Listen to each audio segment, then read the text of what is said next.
Fox, our host, our founder and leader, Uncle Freezy, will be here soon. The Knicks lost a heartbreaker tonight in Derrick Rose debut to the Heat 98 to 96 as RJ missed a tying layup as time ran out. The Knicks only scored 14 points in the fourth quarter, and we couldn't buy a bucket when we needed it. Our record fell to 11 and 15, 4 games under 500. We play the Wizards on the road on Friday. D Rose played well and looked comfortable in his first game. He only scored 14 points on 5 for 9 shooting, 2 for 3 from 3 assists in 20 minutes, and I'm looking forward to him play with quickly. Unfortunately, Randall had an off game tonight and shot 4 for 17 and ended up with 12 points, 8 rebounds, and 2 assists in 37 minutes. Peyton played well, led the Knicks in scoring with 18 points and was 4 for 6 at the rim, so you couldn't ask any more from Elford tonight. RJ had 13 points in 27 minutes, and Burks had 11 points. It looks like Austin Rivers will be the odd man out of the rotation, was a DNP. It was a very physical and ugly game where our bench outscored the Heat 42 to 18, but to no avail.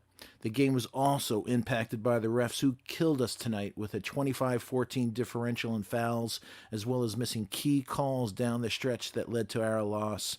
We'll go over the game. We'll recap the player's performance with the video panel and the live chat. And let me just run over to the chat real quick and say hello. Felipe210, hope all is well.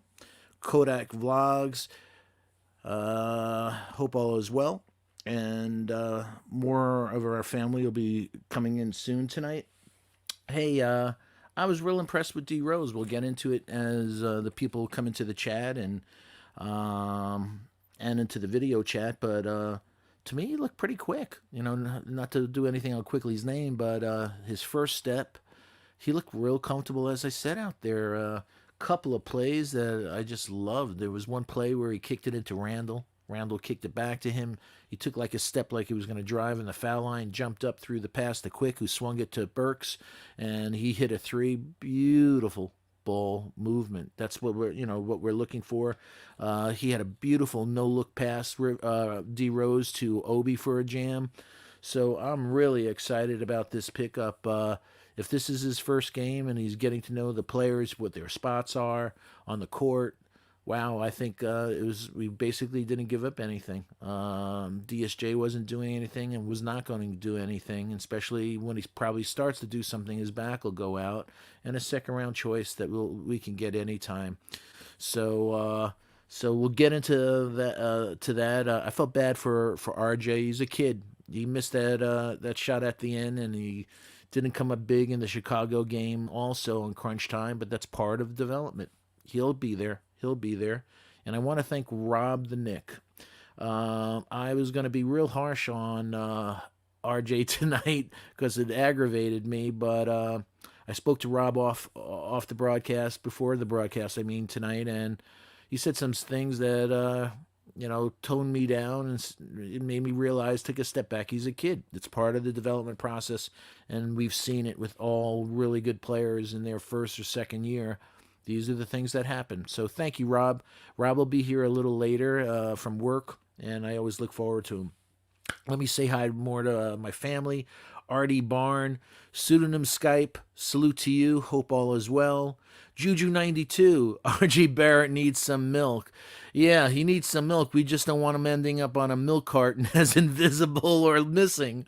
And we'll talk about it. And we mentioned it yesterday, the day before yesterday. And it looks like he's hitting the amount of minutes he put up early in the season's really impacted him. He only played 27 minutes tonight, 13 points, 6 rebounds, but he looked off. Although that drive at the end, I was hoping that he was going to put that in.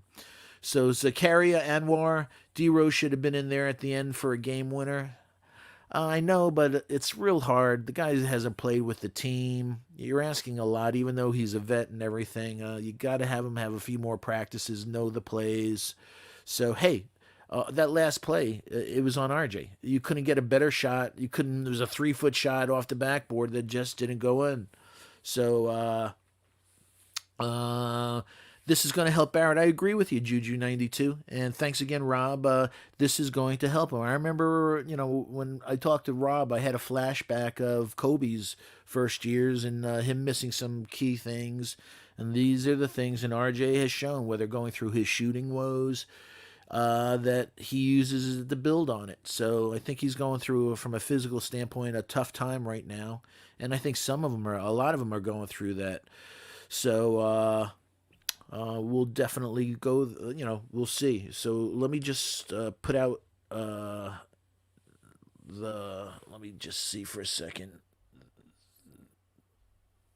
So let me see. StreamYard. I'll be sending out the link in a second to you guys. So hopefully, Goose, you can join. Stop videos. RJ fading for Cade. Come on, stop videos. You know that's not the truth. Getting a D Rose. I think they're really trying. Robert Parr, morning, noon, and night. One of my favorites. Hope all is well, Robert. Hope he had a good day. C-Mac, another of our regulars. This gave me a flashback of Ewing missing the game-winning layup in the playoffs. I know. There is one difference, though. Ewing was a monster and he should have dunked the damn ball, no finger roll, or at least get fouled. So, but RJ, and we talked about this from a development standpoint, he's only in the 18th percentile of finishing at the rim, or effective field goal percentage. He has to get better at finishing at the rim. That's where majority of his shots are, and two shots. And Coach Colorbox said it. That he's a layup or two from averaging 20, and he's got to make those shots, and he will make those shots as he matures. Chris B, salute. Thank you so much for the kind words, Chris B. Hope all is well. The new Knicks, my Renaissance man, as I call him. Shout out. Hope all is well. Salute to you. Hope all is well with you and the family. Hey, here in New York, it didn't snow today, ladies and gentlemen. Isn't that wonderful? But I had to pick up another 5 bags of salt and because we may get hit again. Hey, Sima Singh, or as my brother Freezy would say, Sima Singh is in the building. So Stop Video said, damn, Sacramento is above 500 and beat the 76ers. We should have drafted Hallie over Obi. Hey, I loved Hallie, and that's who I definitely wanted. So, but we have Obi, and we have to be loyal to him and let the kid. We want the kid to have that opportunity to be great, and it's going to take some minutes. But Halliburton is Halliburton's looking sweet, man. He's had 11 assist games. He's special. So I'm just gonna copy this real quick. Thank you for your patience, family. And so people like Goose or anybody else, if you need the link to come on in, looking forward to you joining us. We'll have a great night tonight. And please chat. Let me know. Throw those questions. I love us. Me having the time to interact with you and where you really define the flow of the show. Let's see who else. Hey, C-Mac thought that RJ could have dunked. I don't know, but I think RJ could have drew a foul. So I don't know if he could have dunked it, but I thought he could maybe get an and one or at least two foul shots, and those are the things that he'll look. Hey, Legion of Doom, Legion of Knicks, sorry about that, Legion of Knicks podcast, Guillermo, my brother, salute to you, Stevie Fox. So C-Mac, the carton is hilarious, yeah, as long as he doesn't show up there. Daryl Pemberton, morning, noon, and night. I love his takes. Very generous guy. Just a great guy. Just a really cool dude. I hope all is well, Daryl. Trizzy Trey, tough loss. RJ needs to hit that, but I know he's going to bounce back. The refs were awful tonight. I double and triple and second emotion and everything else. Trizzy, I don't want to sound sexist, man, but game after game, I'm saying, man, these chick refs are terrible, man. And I know I'll get beat up, but I don't care. I don't care. I'm old. I don't give a shit. So, but I call it like I see it, man. And wow, really bad refs. And let's see. Let's see who else. TL RJ don't have that athleticism to dunk that over an all-star and all NBA defender, Jimmy Butler. Word. You're not kidding. He don't have the hops or jumps to do that, but he has the body, and that's why if he used his body well, he could maybe draw a foul. But he got the shot off. He just missed the shot, so he did everything right other than finish. He went to the Alfred Payton School of Finishing, I guess. So Big Oso, what's going on, man? Hope all is well. I love when you're in here. So we only have 32 people in here. Yeah, hey, we start. Hey, if we have five and we have a good discussion, it's cool, but it'll grow. I don't know. There's probably other content going on, other broadcasts, and we're cool. Hey, it's family, and when you come in, we'll talk. But throw me the questions. What you want to talk about? Uh, yeah, the people are talking about the refs, man. Yeah, it was pros. Hey, Coach Colorblocks. I hope all is well. I hope you're finished up cleaning up, and I know you don't like commuting in this weather. Who does? The link is a little above if you want to do that, and hopefully, Freezy, if you're listening, you'll let in anybody who joins us. But in the interim, let me just go over a couple things. So as I was saying, Randall had 12 points tonight, 4 for 17 shooting, 1 for 7 from three. Like RJ, I like when he has three or less shots. He was on a fire the other day. Hey, there's my brother. How are you? Hey, Joe, how are What's you? happening, guys? How we doing? Yeah. So that was I wanted a better debut present for D Rose. I think coming to the team, he did everything that he could. And what'd you think, Kev, on the game tonight? It was a gritty performance. Um, By the team or D Rose? but by the second unit, I'll say that the Here's my second goose. unit, I love my uh, goose. What's the up, second unit guys? came in and played very well and bailed out the starting unit as usual. Um, if I swear, if I see one more missed layup by Elfrid Payton, I'm gonna flip out. Hey, he People was are going 4 for 6 at the rim tonight. So versus other games, and statistically, he is when bothered you me. make it like when he had that one at the end. I think it was like maybe a The minute or tied two up the left. score. No one he missed. Yeah, but didn't he get the rebound? He didn't get the rebound. No, no, wait. I No, thought he missed one, got the rebound, and then put it up and tied the score up. no.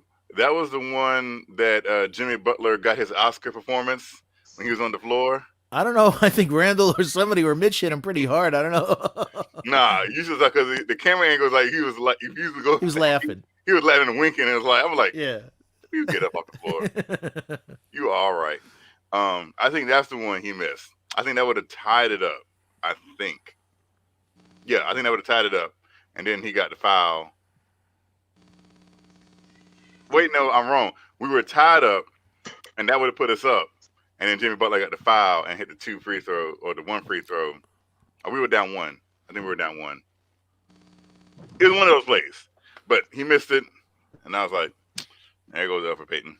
That's Elfrid Payton, I know. But this is not harping on Elfrid Payton. He had a decent game. He should shot 50%. You can't ask any more from him. He shot. If Freezy said this a long time ago about Elfrid Payton, is he plays better when he feels like he has competition, like he has to play better. I agree. And with Derrick Rose, he's like, "Oh crap! Well, let me set my game up. Let me have me a 18-point night because Derrick Rose is here, and I can't play like crap anymore." I'm telling you, that's what Elfrid Payton does. Um, and but we had a chance to win, and like I was saying, that's not the worst layup I've ever seen miss in Knicks history. So RJ Yeah. doesn't have to hang it. Listen, as a Hall of Famer, they missed one worse than that, RJ. So just get it next time. And a non Hall of Famer, Yeah. Charles. Oh well, no, I don't want to talk about that. I don't want to talk about him, but he'll get it next time. His growing pains and good minute distribution. Bad night by Julius, I guess by his standards. I think he pressed a little bit too much. Um, I was surprised because I just knew that Tom Thibodeau was going to drop a play for Julius to take at the end. And I'm It was a good. It was an open shot. It was a no, good shot. no, I'm just surprised that I was surprised because, like I said, I just thought he would have dribbled a play for Julius, and he drew it for RJ, and I was like, oh, well, okay. I think he drew it up for Bullock, but they got a guy around Bullock. Listen. That's what it looked like. Hold on, Joe. I guarantee not one coach in the history of basketball has ever drew up a play for Reggie Bullock to win a game. That's what it looked like. It looked like we're looking for Bullock coming down. Coming Yeah, down. I think Clyde or one of the announcers said that. He had Duncan Robinson with him, so then they went RJ. Listen, I'm guaranteeing this. Tom Thibodeau did not drop a play for Reggie Bullock. I will put my house on that. Tom Thibodeau did not drop a game-winning play for Reggie Bullock. That's what I'm just saying. That's what it looked like. He might have been used as like a diversion, but I guarantee that play was not drawn up for Reggie Bullock to take a shot. And what he shouldn't have had Alec Burke inbounding the ball. He should have had Alec Burke on the field for a three. But what I wanted to get to was Peyton. Why was Peyton closing? Rose should have been closing. Hey, Kev, you finished? Yeah, like Joe. Sorry, Kev. Sorry. Kev. No. I just want you to make sure, and then I'll kick it to my Joe when you're ready. It's all right. Oh, you're cool? Yeah, go ahead. All right, then I'll kick it. First of all, Joe, how are you? How are you feeling? Most importantly, I'm doing good. Tough loss. I think that's. No, I meant physically on a personal level. Oh, good. I feel good. Yeah. You feeling better? The family's good. Yeah, family's good. All's good. Okay, then we could talk Knicks now. I wanted to talk to you as my friend first. Yeah. Cheers, appreciate it. But yeah, tough loss. I feel this one could be on Tibbs a little bit because I feel in the last 3 minutes he had Peyton out to close instead of Rose. And I know you were saying coming in about Rose just with the team. I didn't have a practice about the plays. That don't matter. Rose has played under Thibodeau most of his career, so he knows the plays, he knows the system, he knows what's going on. And I rather seen Rose going ball inbounded, Rose going 1-on-1 to close the show. Hey Joe, was it me or he looks quick? He has the thing with me is people were saying about his numbers in Detroit. He wasn't motivated in Detroit. Now he's with the Knicks. You can see from this scratch, the minute he stepped on the court, he was motivated. And I think him and IQ is a great pairing. Me too. That speeds up. Yeah, IQ didn't have a great game, but it speeds up the game. And I think it's going to be a matter of time where IQ might go into that starting lineup, or Rose. You don't think Tibbs being Tibbs, he's going to just stay with what he's comfortable with the starting lineup again and again and again? See, the thing with me is he needs to change his clothes. He needs to have Rose close because he wants to make a run. I could see that happening though on the closing side. Yeah, he wants to make a run for the playoffs. But if you're going to lose close games because you're stubborn to keep Peyton in there, that's not helping your cause for the playoffs.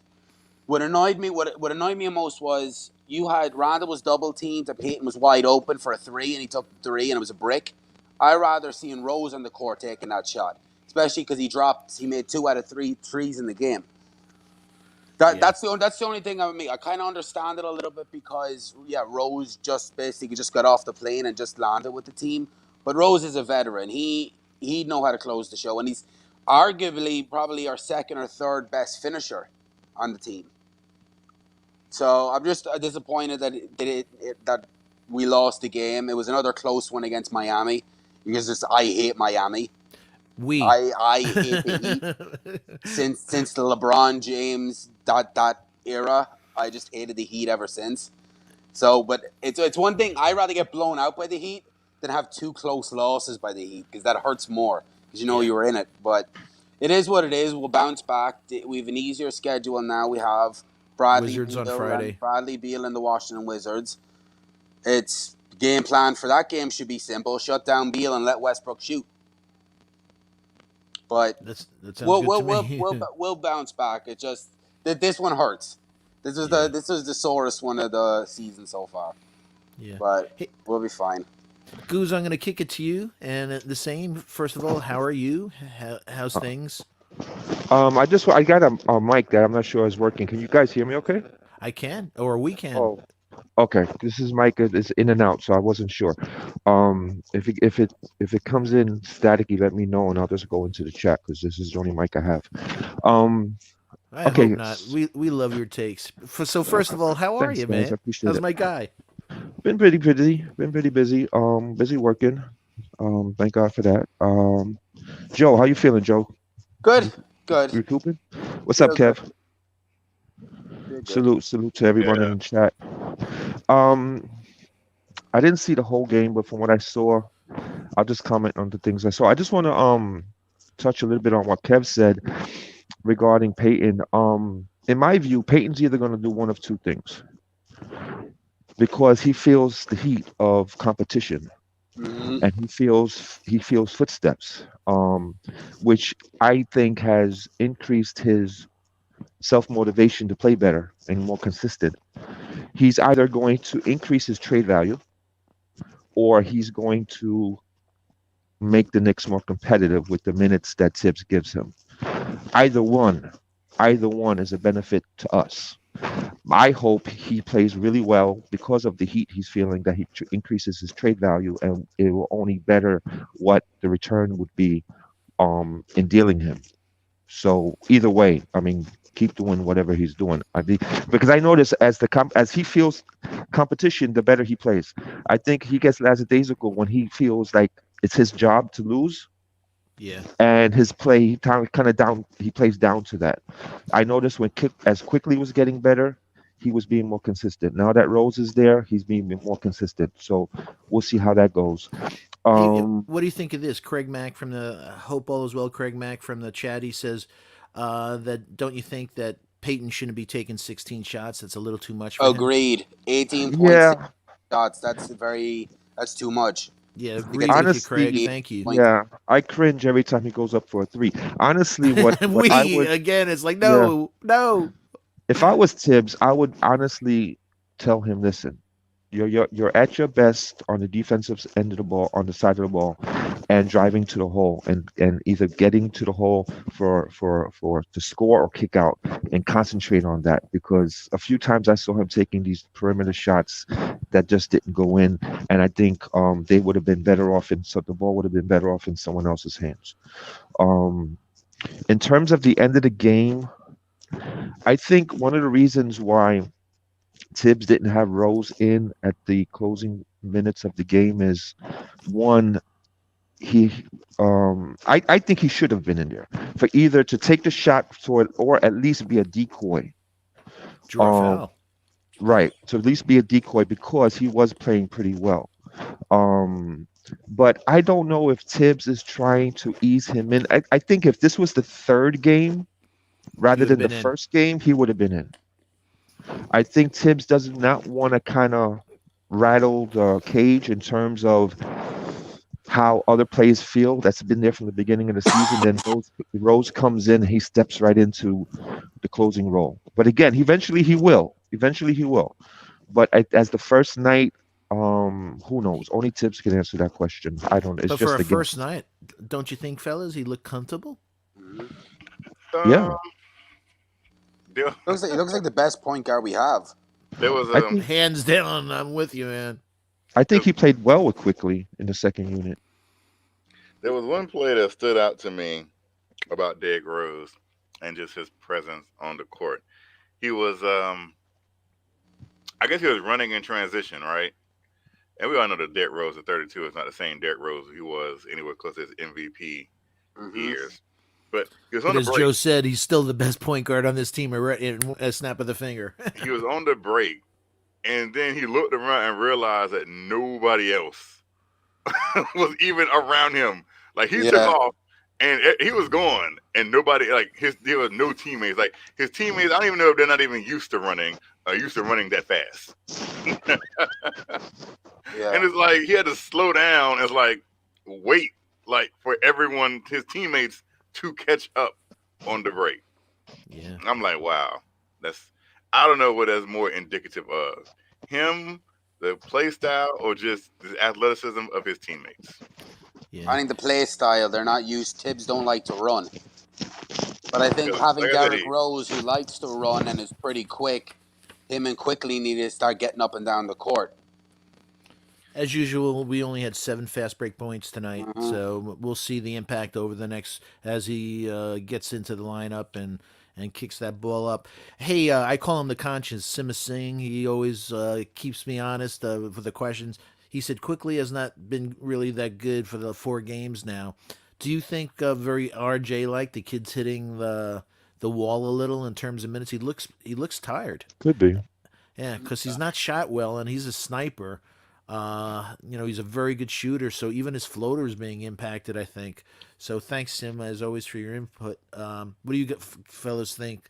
Well, Is it well, well, are they just well, playing him this better now because they watched the film on him, or I think it's a bit about he's settling for bad shots. He's going to the floater, and they're the teams are knowing he's going for the floater now, so he needs to try and figure out something else because he's going to the floater too much.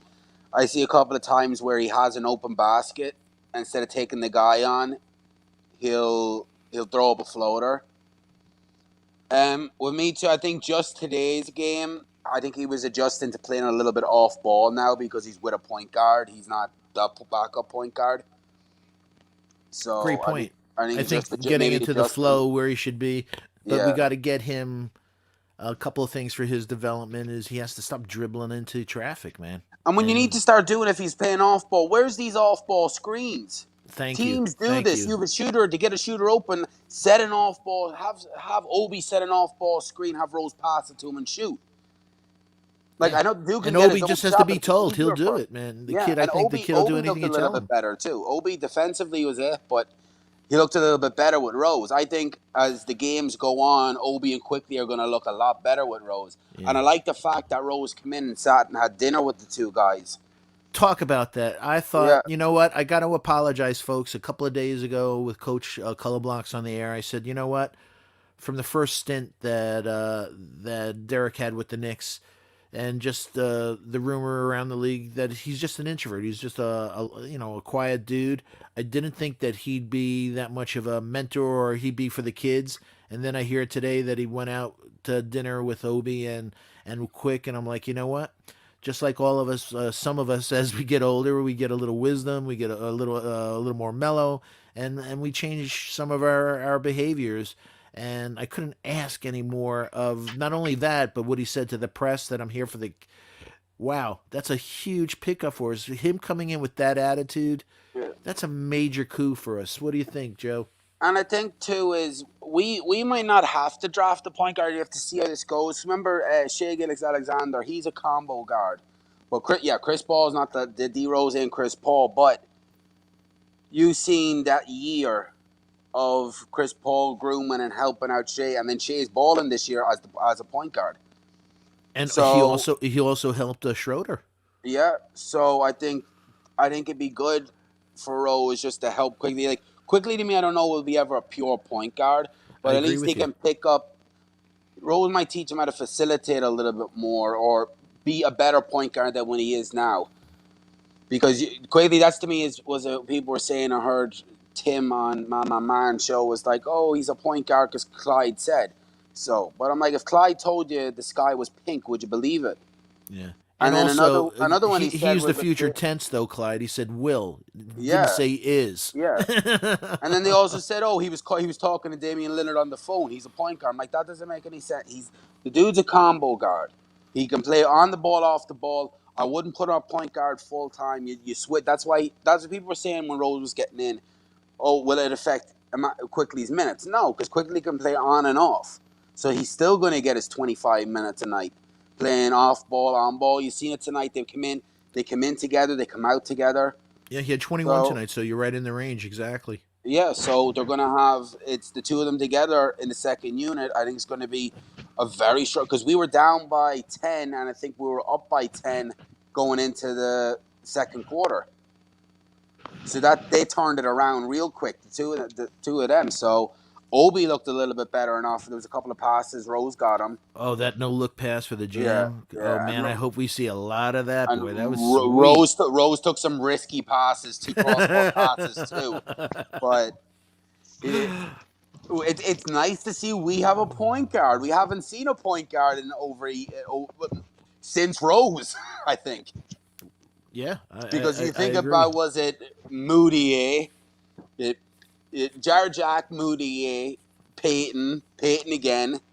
So it's nice to see a point guard, and I think Rose is going to. The team did get a lot better. Our second unit got a lot better.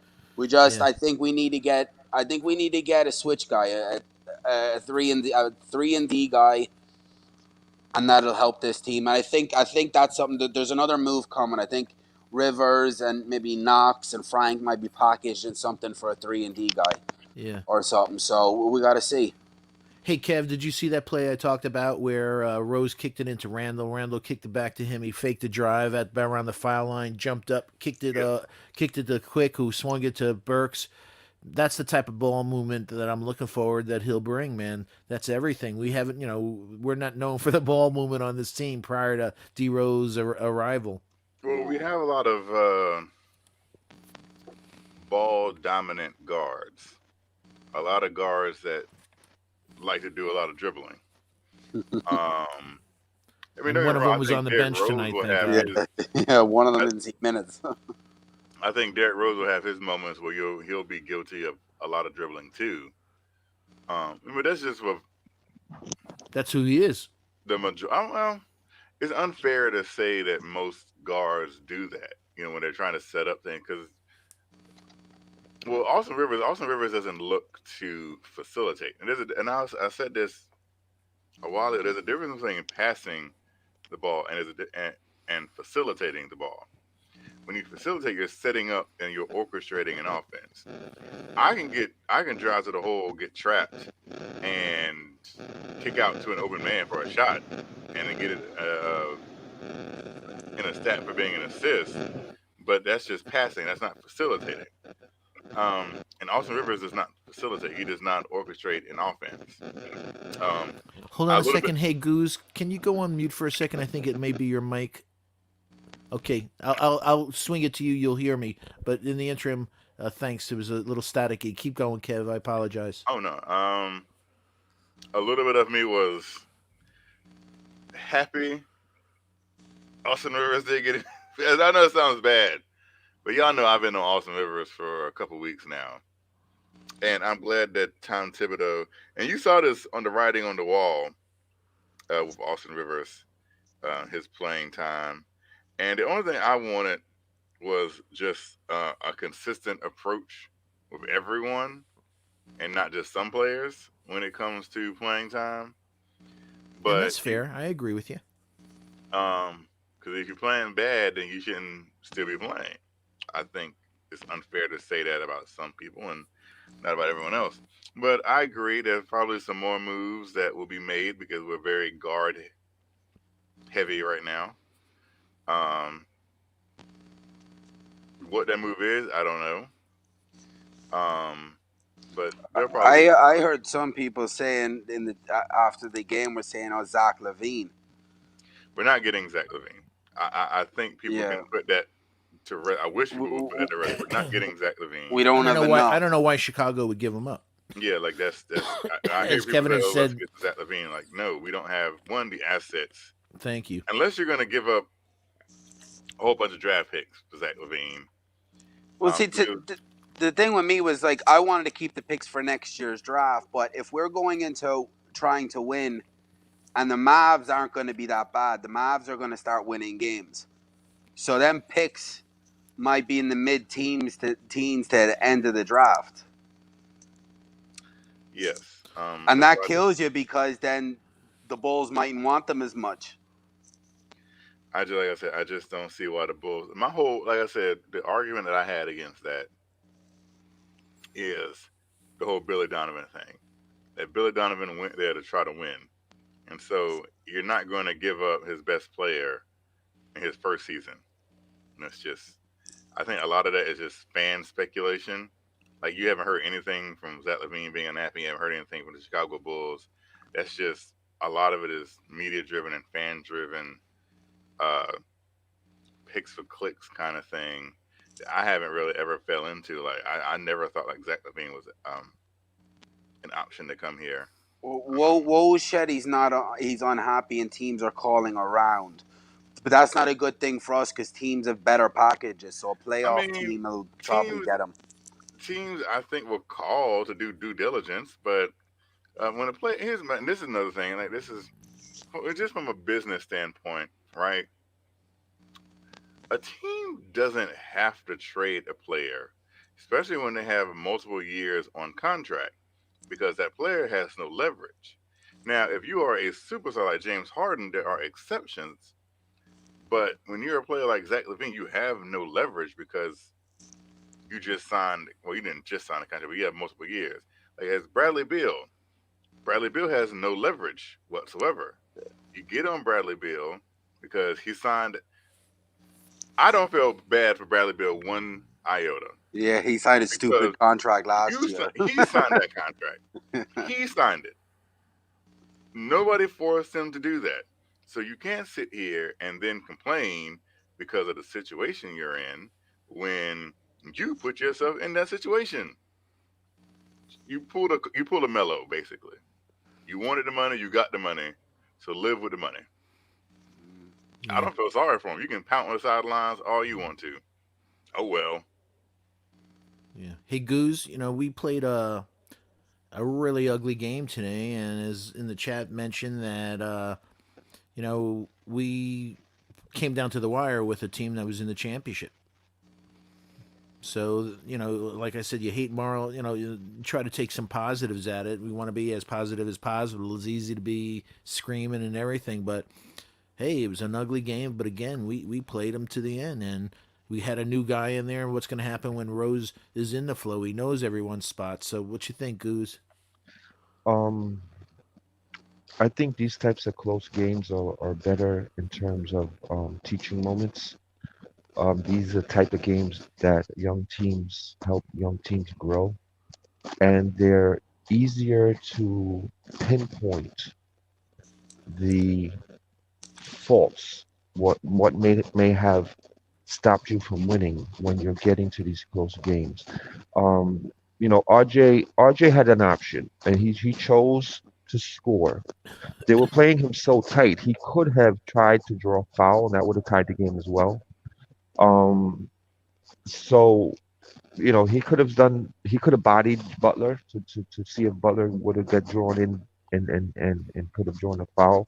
But in the big picture of things, these tight games are teaching are types of games where young teams, like a young player like RJ Barrett, his only second year, he's gonna take this. He's gonna take this disappointment, and it's gonna help him grow. Whereas if he's put into the same situation, he might rethink his strategy on how he goes about handling the situation. Um, they played, it was a sloppy game. But again, Miami has a in a lot of ways, Miami and New York, they remind me of each other in terms of the defense. The only thing that Miami has that New York doesn't have yet is really reliable shooting. You know what I mean? Yeah, in Their turn, their their power forward is really a good, reliable shooter. Um, um, Rob the Knicks calling me in the middle of a show. yeah. So Miami has shooting that they can rely on down the stretch, and it actually helped. If you look at both games the Knicks played against Miami, it was their clutch shooting that pulled them out. At Miami got the Miami to win. Yeah. Hero came through with Hero them. was the hero, and unfortunately, Um, RJ um, came up a zero. yeah, on both games, Hero came in the clutch, and then their power forward, um, Olenek, Olenek, yeah. he Well, he had hadn't 17 in scored. the first half. He really didn't have much of Right. a, but he hit that killer at the end. Exactly. He was pretty quiet in the second half until he came up with that clutch shot. So this is the type of things that Knicks are going to have to build themselves towards because the defense is there. If there was a defensively, Miami and the Knicks were a very good matchup. However, in Miami, because of their structure of their team, the team has been together a little bit longer, and the type of players that they have good perimeter shooters. They can pull out these close wins, whereas the Knicks are not quite there yet. Yeah. Hey, Rob the Nick, if you're listening, I couldn't take your call for some reason. I'm in the middle of a broadcast, but I'm putting the link in there. And if you join, Freezy, if you're listening, let Rob in. Uh, we always want our boy Rob in here. So, I think what also killed us too is you can't give up 28 free throws to two guys. yeah. Hey, but what'd you think about that differential in fouls tonight, man? Crazy. 25-14, man. Mitch was, ugh, The refs had a couple of bad calls too. yeah. Really bad. There was They one missed some that bad. definitely They went off missed some calls. Odebayo's foot that went against us. Looked like Mitch did get fouled. That guy. How I about mean, when you how wrapped many around times? Randall's leg? Yeah, he initiated that, and wow, and yeah, and then you're like, okay, they're gonna do the review. This is great, and they didn't know the play stance is called. And you're like, come on, you at least say, you know what, let's do a jump ball. There was a double foul on that play in reality. So, oh my god, and let's That's the see, thing about being playoff teams or a team that you're going to get the calls. yes, so Playoff no, teams seems always do it like it's against us. They don't like the Knicks, and that's small calls like that go against. But that I don't think is really the excuse. I think it was just the amount of fouls we gave up was crazy. Just the two guys. I think Bam went to the free throw line like he had like 17 free throws or something crazy. yeah, Bam, exact. He had 16, so it was 13 for 16. He's a very good foul And shooter. Jimmy Butler had about 14 or 15. And Butler, right on the dot, my friend. No, he had 15 exactly. Yep. 15, So, yeah. Rob, how are you, my friend? I'm good. Hey, What's Rob, up? I gotta thank you. I had to go over my head my opening because of your discussion. I was going to be real harsh on RJ, and then I spoke to Rob prior to the broadcast tonight, and he talked some sense into me. I listened to his wisdom, and I changed it, and I just said, you know what? My buddy Rob is right. He's a kid. I got to look at it as development rather than. Thank you. I'm Be- sorry. oh, Freezy, I didn't know you were there, man. I thought you just let in. I'm Yeah, sorry, Freezy. So what'd you think about the game, my brother? I know with work being crazy, I didn't know. So talk to us, my friend. How are you tonight? I'm good. I was just playing with Rob the Nick just now, man. Hey, Rob is right on a lot of stuff, a lot of times, man. But Oh, um, but Rob's my but man. Rob has unbelievable insight. yo, I'm telling you that hour and a half, like 2 o'clock to 3:30, Rob the Nick be rocking it. You know what I'm saying? Him and Guzman, man, they rock it during that. Just want to say, man. I'm tired of shedding these blue and orange tears every night. I'm tired of getting my heart snatched out of my chest by this Knicks team, man. I mean, it's to no end. It's every time you watch them, it's like a drama is unfolding right in front of you. It was the And it's coaching. It was the coaching tonight, Freezy. He should have had Rose in them last 3 minutes. You traded for a closer, but it's like the Yankees being up by one and having Mariano Rivera on the bench, but not bringing him in to close. Yeah, or yeah, exactly. So, um, yeah, it's frustrating, man, because man, it's frustrating, man. It's man, I hey, Joe said it right. Sometimes you're better to lose by 15 than to lose a close game like that. You could deal with it a lot easier because when you lose by two like that, you're like the game was, and especially missing a layup level shot by RJ. You're like, come right. on, man. They knew he was going to his left. Like Jimmy Butler Everybody in made the that. league, everyone Yeah, knows he goes, as soon and as they it didn't went to take RJ, he's away. going left. Yeah, Jimmy Butler tried taking it but RJ, if this was RJ and like if RJ had 2 years more experience, he would have drawn the foul and went to the line. Hey Right. Rob, hey Rob, Rob, could you do me a favor? Go on mute until you finish. Thanks, my friend. So, I got something to say. oh, okay. If All Freezy, right. you finished? Yeah, hey, go ahead, Rob. Yeah, I'm good, man. I'm good. I'm Okay, good. okay. Take it, Rob. What was your thoughts? Let's hear that all that greatness you were telling me off the air.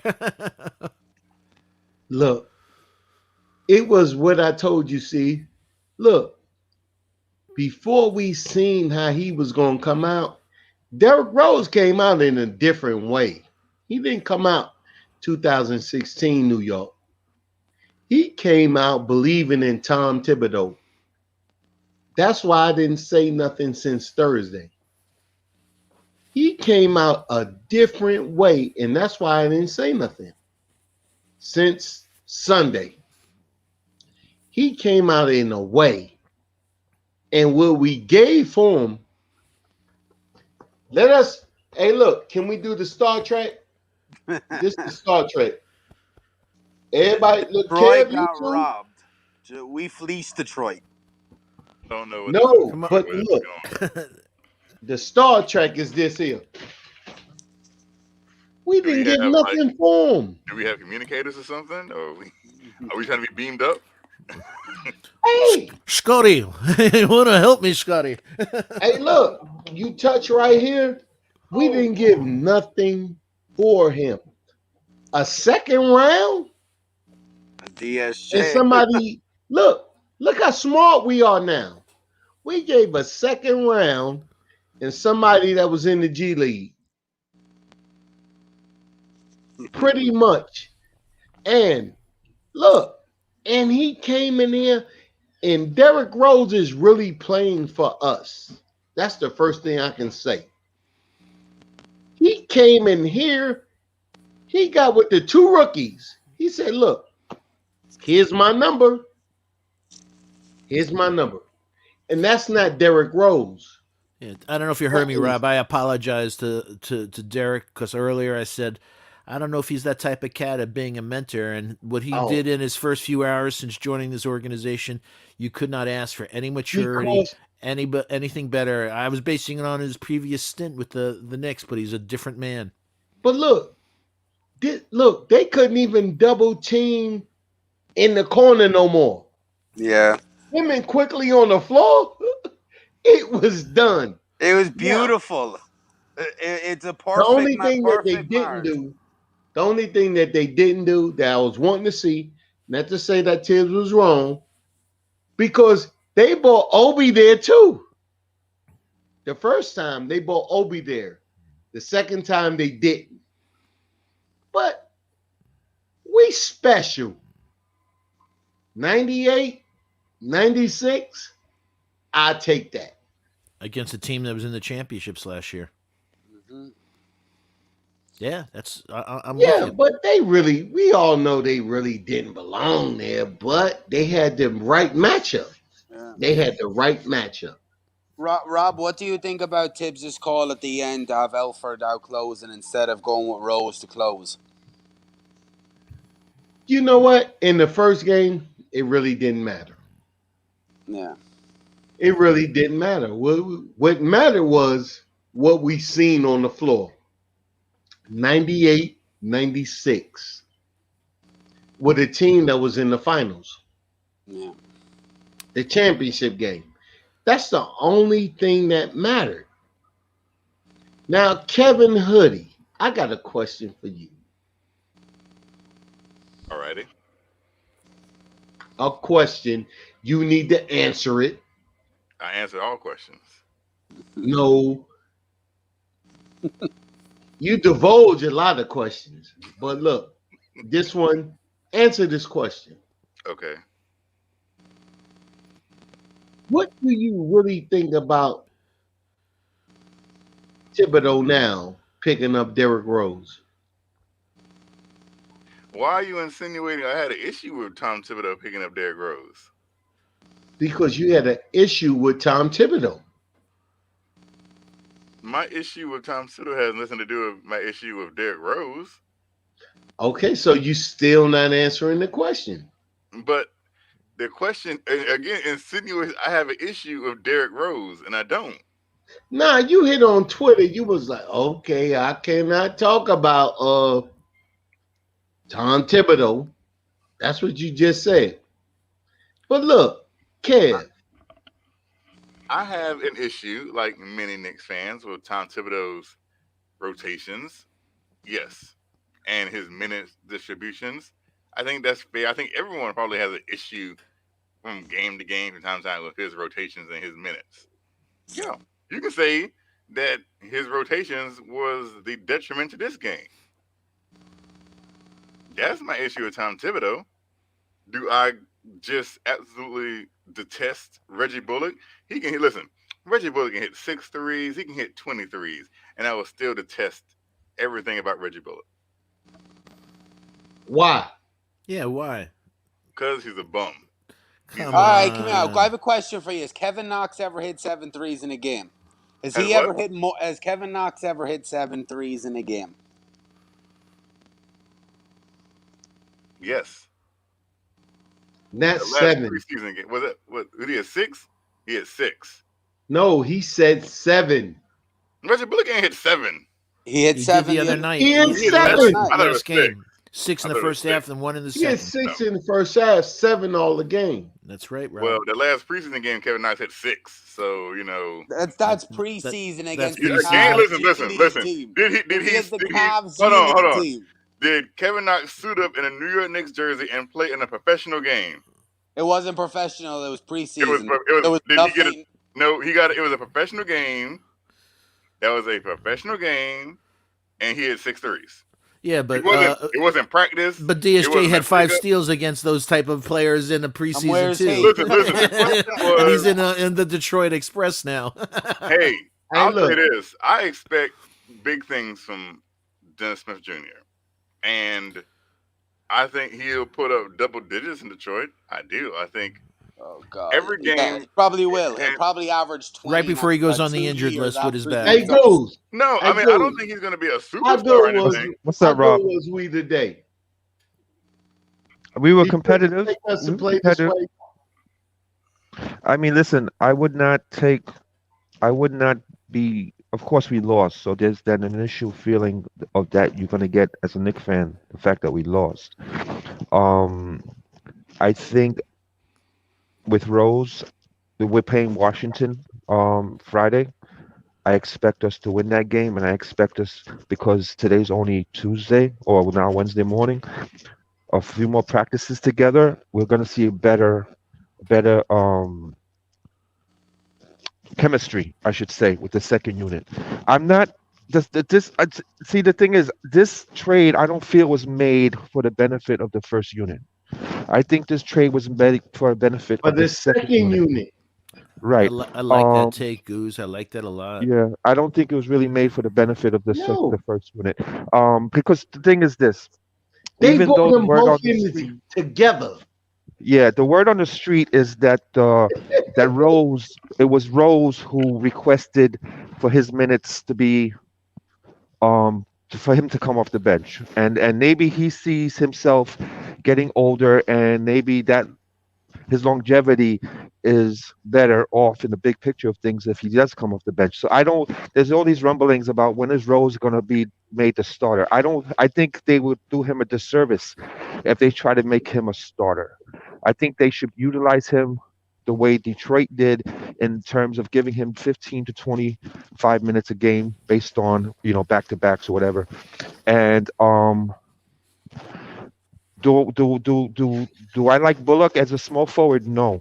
But in Tibbs' mind, in his starting unit, everything starts with defense in his mind. And as long as Bullock and Payton are reliable defensively, he's gonna live and die by what he gets offensively. What he needs, if he's gonna keep that mindset, what he's gonna need to do is have a faster hook on Bullock and Payton, so that way when they're not producing, don't leave them out on the floor.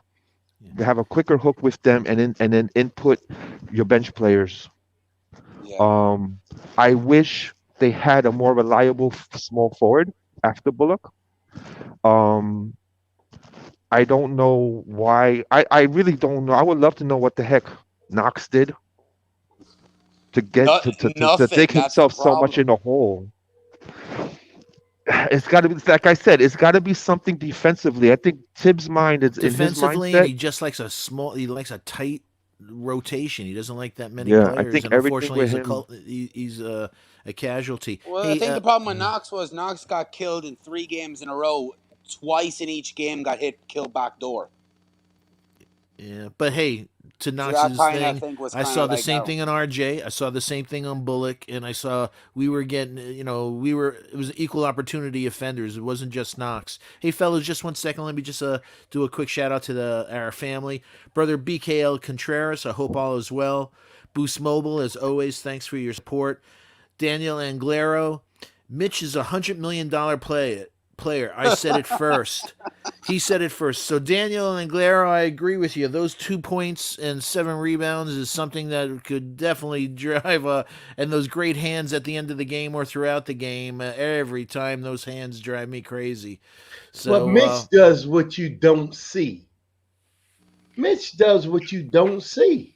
hold your thought 1 second. Let me just finish up with the family but remember your thought. I'll kick it right to you. Alois, hope it was well. All right, I'm not going to say what he said about Knox because I don't want to get into that discussion. But PBD, the Knicks starters have started the most games this season. Yep, as of yesterday, I think what was it, 20 games, or we have the most start continuity matters, especially with COVID, injury plagued, and load management. So PBD, as always, PBD, why don't you come on to the show one of these nights? I really like your takes, man. IQJ, hope all is well. Again, Daryl Pemberton, morning, noon, and night, one of the great guys, man. He's a real cool dude. Troy Flett, send him Skype again. Kaiser Sose, hope all is well, Kaiser.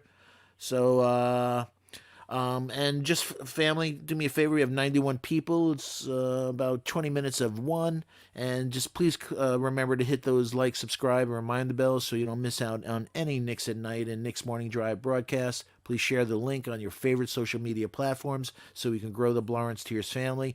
And thanks again for getting us over 1,320 subscribers. 1,500, here we come.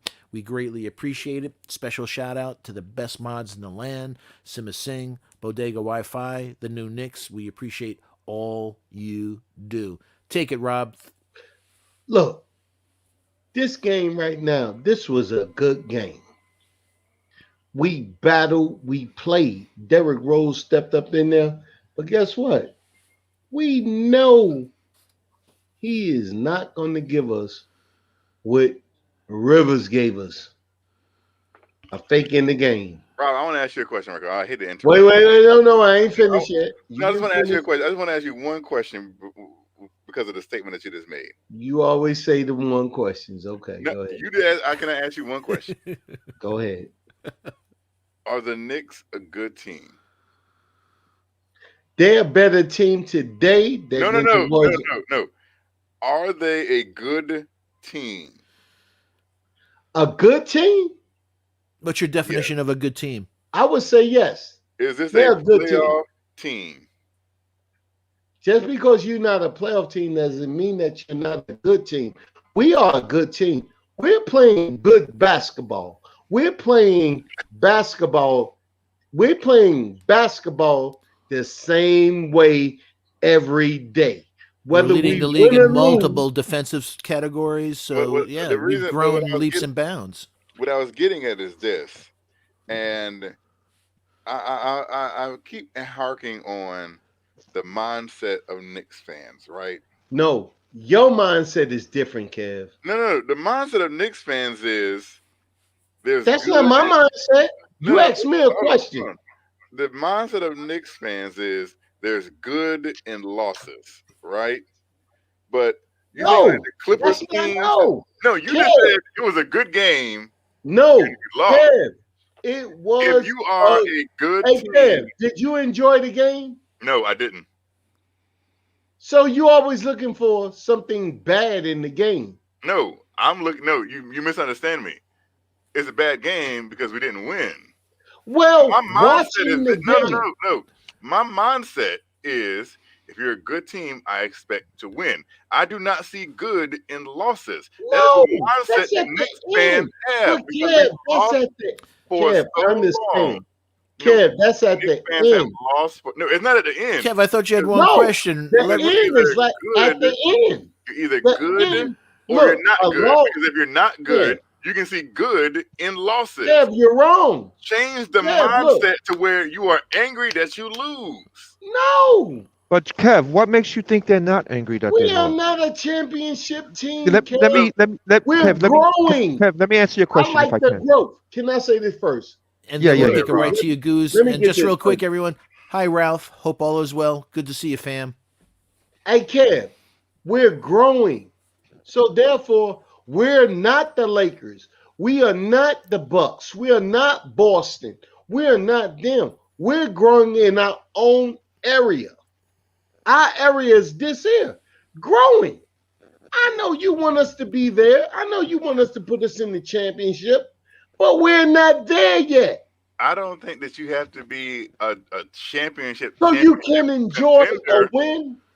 You don't have Goose, to remember be what you're going to say. We'll kick it to you in a necessarily Yeah, sec. I'm trying to. championship I'm trying not to lose it. contender to be a good team, like the Indianas of the world, We or beat them.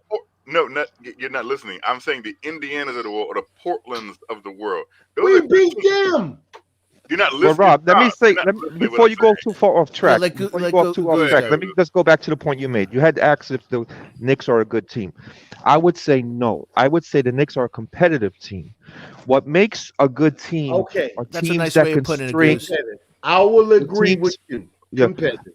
teams that can string wins together. The Knicks have not strung together 2, 3, 4 wins in a row. That shows consistency and heading in the right direction to be a I good team. agree. We haven't seen that yet. We haven't seen the Nope. Knicks pull You're off right. even a short winning streak. Now, into regards to teaching moments, the So we reason win 5, we I won said, 3, we lose 5, we lose 3. have we won Yeah. 5 in a row? Yes. Yeah, one time. One, okay. So, the Wait, reason I wait, said wait, about wait, wait. teaching Go the with that reason one. You forgot about that. We won 5 in a row. What did you think about And that? then we won 3 in a row. that must have been early in the season because that winning streak didn't just stick out in my mind. I would like to see that continually throughout the season. You know what I mean? We'll see. Let's say hopefully after these two back-to-back losses, hopefully with after Washington, we can string together a string of wins to head in that direction. In terms of losing close games, it's up to coaching staff to put together video and say, listen, this is what could have won us the game. This is what lost us the game.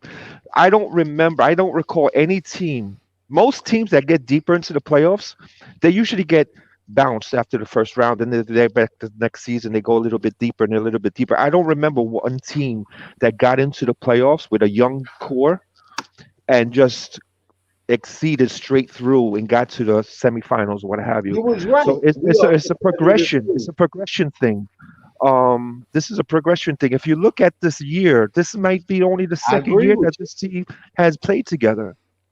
So they're still learning how to play together. And not only that, as this team progresses and gets deeper into the playoffs, this might not even be the team that does it.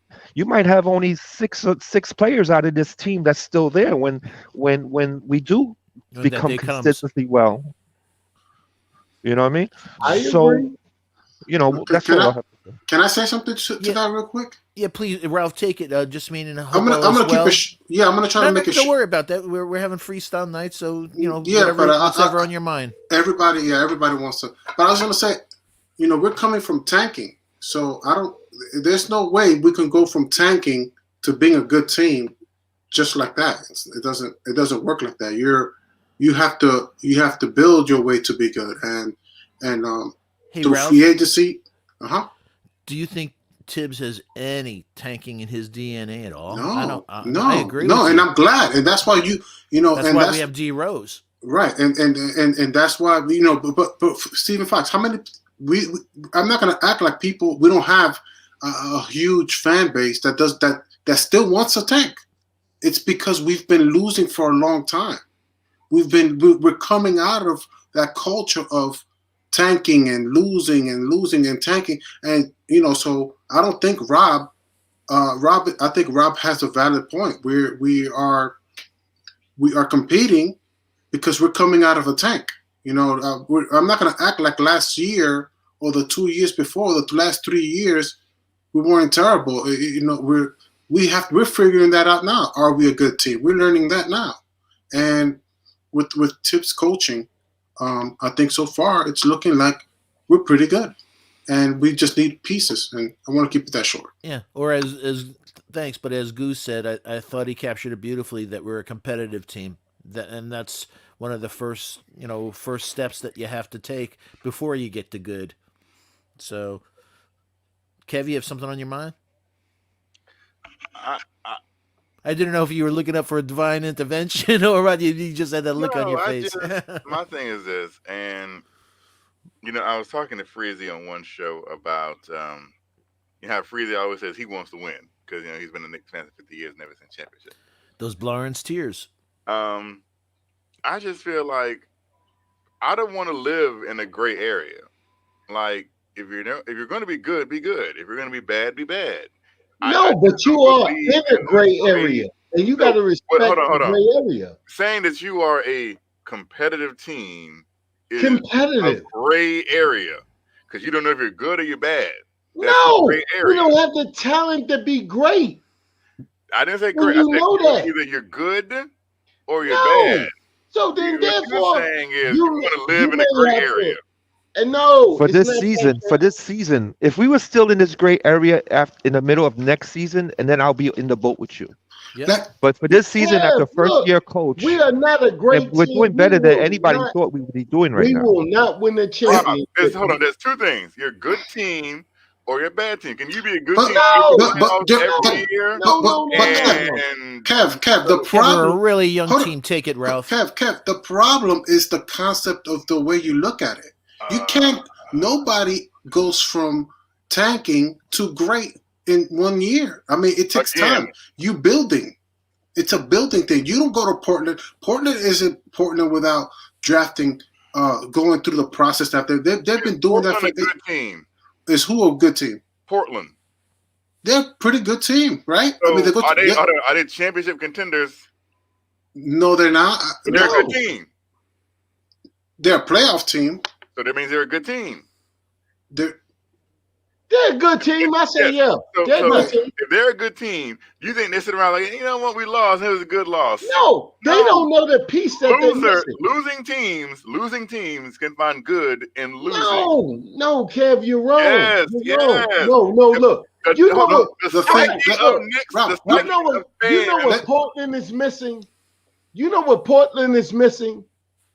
Right, I think you're missing my point. Hey, look, and my thing, this is what Portland has nothing to do. Rob, can I say it, Rob? Rob, the problem, what Rob is trying to say is, Rob, we're coming from losing from last year and the 3 years before. We're losing by 10, 20, 25. We weren't even competitive. We're losing, and we're losing by 1 point or 2 points. We're not getting blown out no more. There's a level of progression that Rob is seeing that he feels like we're earning respectability with the wins and hold on, let me my last word. Not just and that we're losing by margin. It's the level of margin in the losses. There's a level of respectability now where we lose. I mean, granted, no, we don't want to lose, and we don't want to build that culture. I agree. But at the same time, I mean, coming from a culture where we're losing by 20 for 3 seasons. Kev, you will never go from 0 to great. You gonna go from 0 to good to great and then win. We are winning something. That doesn't make any sense whatsoever. Let him finish. Let him finish. Let him finish. I want to see what's he going to say now. We are winning games. Look, we get respectability around the league. We used to be a doormat. When gave it to you, guess what? He didn't give us no championship. He wasn't even involved in the championship. Rob, to your point, Rob, we were a doormat for seasons. My point is this here. If you want Portland to win, they missing the piece. They don't know what the piece is. I know what the piece is. This has nothing to do with what Portland is missing. Look, I don't want to talk about Portland. I'm not talking about what Portland is missing. This is basketball point. This is the basketball point. Hey, if you take Portland is not winning because they got 2 short point guards. If you put Frank with the other point guard, they will start being a lot more respectable around the league. Everybody knows when you get to the playoffs, you got Dame Dillard and McCullough. Okay, 264. okay, hold on, No, hold on. no, no. Rob, No, you're not it's not Kev, okay. understanding Kev, what let me I'm ask you a saying. question. Kev, quick I question. am Quick question. still talking. Rob is not Kev, understanding what I'm We'll kick it saying. to no, you in a see, sec, Goose. Kev, you got to listen to me. But you're not understanding my Well, point. look, I it's don't know not what your you're time to talking talk. about. That's When not. are you ever going to understand it's not your time to talk? Go ahead, Rob. All right, thank you. Thank you. And the Now, chat also this, said, please, let's have a conversation tonight. No arguments. all right, this is what I'm saying. If you take McCullough and you trade him and you put Frank right there and you give Frank the defense and then you still got Dame Dillard, you got a chance to win. Because now you got a bigger guard to guard somebody. Now, with us going forward is this. With us going forward is this. We are a young team. We're gonna look, everybody that we draft is not gonna be on our team. We're gonna trade, we're gonna get better. And right now, with the Derrick Rose trade, we gave it look, and I gotta get Raphael. I told you was gonna take a first round pick. I told you it was gonna take a second. And we got him with a second round pick. You get that, you keep on rocking. Your boy is still in the mix, Kev. Don't give up on him yet. Yeah, Goose, He what you is got, still man? in the mix. Yeah, I just want to ask Kev a question. Kev, pick a team, a team other than the Knicks that you consider to be good at this point. A random good team. Yeah, You the just top. say is a good team. Uh, And we're not talking about one of those elite teams. We're talking about a good team where you think Knicks should be equal to at this point in the season. Indiana. I throw them out. Okay. Now, do you think at all that Indiana had a similar loss to what the Knicks had tonight during their progression? Do you think they had a 2-point loss and had an Heartbreaking. opportunity to pull out a win? Indiana, I'm sure, had their share of heartbreakers Okay. before they Exactly. got to the level where they are. Hold on. And Go ahead. and I'm that sorry. team and Indiana has been together longer than their core has been together longer than the Knicks, maybe by 1 or 2 years. And they went through their growing pains. And these are what we're going through. We're going through growing pains. We're not going to make that leap. We're not going to make that leap from a Fizdale team to a good team in Tibbs' first year coaching when most people didn't even think we would be with the record that we currently have. So even good teams had their share of disappointing losses like we had tonight. May I talk now? Yeah, go ahead. You're all set. Okay, because I think my message has been misconstrued, or I'm not really getting it home. This is what I'm saying. You can look at good.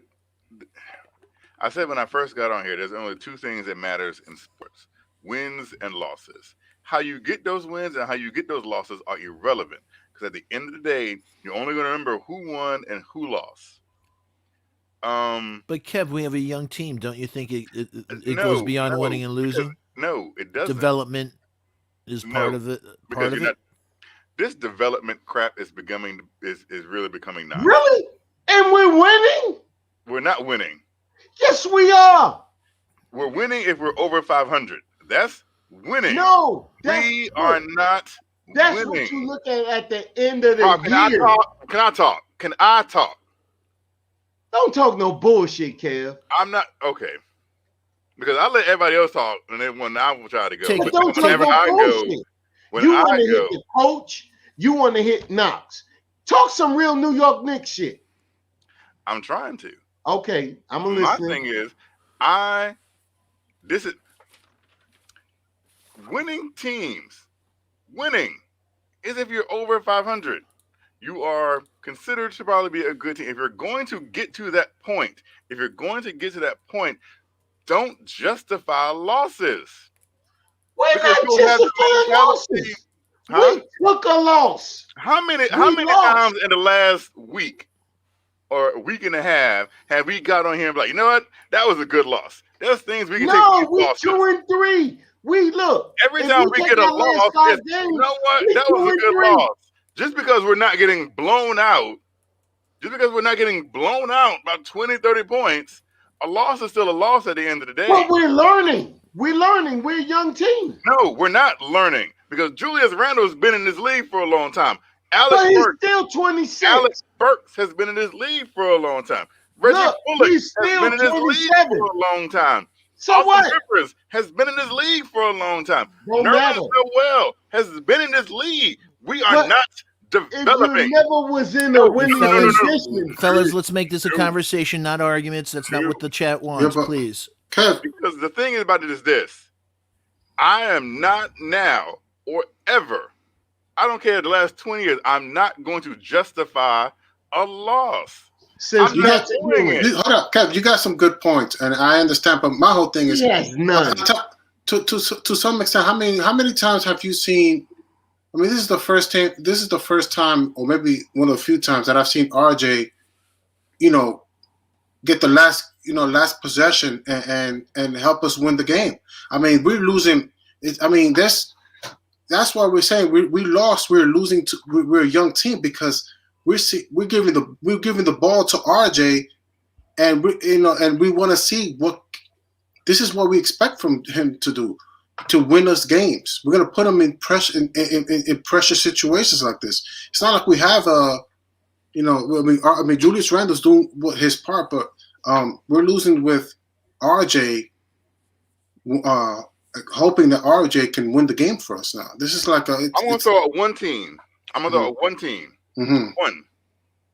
And I'm going to ask this one question. Yeah. Is Boston young? Yes.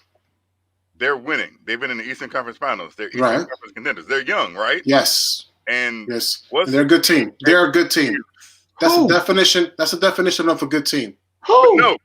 You I said can they're answer young. that. I can answer they're that. young. I can answer They're that. young, Who? right? So what's the I didn't excuse? hear the question. Who you said was a good team? What's the excuse? Because the Boston. excuse for us is Who? we're young. My whole That's thing. the excuse. No. Who did Kev say was a good I team? said I missed Boston. it. Boston Celtics. The Boston Celtics. But you remember when they wasn't? We beat them. Rob, hold up, Rob. Rob is missing. Hey, just No. 1 second. I got a super chat just real quick. 23 We Blade beat said, them. 1 sec, Rob, please. 23 Blade, thank you so much for the super chat. We greatly appreciate it. He said, Knicks have been overachieving. We only won 4 games at this point last year. We should still be sucking, but that isn't the case. It's a process. Thank you, 23 Blade. We really appreciate it. Take it, Rob. Boston, oh, you're talking Or about Ralph. Boston? No. Ralph, take it, Boston Ralph. was no, Boston. No, Boston. No.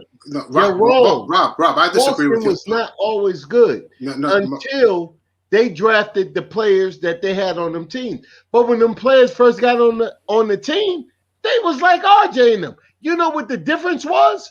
We was not paying attention to them because it wasn't our team. Boston. No, I disagree. This is where I disagree with you, Rob. No. Let me tell you this. But you want to keep talking? Okay, go ahead, because I want All right, to. I gotta respond to you. Yeah. Let me go. I gotta respond. You won't. Guess why? Because when Tatum was on there his first year, they wasn't that good. Playoffs. They were in the playoffs. No, they was in the playoffs because they had. That's a good team. But if you're in the playoffs, you're a good team. No, yes, it is. no. They had Isaiah Thomas. He guided them to the playoffs. I agree, but that still makes them a good team. Well, look, Julius Randle guiding us to the playoffs. What's the difference? I'm cool with that. I agree with you on that We're one. not talking about that. That's BS. But Rob, but you said that Boston is not a good team. That's why I disagree No, with you. But I agree. Became a good team. No, But look, Boston. Hold on, Rob. Hold on, Rob. Hold on. 100. Because Rob right now. Hey, one at a time. Come on. I gotta respond to you. Come on. Hold on. Hey, hold on 1 sec, Kev. Hold on, Rob. I'm trying to. Hold on 1 sec. Just let Ralph finish his flow, and we'll kick it right to you, Kev. Take it, Ralph. Boston is a good team. Kev is right, but Boston has had a lot of. They did use the free agents. They did get free agents like Gordon Hayward. They did pay them. They paid him $35 million. They got Gordon Hayward for $35 million. And they also traded assets for Kyrie Irving. You remember that, guys? Remember when they signed Kyrie? They traded for Kyrie. But even before Kyrie, they still were in the playoffs. They signed Gordon Hayward. They had Isaiah Thomas first. Yes, they did. And they got Isaiah Thomas. But so I agree with you. Those boys. I agree. But so my whole thing is they were able to use the general manager was able to take advantage. Was using his resources. That's a question. But Boston is a good team. They became a good team using free agencies, what they got from Brooklyn, everything else that we're using. That's what they used. But they wasn't a good team at first. Rob. Let me say something. Hey, just keep your thought, Kev. Just another super chat. Justin Smith, thank you so much for the super chat. Hope all is well. This is for you, Kev. Do you feel the same that in Fizdale's first 20 games, like Tibbs' first 20 games, there's a difference in culture and pride in their playing style? Yeah, there's a lot of pride. There's a difference between Fizdale's first 20 games and Tibbs. Tom Thibodeau's? Yeah. Do you see a big difference? There's a difference in the style and approach to the game, yes. But you don't see anything from a culture perspective? Thanks again, Justin. A culture perspective? How about wins? That was his question. How about wins, Kev? Wins don't seem to count with you. No, wins do count. That's the purpose. We got more wins. Come on, conversation, no arguments, please.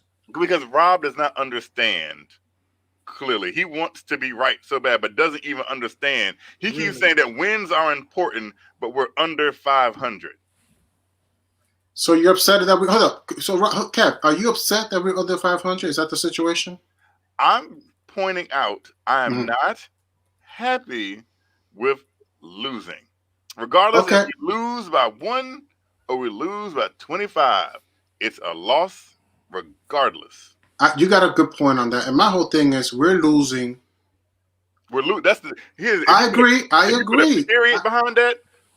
I agree.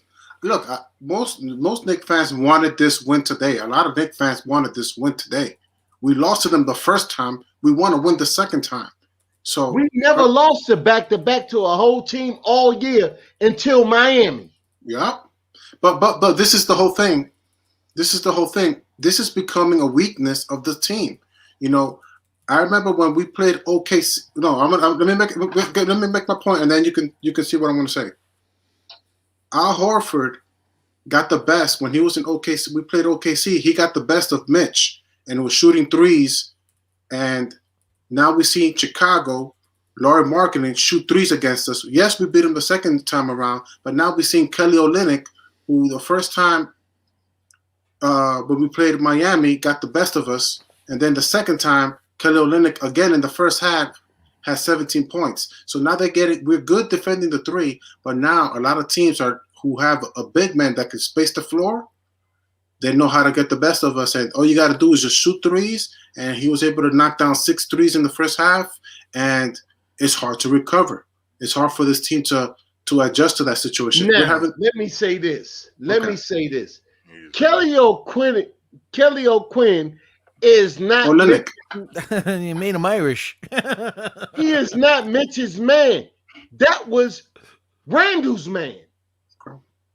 So therefore, don't blame that on him.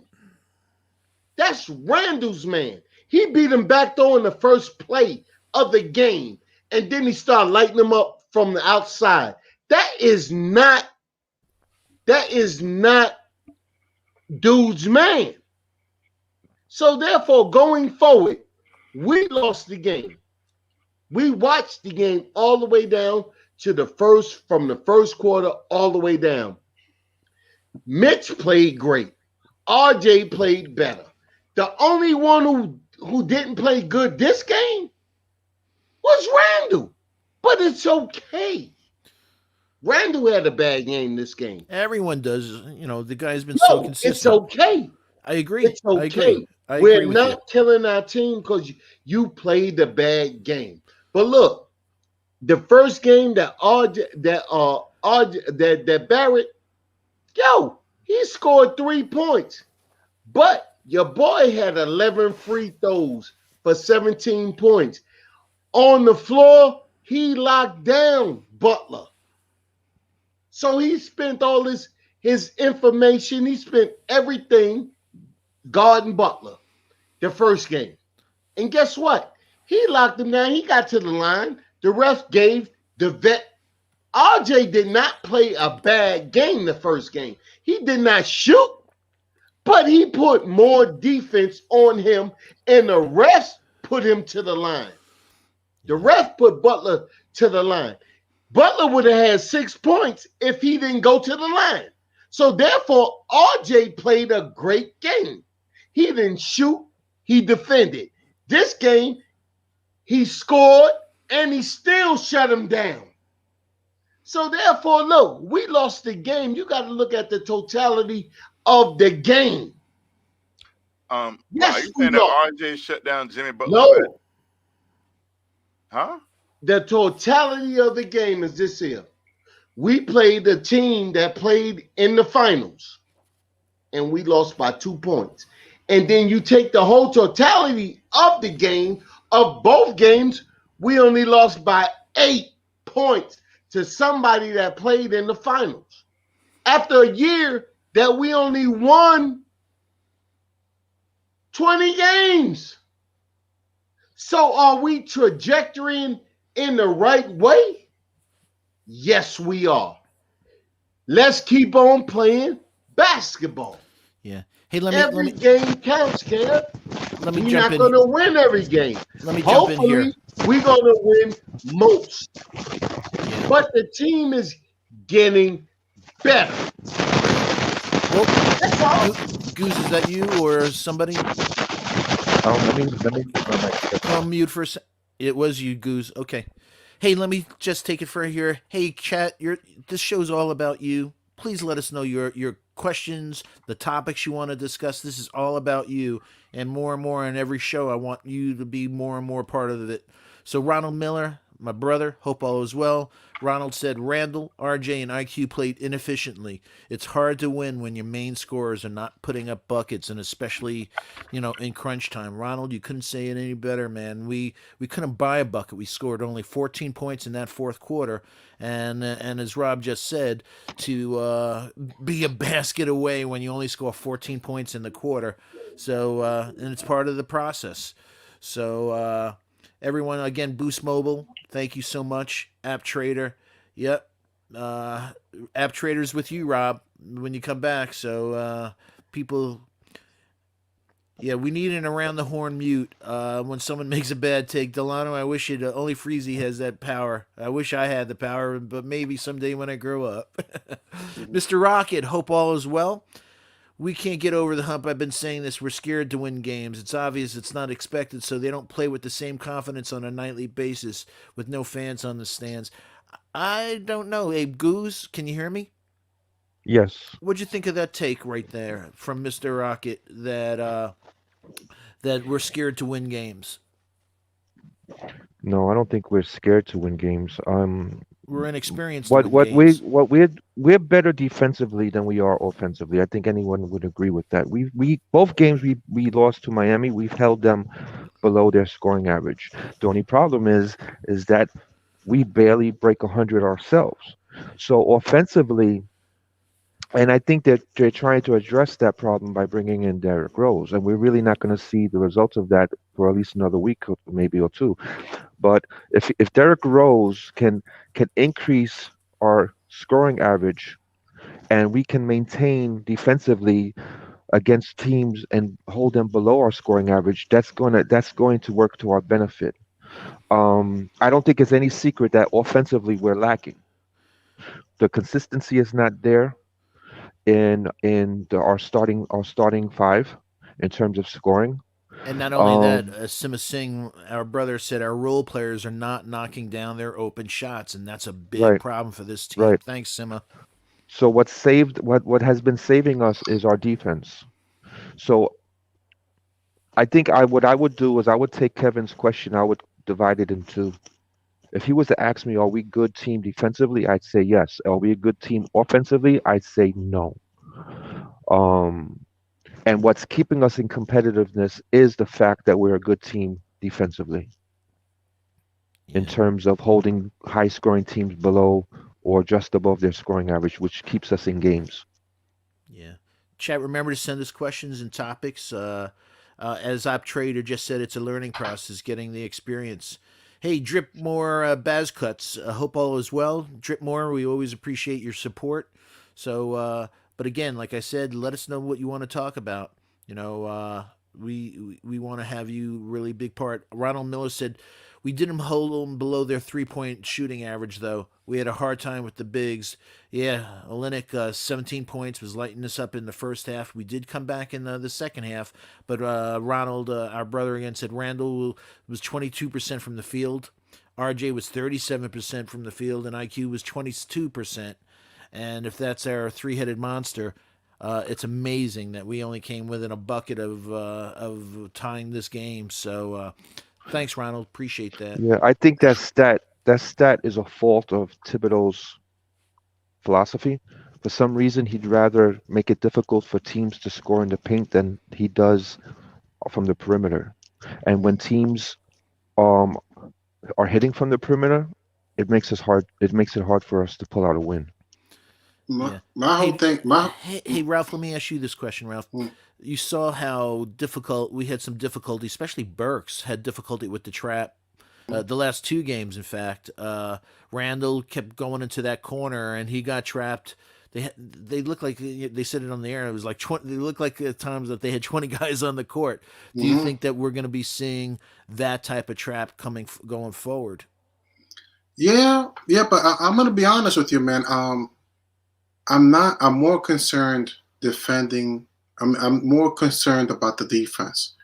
Every time there's a big man that can space the floor, that can hit the three, we are in trouble, and they are picking it up much more than we are talking about it, and we are realizing.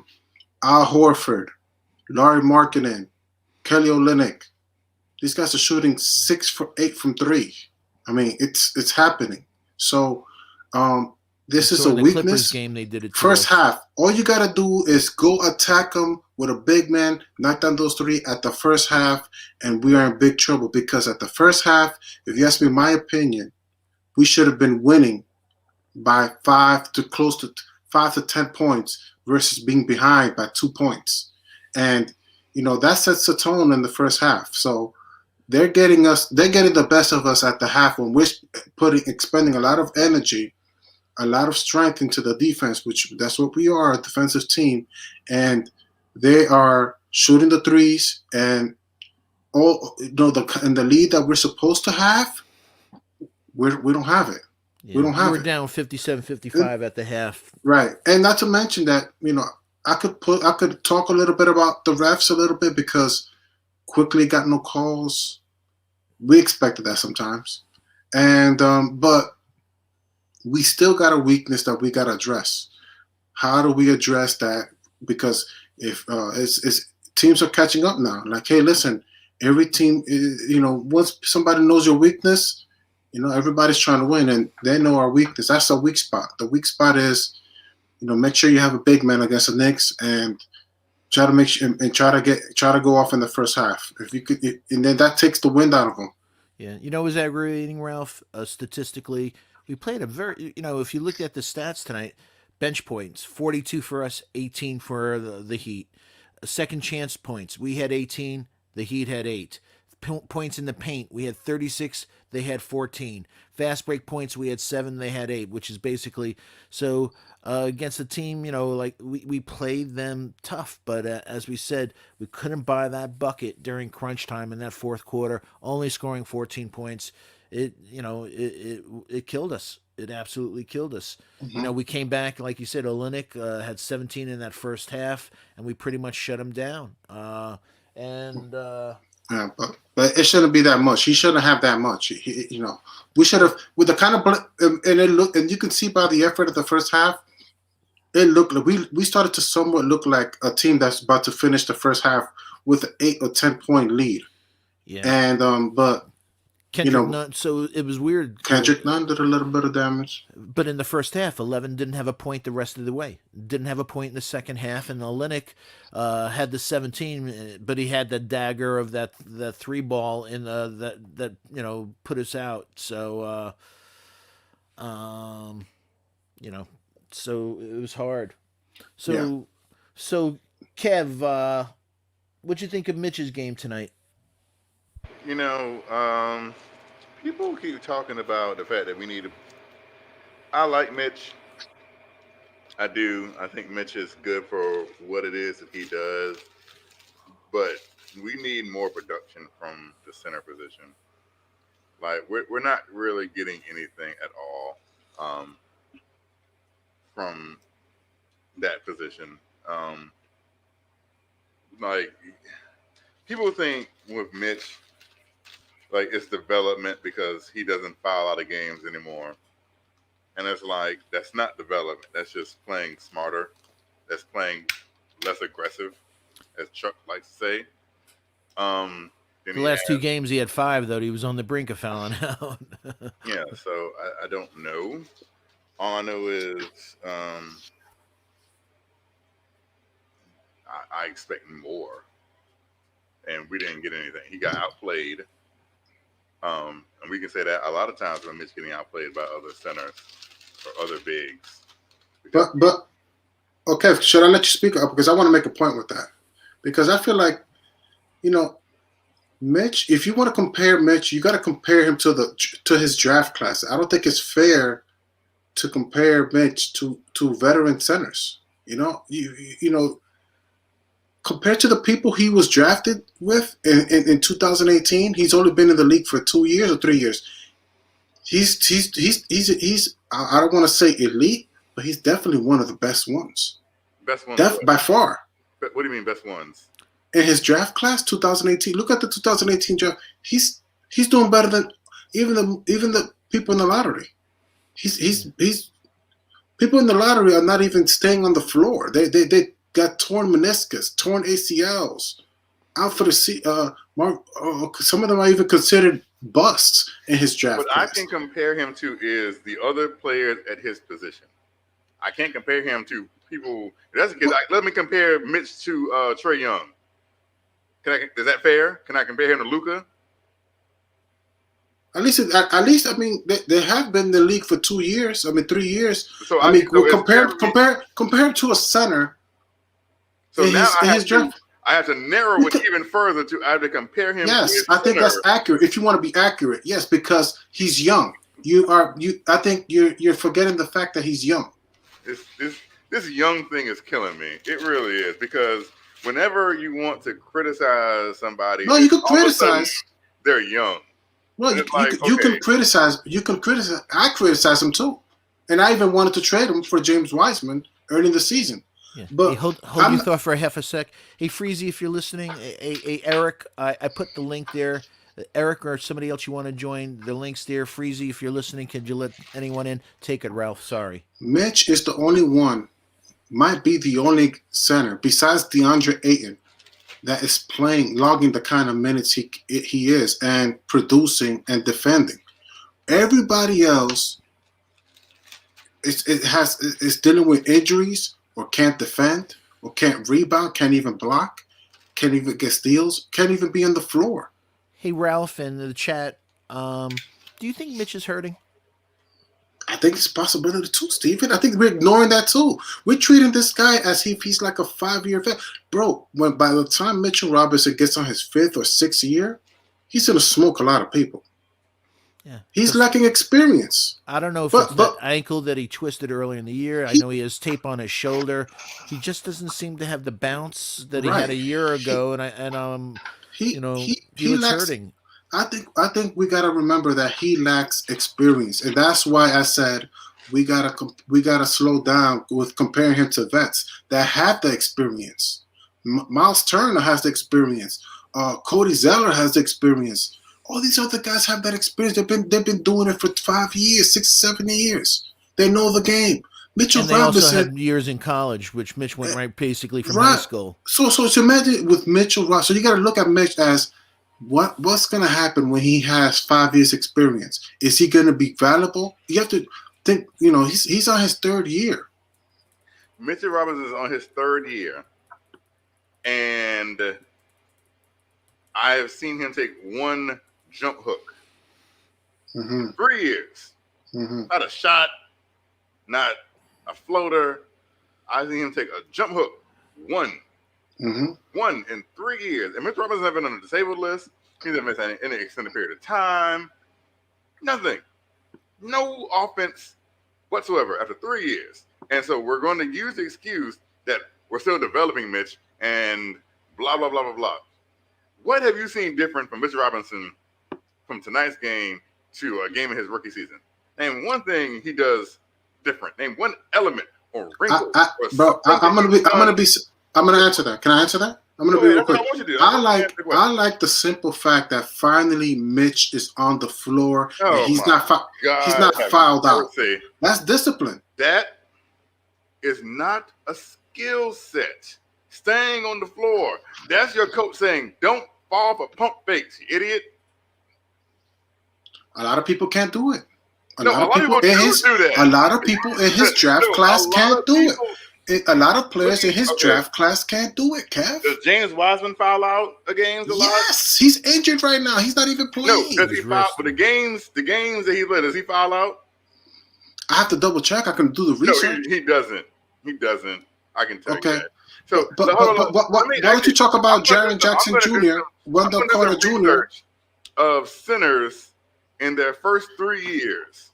Since that's what you want to relate to centers in their first 3 years of production. Like, who are you saying that Mitchell Robinson can be like? That you are projecting Mitchell Robinson to be? So I can look at that player and what they did in their first 3 years. Well, hopefully he could be a Clint Capella. Okay, so we're saying that Mitchell Robinson is going to be Clint Capella, right? Or in or the inkling of Clint Capella. Is Clint Capella an elite? I mean, he's above average, but is that like the center most people want? No, no. Right. Okay. No. So, but he still gets you 14.5 rebounds. He's like 3rd in the league in rebounds. And is Mitchell Robinson who's playing like 25, 30 minutes a game, averages 8 rebounds. 8 rebounds. Let me bring up his stats, man. I think he's. I know. It's 8 rebounds. He's averaging 8 rebounds a game. His first year that he's averaging 25 minutes, 30 minutes. I think it's okay for now. So in his 3rd year, he's averaging less rebounds than he did his first 2 years. And we're saying he's developing because he's playing more but averaging less. Yeah. That's what you're saying. Yeah. He's Hold your thought more. A second. Hey, Freezy, if you're listening, Quiet Money wants to get in here. I'd love for him to get in here. Quiet, I'm at the mercy of Freezy getting in here, so I'd love you to be on the show. So Freezy, if you're listening, let our guy in. Thank you. I just want to bring that up. He's playing more minutes, but he's averaging less points and rebounds. I mean, he's starting, and if we think that he might be injured too. I mean, he's. So wait a minute. No. Because your argument was he's playing and other people are injured.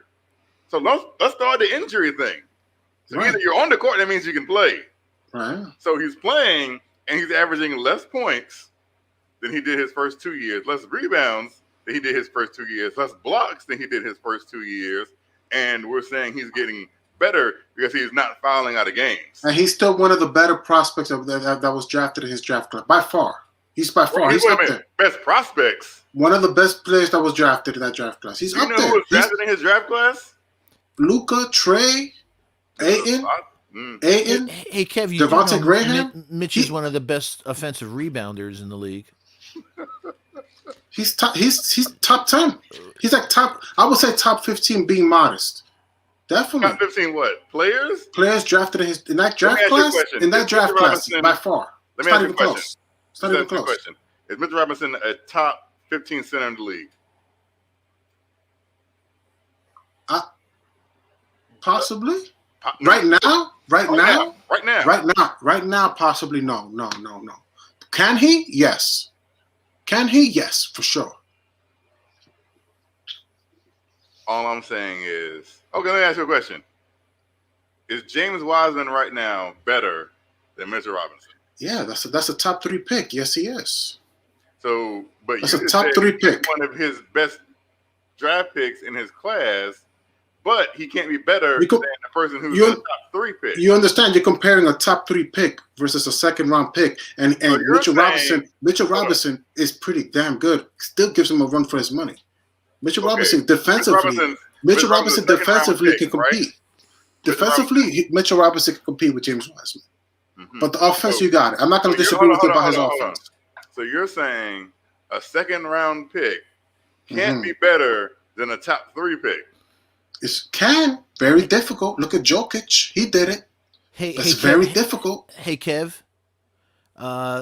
Again, from my brother Ronald Miller.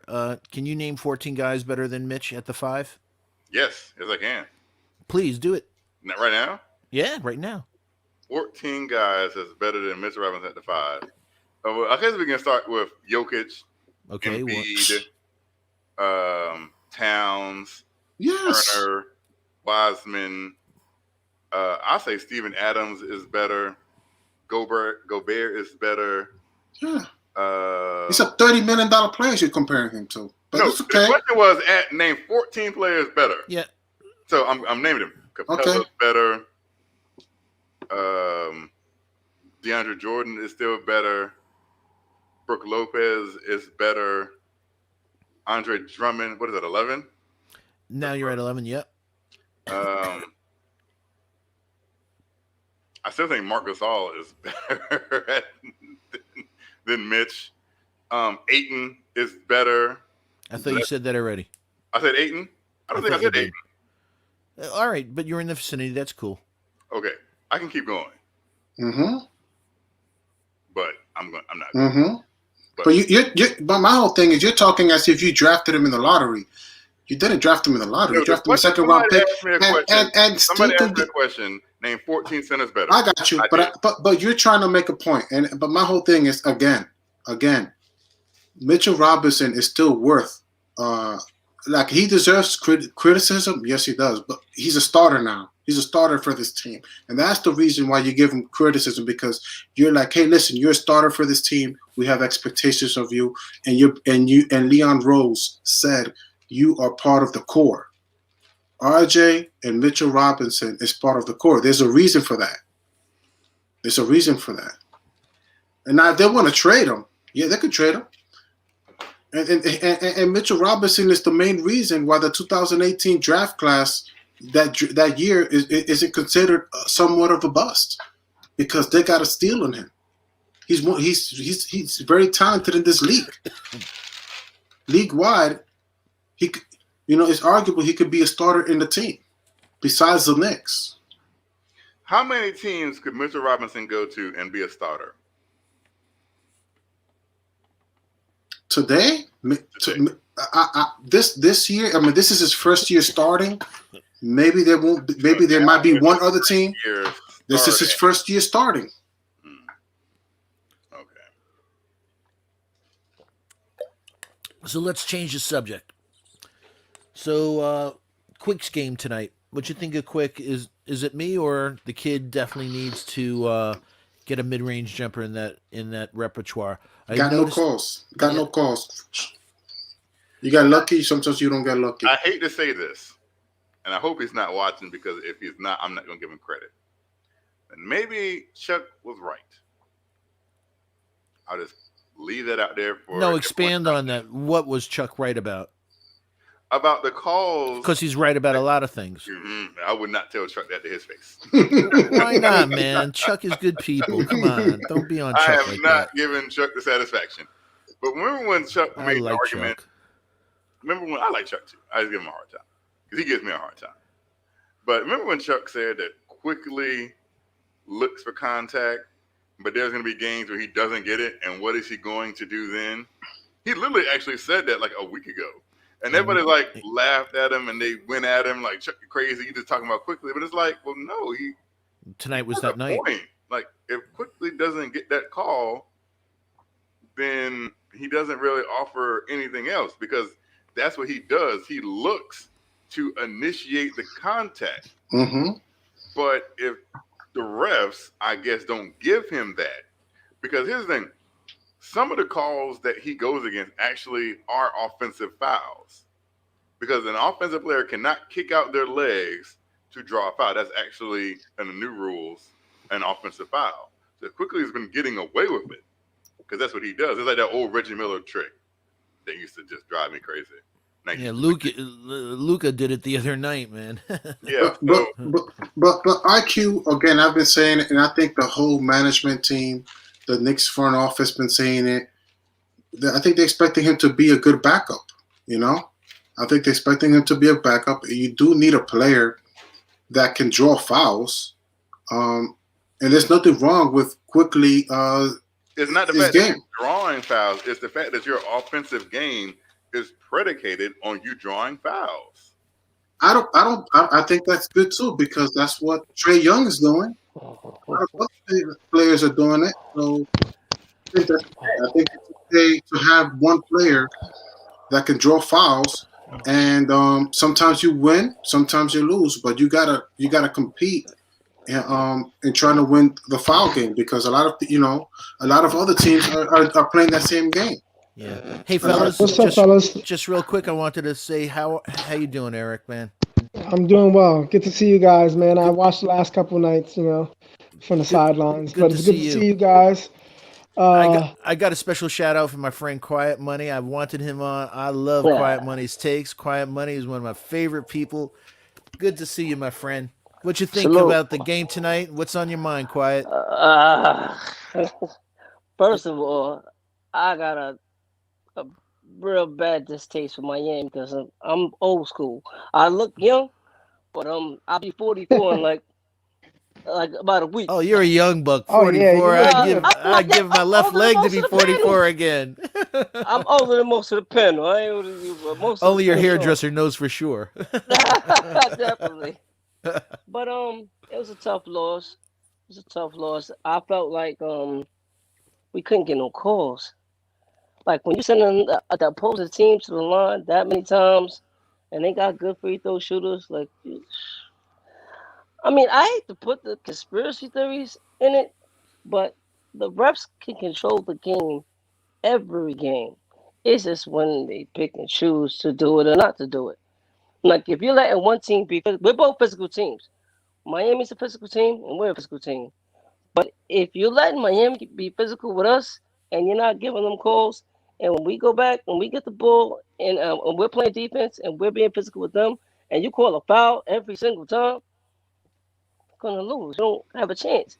I mean, that coupled with the fact that we tried out Mitch, who can't shoot, RJ, who can't shoot. I don't care what anybody say, he can't shoot, and Randall, who really can't shoot. Miami, they didn't have that. All five players could shoot in the end of that game.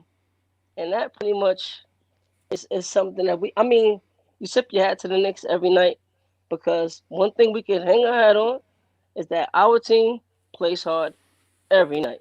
That's why we don't get smoked. We don't get smoked. We always in the game because we play hard. But it's rough. It's tough. But we need shooters, and it's like we can't. It's not gonna happen. I know another thing. Now that I'm on, and I'm actually in the video panel. Now I can tell you guys. When I said before, RJ Barrett needs to come off the bench, it's for more reasons than one. It's not because I'm just trying to bag on RJ. One, RJ needs to work on his game.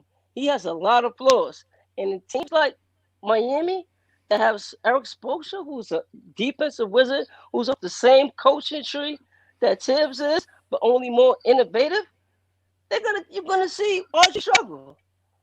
You're gonna see him struggle because he's gonna play him to his weaknesses. You think Eric Spoelstra don't know he doesn't like to go right? You think Eric Spoelstra don't know he's not a high percentage free throw shooter? You think Eric Spoelstra don't know he can't shoot the three? Like he knows this stuff.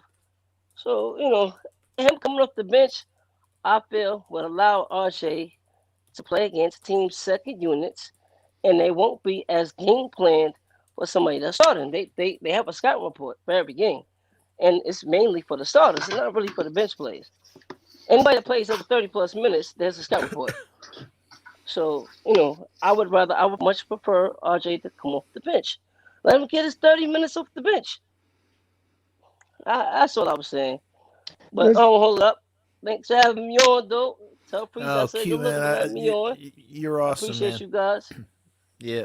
So Eric, what was your thoughts about the game tonight, and anything else you want to talk about? So tonight's game. First of all, what's up, guys? Kev, what up, man? Ralph, first time I'm on here with you. Quiet, Okay. first time. Goose, man, good to see you again, brother. Steve, always good to see you as well. Back at you. One thing tonight that you know what, they played hard, and that was their game. That was their game to win. But Bam Adebayo alone shot more free throws than the whole Knicks team. Sure. Okay, I think he had 18 free throws, and Knicks had like 16 or something like that. And that he alone beat at the free throw line is what won the game for them, because the Knicks had like 16 free throws as a team, or 18 free throws as a team. No, you nailed it. 16. We were 12 for 16. And he had 18, I think, Bam Adebayo. He had 16 by himself, actually. Exactly. So you nailed it. Yeah, you nailed If you think about that right there is the game for us. You know what I'm saying? The calls were really bad. It was 5 to 14, the differential in fouls tonight. It was brutal. Brutal. I mean, it was bad, and it was a lot of the same fouls. It was a lot of the fouls that were happening for Miami. The Knicks were getting fouled on the other end as well, and they weren't getting those calls. I just think that the ball didn't break our way tonight. Other than that, man, lose by 2 on the road. I mean, Miami, yes, they started off rough, but they're a good basketball team.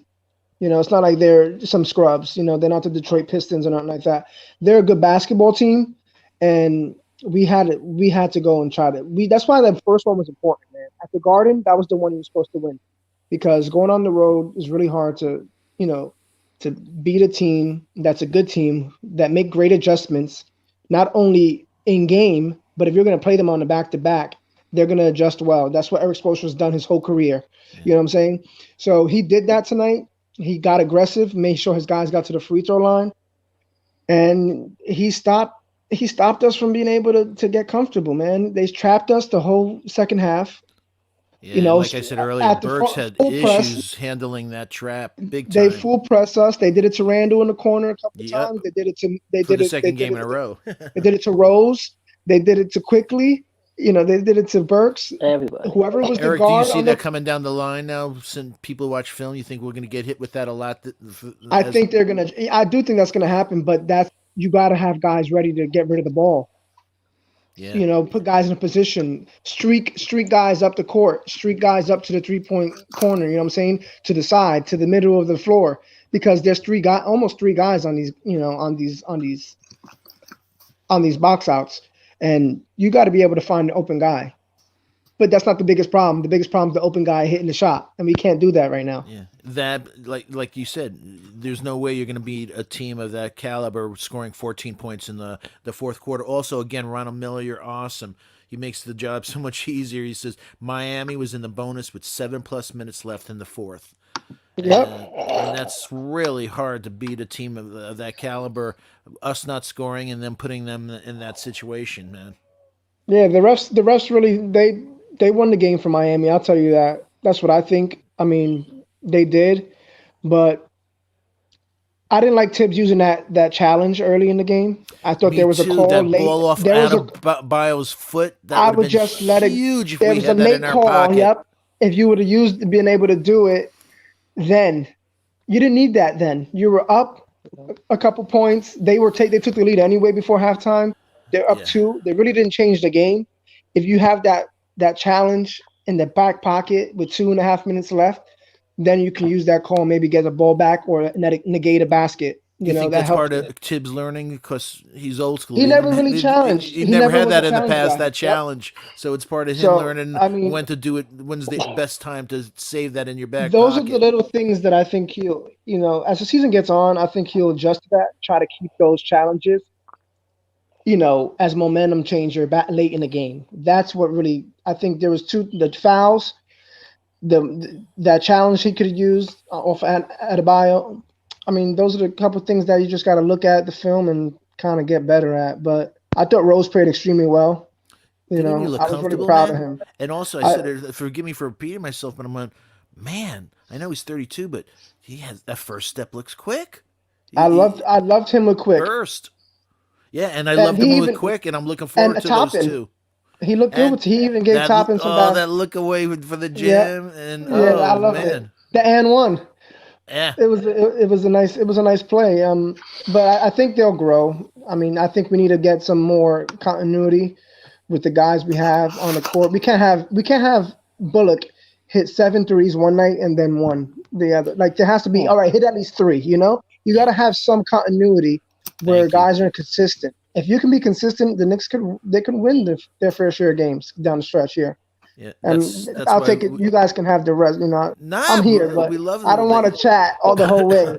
Not. What do you think, Hey, Kev? What do you we're guys guys think? Am I hanging. wrong? I'm sorry, I just Right. got back. I missed most of it. I'm sorry. No, I'm not gonna repeat it. But it's all I'm good. having stapler issues Oh at man, work. no, I feel you. No, I just said that there's a lot of things that could have changed tonight. Little things. I That's all. my opinion is, again, and this is just my opinion, and I understand, but I just don't like the. I'm gonna say it to the cows come home. I don't like Tibbs rotations because he could have left Derrick Rose and quickly in that game. I thought that's Right. what was gonna happen. Like he could have left, but to use the excuse that Derrick Rose just got there is ridiculous. Because if he just got there, why did you play him in the first place?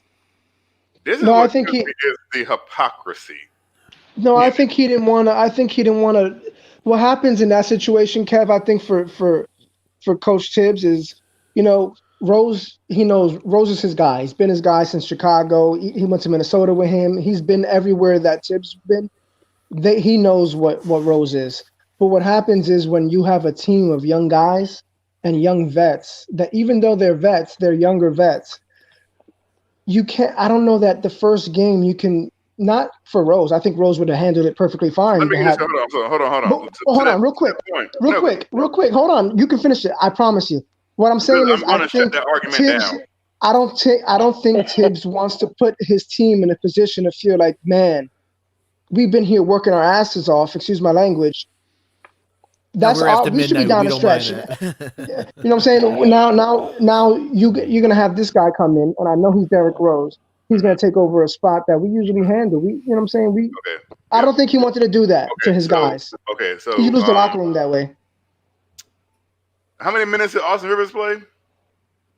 0. He played 0, right? Austin Rivers has been here from the beginning, right?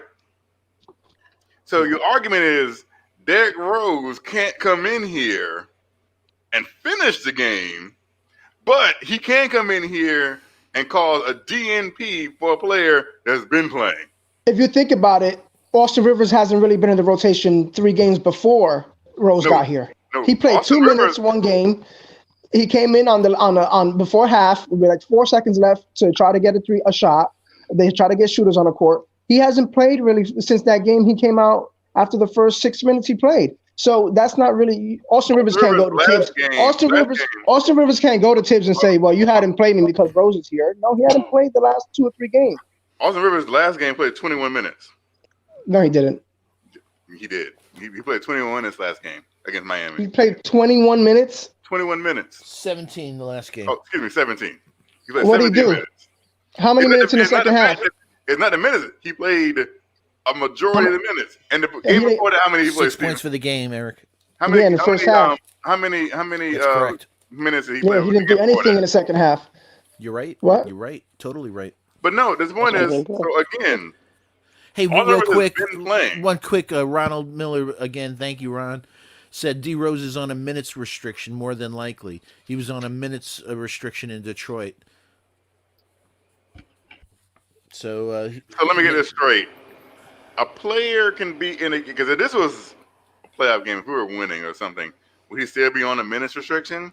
come on, No, that's No, different. That's You an can't do extreme. that. No. It's 24 games into the season. If we're in the playoffs, that's everybody's available. Yeah, you got to phase the guy in, man. I know he's been there and he's a vet and everything, but Did Derrick Rose just come off the street? Has he not been playing?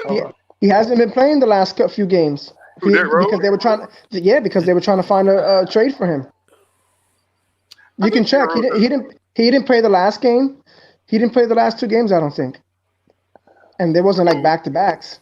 He wasn't playing because they knew they were going to trade him, not because he was hurt. Right. So then he hasn't played, let's say, in 4 or 5 days. You're going to bring him in and play him 30 minutes, and then he pulls a hammy. What good is he then? You got to those situations. And the way Tibbs has his guys play, it's not like.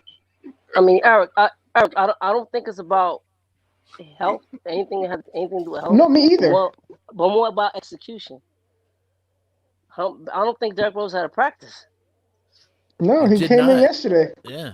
So what are you going? How are you going to execute these plays down the stretch of? Let me say this. Let me I mean, he knows for the most. He knows the most part. Kev, Quiet Money made a really good point. So Man. okay, let me throw this at you. Austin Rivers' first game, no practices, no preseason. That's not the same. He was there in the facility. He was watching it. He saw where the spots they were supposed to be. There you go, Steve. So let me get this straight. Okay, Austin Rivers had no practice. I mean, not Derrick Rose had no practice. Derrick Rose is probably rusty and shouldn't be playing, and yet he still played 20 minutes. Yeah, you think he was rusty when you watched him? No, but you said That's my Eric, man. You said Derrick Rose hasn't been playing in 2 games in 5 days, right? So he hasn't. But he's been playing, a professional. right? You can give him 20 minutes. You can just give a player 20 minutes. But he's If productive. it's Derrick Rose, yes. Derrick Rose is very productive. See the hypocrisy. There's no hypocrisy. He's better. He's better than any other Come option. on, Kev. Could you ask anything more of D Rose tonight? Come on. I think he's trying to create a hypocrisy. Maybe he's trying to create a hypocrisy. 1 second, we're talking over each other. Kev, we'll kick it right to you, Ralph, in a sec. Kev, what could you ask more of D Rose tonight? Hey, can you play 2 more minutes to close out the game? I don't think it would have mattered. No, it would have mattered. I don't think it would have mattered. I'm being honest with you. Instead of Elfrid Payton was in the game, it would have mattered. Payton shot 50% tonight. He was 4 for 6 at the rim. I'm not a big fan of Payton myself, but when he played well 3 games in a row. Thanks, Eric. And the layup that Elfrid Payton went to take the lead with a minute to go, did he make it or miss it? Missed it. I rest my case. That doesn't mean anything. Ralph. How do you know that? I don't even know that Derrick Rose would have got the ball in that situation. You don't know what would have happened if Derrick Rose was in and Elfrid wasn't. We don't understand. We don't know that. Let Ralph take Payton it. missed the layup. No, that's what I know. And so did RJ. Yeah. To win to go tie the game and go to overtime. First of all, I think we lost the game at the first half. I don't even think we lost the game at the second half. I think we should have had the lead in the first half, and again, we lost because our best player had an off night. That too. Not to mention that we have a weakness with big men who shoot the 3. Kelly Olynyk has no business shooting 17 points, getting 17 points in the first half. That's not going to win you games. I mean, he's not a bum. I don't want to. He's absolutely. He's a good player. He's a good player. But I'm not going to say. But I'm not going to be okay with him shooting 6 for 7 in the first half or 6 for 8 in the first. That to me, that's what I'm no expert. But I'm just going from my judgment. I think that's why we lost the game. I don't think it has no business to do in the second half. We should have, with the kind of defense we have, the kind of intensity, the kind of effort we have, we should have been up by 5 or 10 points in the first half. But I'll be honest. Go ahead, Ralph. I'm sorry. No, that's okay. Go ahead. Go ahead. No, I'll be honest. Everybody talks this, I like Mitch, I do, but everybody talks this like he's a good defender and perimeter defender. But man, he really gets roasted on these threes by big men who can shoot. He never comes out. He never consistently. comes out past the paint. And only time he comes out, watch the games. The only time he comes out is when he's helping on a little guy, a guard or a small forward who's going to shoot a three. He never comes out on a big man who's going to shoot a three. He'll come out and block a point guard's three or shooting guard's three, but he'll never come out and block or man up on a big guy behind the arc because he can't get. He's too small. If they bully him, he'll get beat on that. Not only that, I thought Nerlens Noel should have played down the stretch more. He played a hell of a game tonight. Yeah, The dude I thought had like Tibbs was 4 sending a blocks. message out. Yeah, He had 6 and 6 and 3 blocks in the first half. I thought he should have played more. He did well. He looked good for the first time in a little bit. He had some. He did some big things for us. Yeah. Hey, let me just do a quick shout out to the chat. Hey, Super Putin. I never thought in my life I'd be saying that, but Super Putin, how are you? Ala Wise, as always, my friend. Greenhouse, as Rob said, Olenek was Randall's man. What happened to my Rob tonight? Hopefully he'll be back a little later. Freezy will be in shortly, but I love my Rob. Stop videos. Thank you for all the questions tonight. Can't get to them all, so thank you. No, they for didn't have. Go ahead. Sorry, Yeah. I thought you were done. Yeah, no worries. Boost Mobile, Manchild, Juju92, Pseudonym Skype. As we said it earlier, thanks, Pseudonym. Scoring 14 points in the fourth quarter. You just can't do that against a quality team. So, Real King, again, Ronald Miller, man, thank you. Question your feedback. Show in, show out. You're MVP, man. Mike H. Let's see. Just want to get to the family, everyone there. I just appreciate all you do. And like I said, we're tweaking this stuff as we're going. Every show, fellas and gals, if you're out there, I want more questions from you. I want you more involved. So, Mr. Rocket, same with you. So, we have 83 people. Let me just do it at this second and get the actual number. We have 81 people in the chat. We're coming on 2 in the morning. We have 57 likes. Please get those likes up. So please hit those likes, subscribe, and remind the bells so you don't miss out on any Knicks at Night and Knicks Morning Drive broadcasts. Please share the link on your favorite social media platforms so we can grow the Blarens Tears family. And thanks again for getting us over the 1,320 subscriber milestone. 1,500, here we come. We greatly appreciate it. And a special shout out to the best mods on the planet. Sima Singh, Bodega Wi-Fi, the new Knicks. We appreciate all you do. Thanks, fellas. Eric? Yeah, I see some of the guys in the chat saying that Olenek was Randall's, but if you watch, he was matched up in the beginning of the game. They switched that because they try to get Randall on Adebayo, and that was his guy the rest of the way. Olenek is not athletic enough. That's why they put Mitch on him later down the stretch, and that's when he started hitting those big shots. Yeah. He didn't start. What I'm saying, it was the second quarter where he really started getting hot. Yeah. Because we were up big in the second quarter, up 12, and they came back and took the lead. I know. I was talking to Freezy. I think they actually may have been up 13 at one point. And it was like, wow, look at this. And then a few minutes later, we're like, whoa, what happened to that lead? Hey, Wacko Knicks Fanatic, hope all is well. Randall's horrible rotating on defense. He's done. Hey, somebody has their. Quiet. I think you might have it on. That was me. My bad. No worries. So Randall's horrible rotating on defense. I'm a huge fan of Randall now. I want us to keep him. I think we've seen such growth in his game, but the notes I take almost every game, I have 2 or 3 notes that he didn't block out.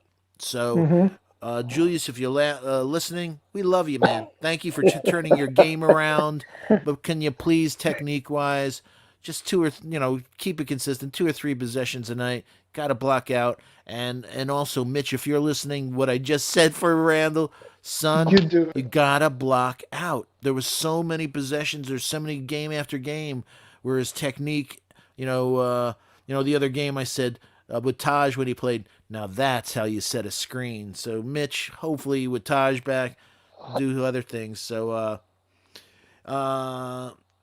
so Jonathan, JD, hope all is well. Hope all is well with the family and the kid. If we're going to hold Randall to all star standards, we got to pay him. Then we lost the game because of Julius Randle. Simple. He had minimal impact. Grind out games. Your best player takes it home. Hey, I agree with I you, don't but know. There's games where your best player don't play well, and then the thank other you. guys got to step up. If you have 82 Thanks, games thanks, and there's 10 games that your star player doesn't play like a star, then the other 4, 5, 6, 7 guys in rotation got to step up. thanks, Eric. Because I was going to say that JD, there's not one guy that I've ever seen that you have off games. You just can't do it. But if you look at the total picture, can't ask any more from what Julius has brought us this year. So, but great question as always, JD. Man, you always have great insight, and it's greatly appreciated. So at Greenhouse, that short corner jumper was born bad. Greenhouse always. So Kev, what's on your mind? Can you hear me? I'm sorry. Yeah.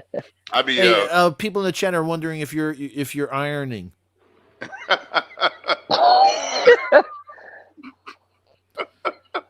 No, I'm not ironing. Of course, Super Putin has a couple of drawers he wants you to do for him. I'm literally in a kitchen, sweating up a storm here. I'm not ironing. I'm putting together these breakfast bags.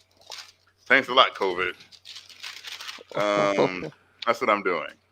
How long are you there for tonight? As long as until he gets his bags done. Or what? At work or in the kitchen? At work. Until 7. Oh, you're doing a different shift tonight. Well, 2 nights because they kind of lied to me, and they're like, "We're going to hire like a full-time night person or a part-time night person," but then they haven't because they claim they can't find anybody, but because they know that I'm doing it, and so it's like, yeah, pretty much. They suckered me. Hey, but you know what? We all go through that. That's but at the end of the week, or every couple of weeks when you got that paycheck, you're like, I guess it's worth it. Kev, I feel you, man. I'm in nursing, man, and it happens all the time. Yeah. So, Eric, thank you for your service, man. Taking care of the community. That I have great respect for that. No doubt, absolutely. I know you guys all have your hand in something as well, helping out people around you in your community. So it's all love, man. That's what we're here for. It is what we're here for. But if you ask what's on my mind, and I saw in the chat, my issues, the reason why I'm not happy is if you're going to masquerade, right, as you're this team that you're trying to win, right? And to me, it's all about a mentality that you have. And I don't think Rob was getting what I was saying earlier. Is I will not, if good teams don't celebrate losses.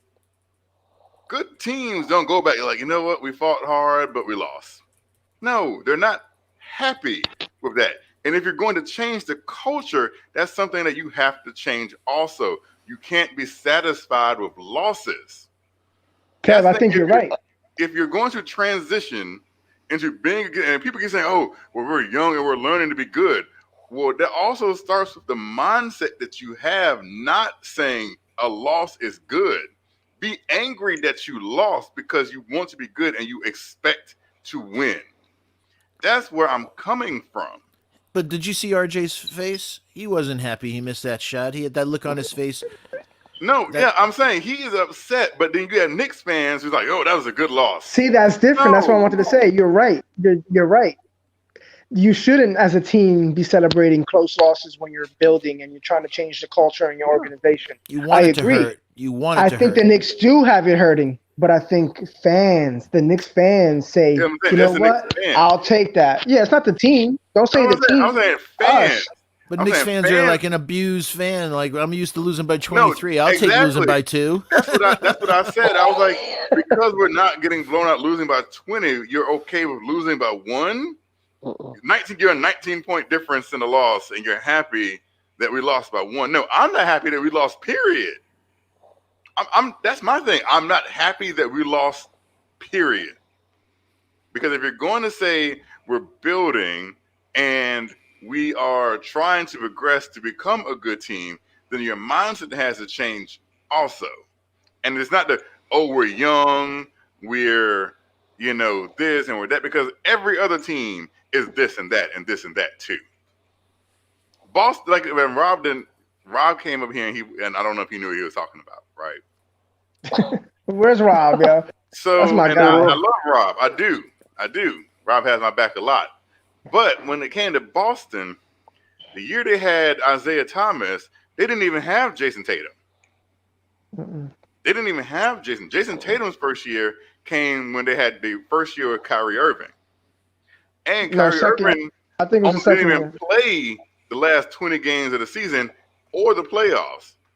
But yet a rookie in Jason Tatum and I think a second or third year player in Jaylen Brown carried into Game 7 of the Eastern Conference Finals. Jason Tatum was a rookie, or was he there before? He was a one rookie. year before. Nope, he was a rookie. Kyrie. I looked it up. He was a rookie.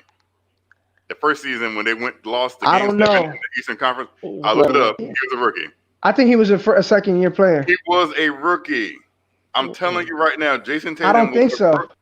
I mean, I don't know for sure because I looked it up. I'm telling you, him and Jaylen Brown were rookies. Jaylen Brown wasn't a rookie. Jason Tatum was a rookie. I don't know. Jason Tatum was a rookie. His first year when they went to he wasn't. He was there. He was there a year before Kyrie got there. I'm telling you, because that's why they made that move to get Kyrie. They thought they could take him over the hump. They got far with Jason Tatum and Jaylen Brown. That's why they're like, oh, you know what? We got to the conference finals against LeBron. Let's get Kyrie in here. Let me look this up for you. I'm going to read out the 2016-17 Boston Celtics record. That Isaiah Thomas, hold on, Kev. Are you cool, Freeze? Yeah, I'm good. Are you sure? Yeah, I'm straight. All right. I'm respectful. I know you're going through a lot at work, so just want to be there for you as always. People want to break my stuff, y'all. I can't have people breaking my stuff. I can't have people vandalizing stuff. I'm not a big guy. You know what I'm saying? You can't have stuff like that happen to your stuff. Not when you paid for it out of your pocket. Yeah. Absolutely. Hey. Gotta zip that one. You gotta notch that one. Yeah, man. Make you want to put your hands on them, man. Put your hands on somebody. Yeah. So Quiet Money, next time, if you can, get on a little earlier. It was an honor finally seeing you like this, and I've been enjoying chatting with you. Yo, that's Quiet Money. That is Quiet Money. We finally got our... Isn't that? I've been talking to Freezy that I've been wanting to get my pal on here for a while. Eric, thank you for the contact information. You're gonna, I want you on all the time too, man. You're awesome, man. I send my cell phone number in there too. You can shoot me a text, whatever. I will, and give it to the guys. Like give it to Kev and Freezy if you have their number and stuff. Nah, I don't want you getting any of those porn things, and Nah, I'm all right. Porn and life insurance. Yeah, that porn and life insurance. You know the way they roll. So they come hand in hand, porn and life insurance. No pun intended. So let me just do a quick shout out to my family. God bless you. Love you guys. I'll see you guys on Friday. App Trader, Yagen Hager, YouTube watcher, Andre Bryant, all of you. I can't tell you how much we appreciate your support. And like I said, this is a living thing, man. We're tweaking the formats and everything, and more than ever, we want more of your feedback. We want you engaged, so your questions, your topics, and everything.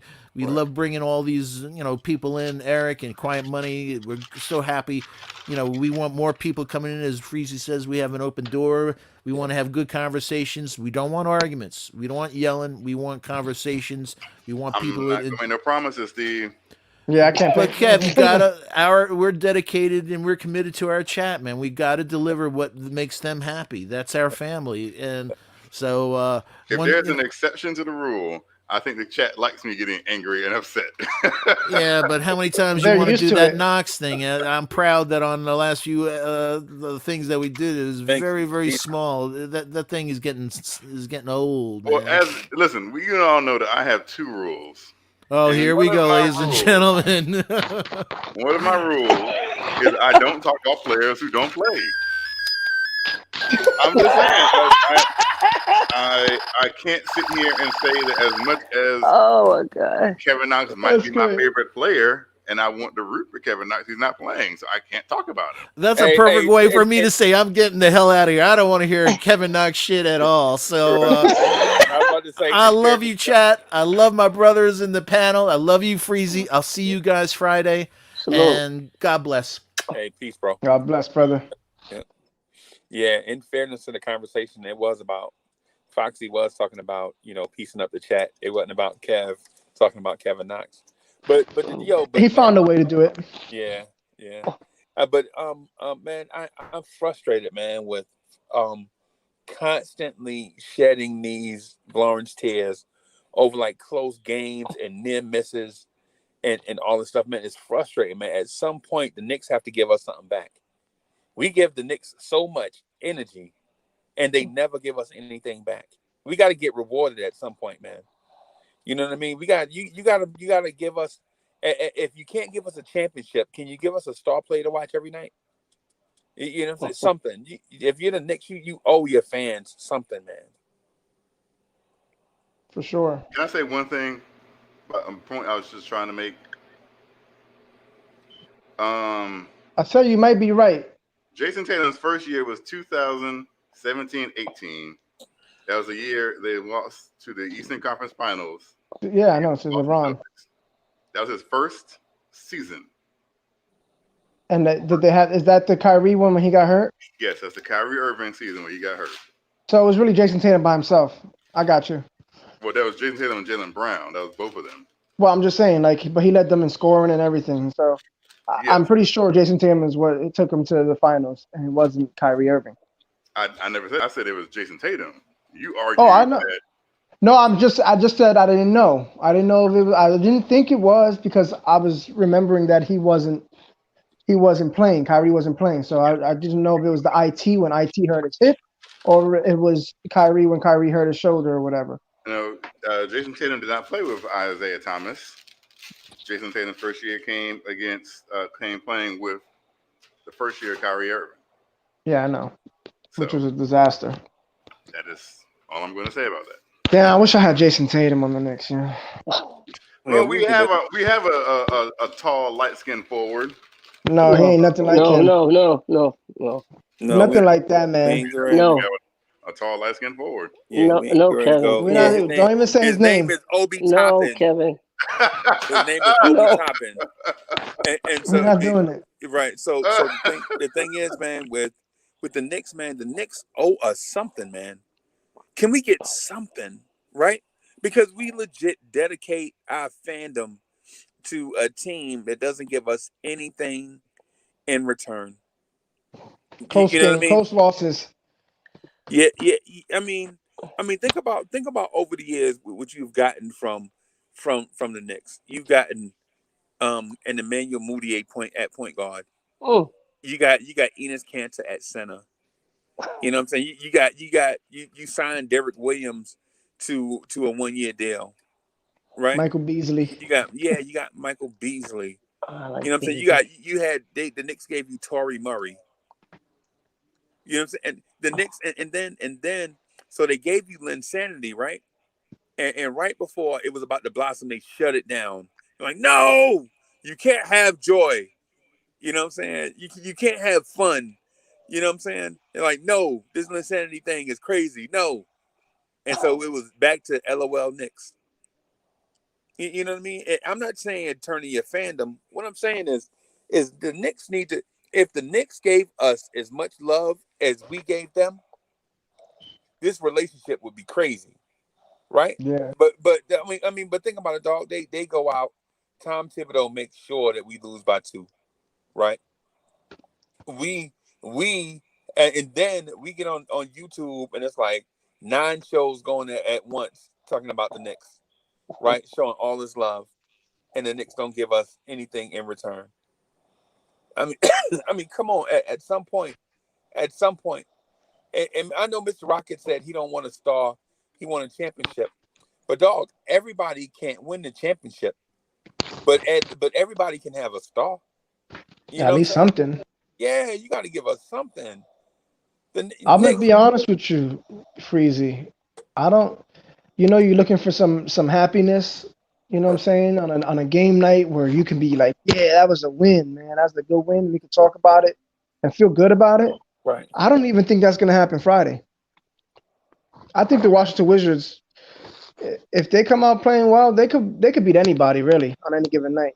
If they can get it together for even just 3 quarters, not if the Knicks win the first quarter, man, we're just gonna put it on anybody, man. And that's the scary thing. Like, yeah, there's based upon records, the Knicks Right. have a schedule coming ahead that looks like we can win more games than lose. Right. But actual teams and actually ending up believing that the Knicks could win all those games or Right. most of those games is hard because we're Knicks fans. We know what will go wrong, what could go wrong, will go wrong. Right. That's just how I feel. Right. Right, man. And it frustrates me, man. It's so and I tell you something funny, right? So I was thinking about what I wanted the Lawrence Tears logo to look like, and this has nothing to do with tonight's game or whatever, but just in general. So I have like all these different logos on this piece of paper, like I have a teddy bear. You know how I had a teddy bear in the background? Those Man, not you even have like mine. 3 teddy bears behind you. Yeah, those not even I mine. Those know. those are the misses, right? Because every time Yeah. I screw up, I try to make up to her, right? And so the idea came to me, how about a teddy bear with a tear? How about a tear and making ripples in water or whatever in the pool? All these ideas. And then I'm like, how come my fandom is based on how many times my team let me down and not about how many times my team stepped up and did something good? For sure. You know what I'm saying? I mean, think about, because the Golden State Warriors, that their content creator, he don't have anything like that. His whole thing is can we get back to championship level, right? That's what Golden State is saying, right?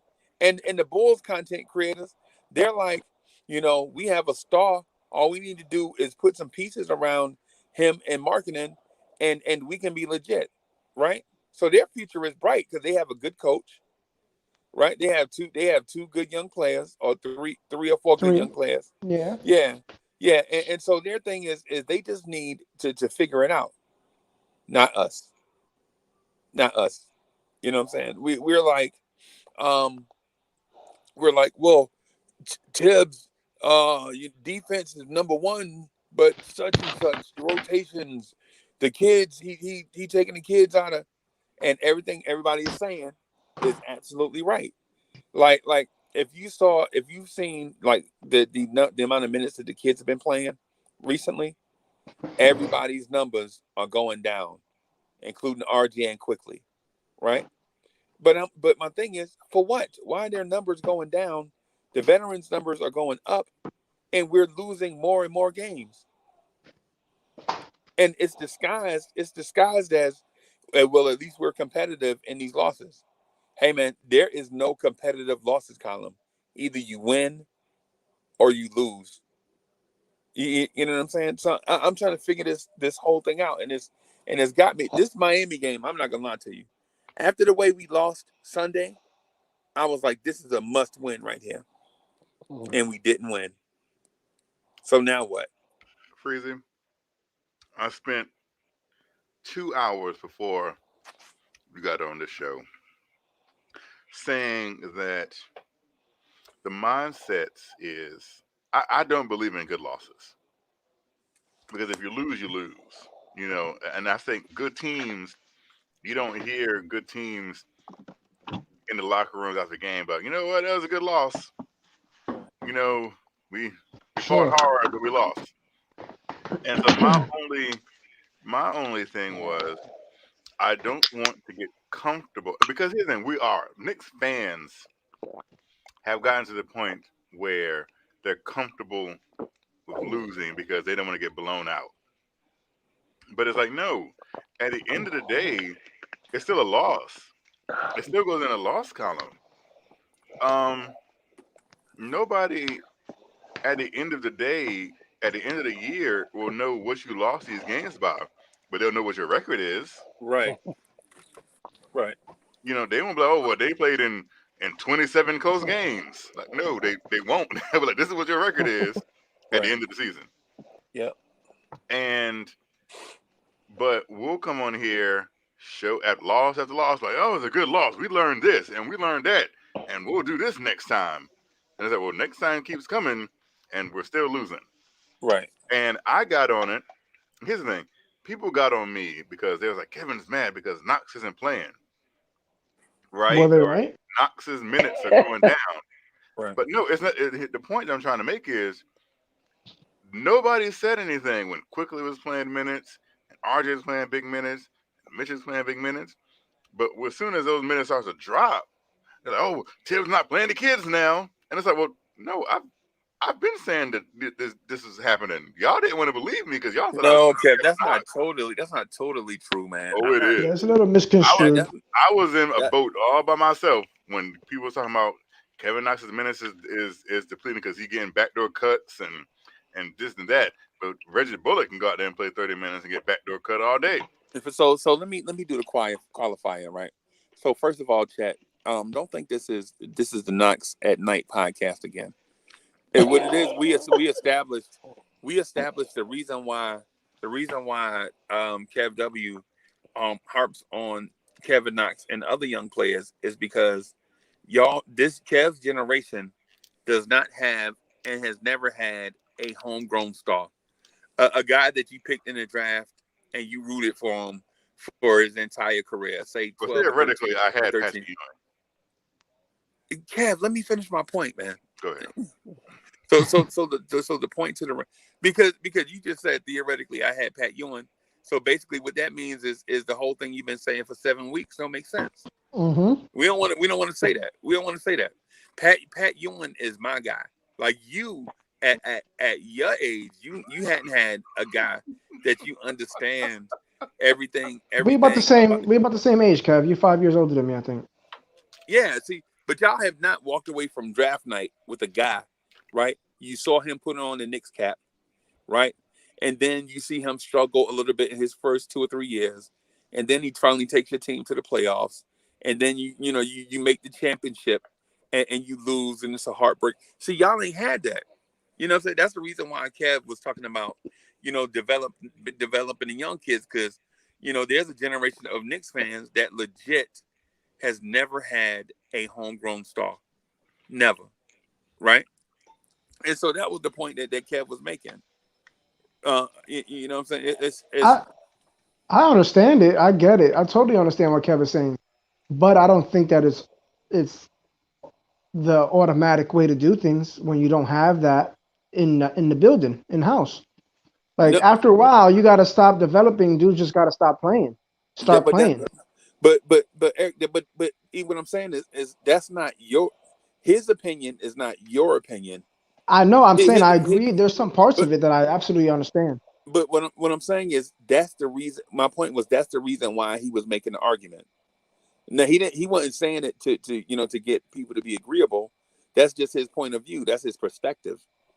You know what I'm saying? That he has never had a homegrown. Now, I love that about Kev. He keeps it 100. Like never had. Like with me, I had a day one dude. My day one dude was dude's like Bill Cartwright. You know what I'm saying? You know what I'm saying? It was like, so I had dudes that come here and put it all on the line for the organization. Yeah, I was mad. I was mad that they traded Cartwright for Charles Oakley because I was like, yo, you know what I'm saying? Y'all like, Oakley ain't nobody. Oakley just a 12.8 rebound dude you can find off the street. Hold up, Freezy. Big Freezy, don't tell him the story. Make him check out the interview on Knicks and Bruises when you tell the story. I'm sorry, say that again?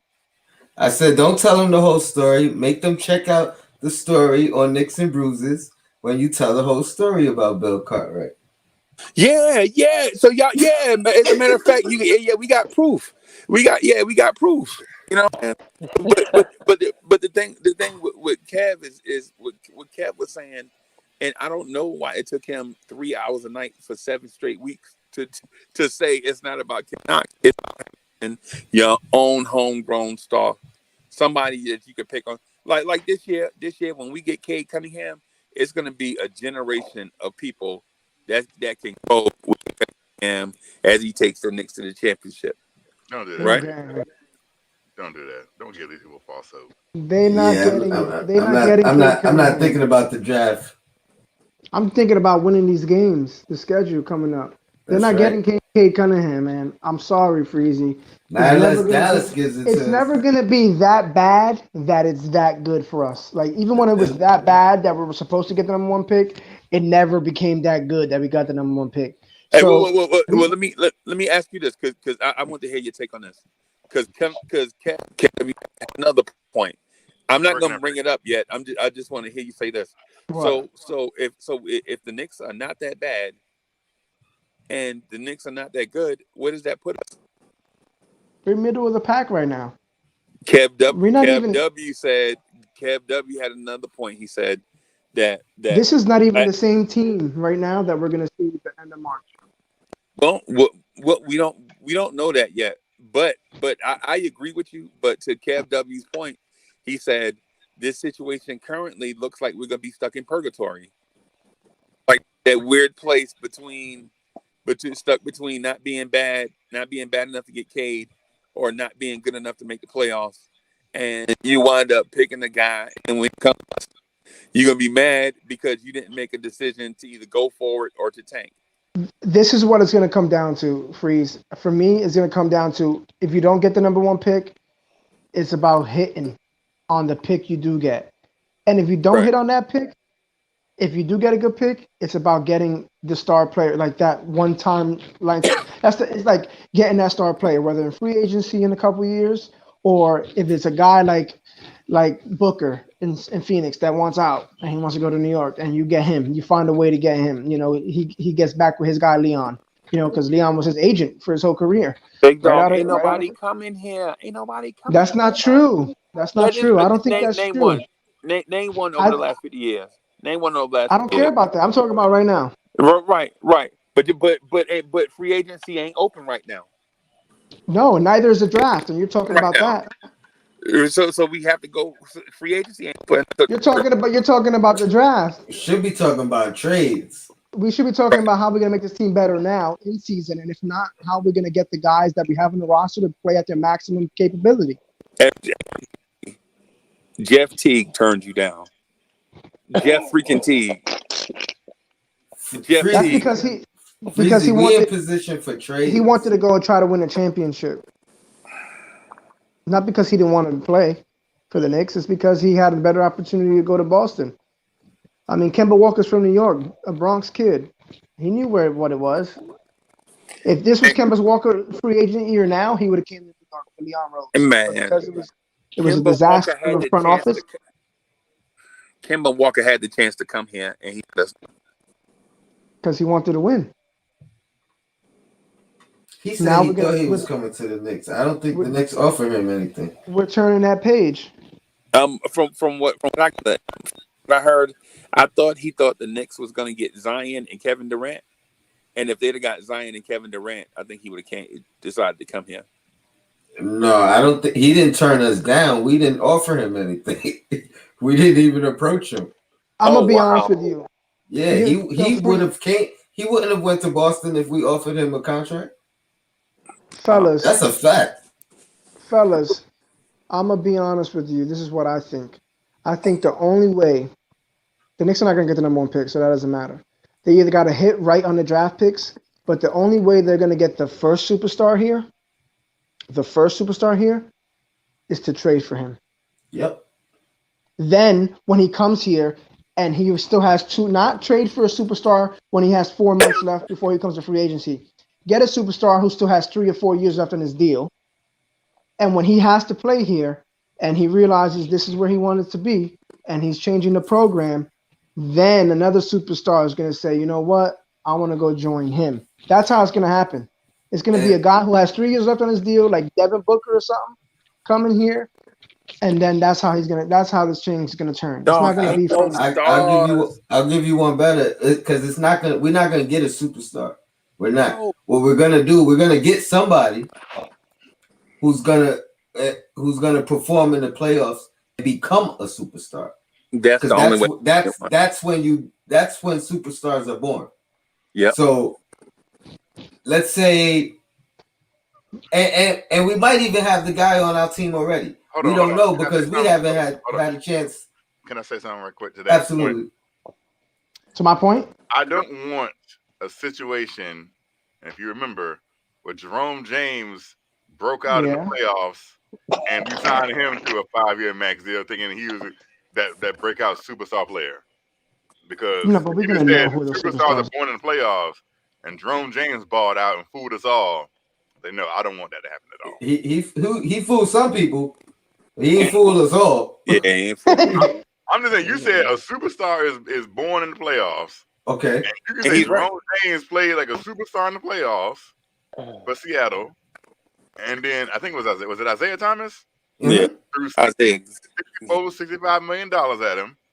Mm-hmm. They're gonna be the next great center for the Knicks, and we all know how that story. When did I say that Jerome James was a superstar though? Right. And so Kev, what he's saying. No, I know. No, but a star, borderline star player breaks out and becomes a superstar, like Jamal Murray. You know what I'm saying? Somebody like this. Exactly.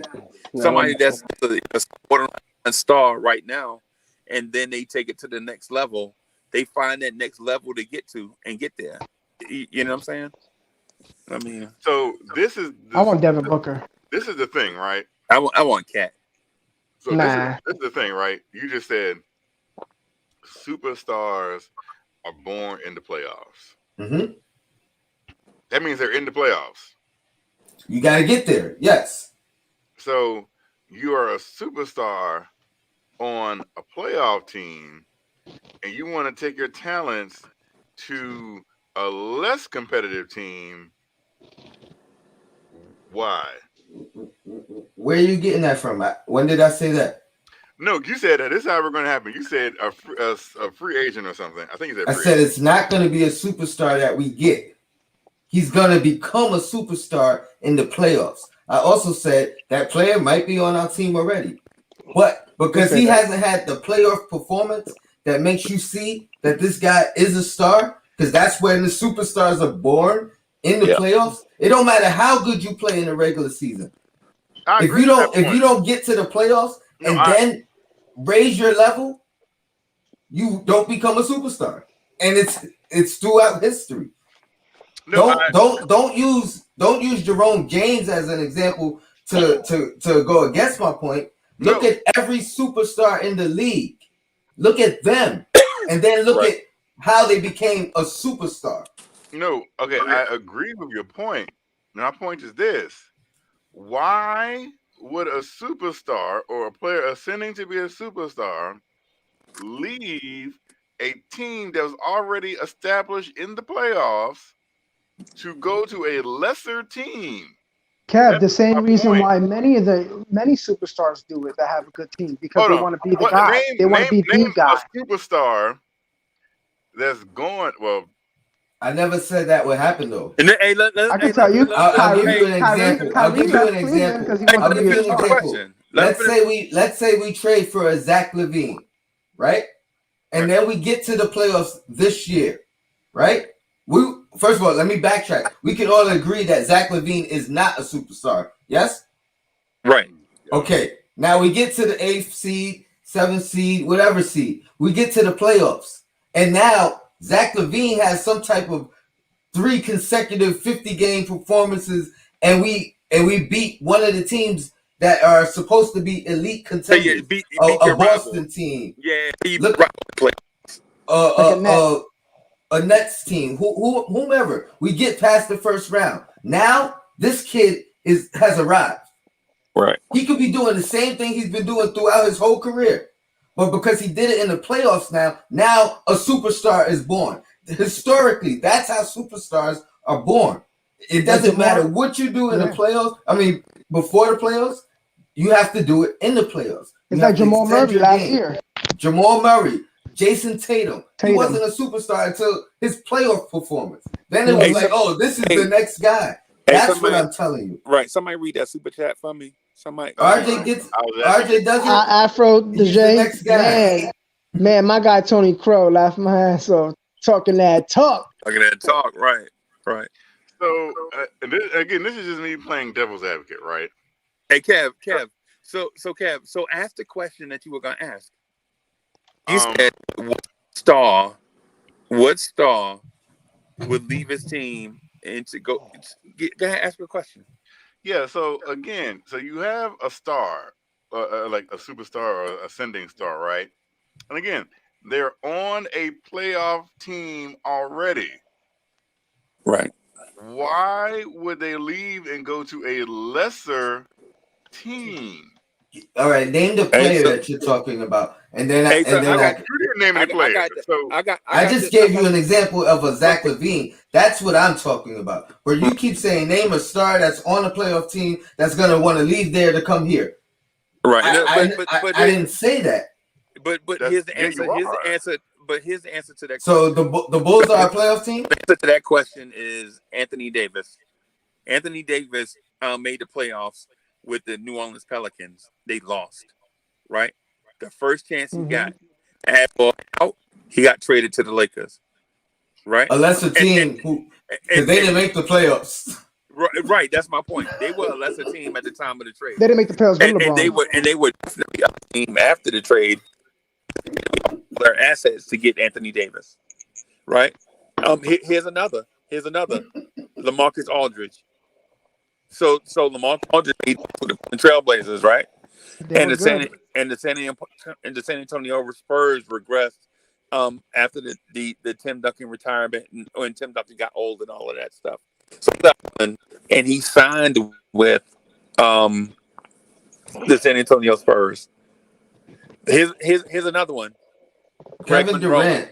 Hold on one second. Left the championship team. A championship team. And went to a bottom feeder. So hold on one second. I want to see. Right. So Greg Monroe. Because listen, hold on. Kev is checking something. Well, I don't care. So Greg Monroe left the Detroit Pistons after they made the playoffs with him and Drummond, and went to the Milwaukee Bucks. Right. And the Knicks were hot and heavy after Greg Monroe. And we were basically a playoff team or at the edge of being a playoff team. Right, to Tony Crow's argument, it happens, right?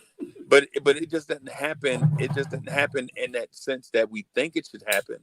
Like it doesn't happen with a guy that's like, a young guy that's 22 years old that has broken out and, he wants to be the guy. And especially not come to work into it. So it happens. Yes. So I remember the LaMarcus Aldridge when it was a Damian Lillard's rookie year where he hit the buzzer beater against Houston, and LaMarcus Aldridge was on that team. Right. Facts. Right. Then he left. Yeah. And he. Well, make sure you cover all his criteria. It's got to be a superstar, and it got to go to a lesser team. So, you can even talk about Kevin Durant because remember, Kevin Durant's team was one game away from beating that Golden State Warrior team. One game away from beating that goal, and he left his team to go play for that team.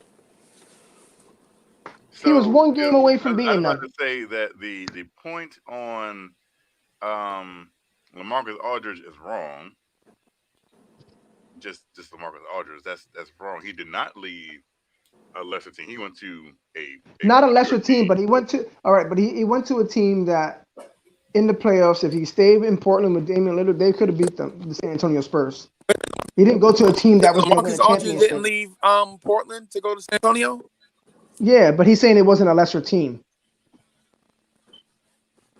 Yeah, San Antonio was. How about Kevin Durant going to the Nets? Kevin Durant. It don't get more superstar than that.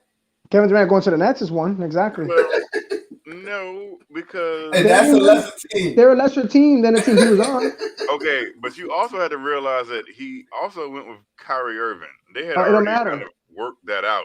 So what you're saying is two friends who are stars talk it out and said, where can we go together that can afford both of us and we worked it out Kev, you because know, the Knicks could have got Kev, both of You them, just it made was our a, own. You and just they made didn't. our point. Two guys who went from wait. who It went to was a lesser teams. Kev. So why did they choose the Knicks?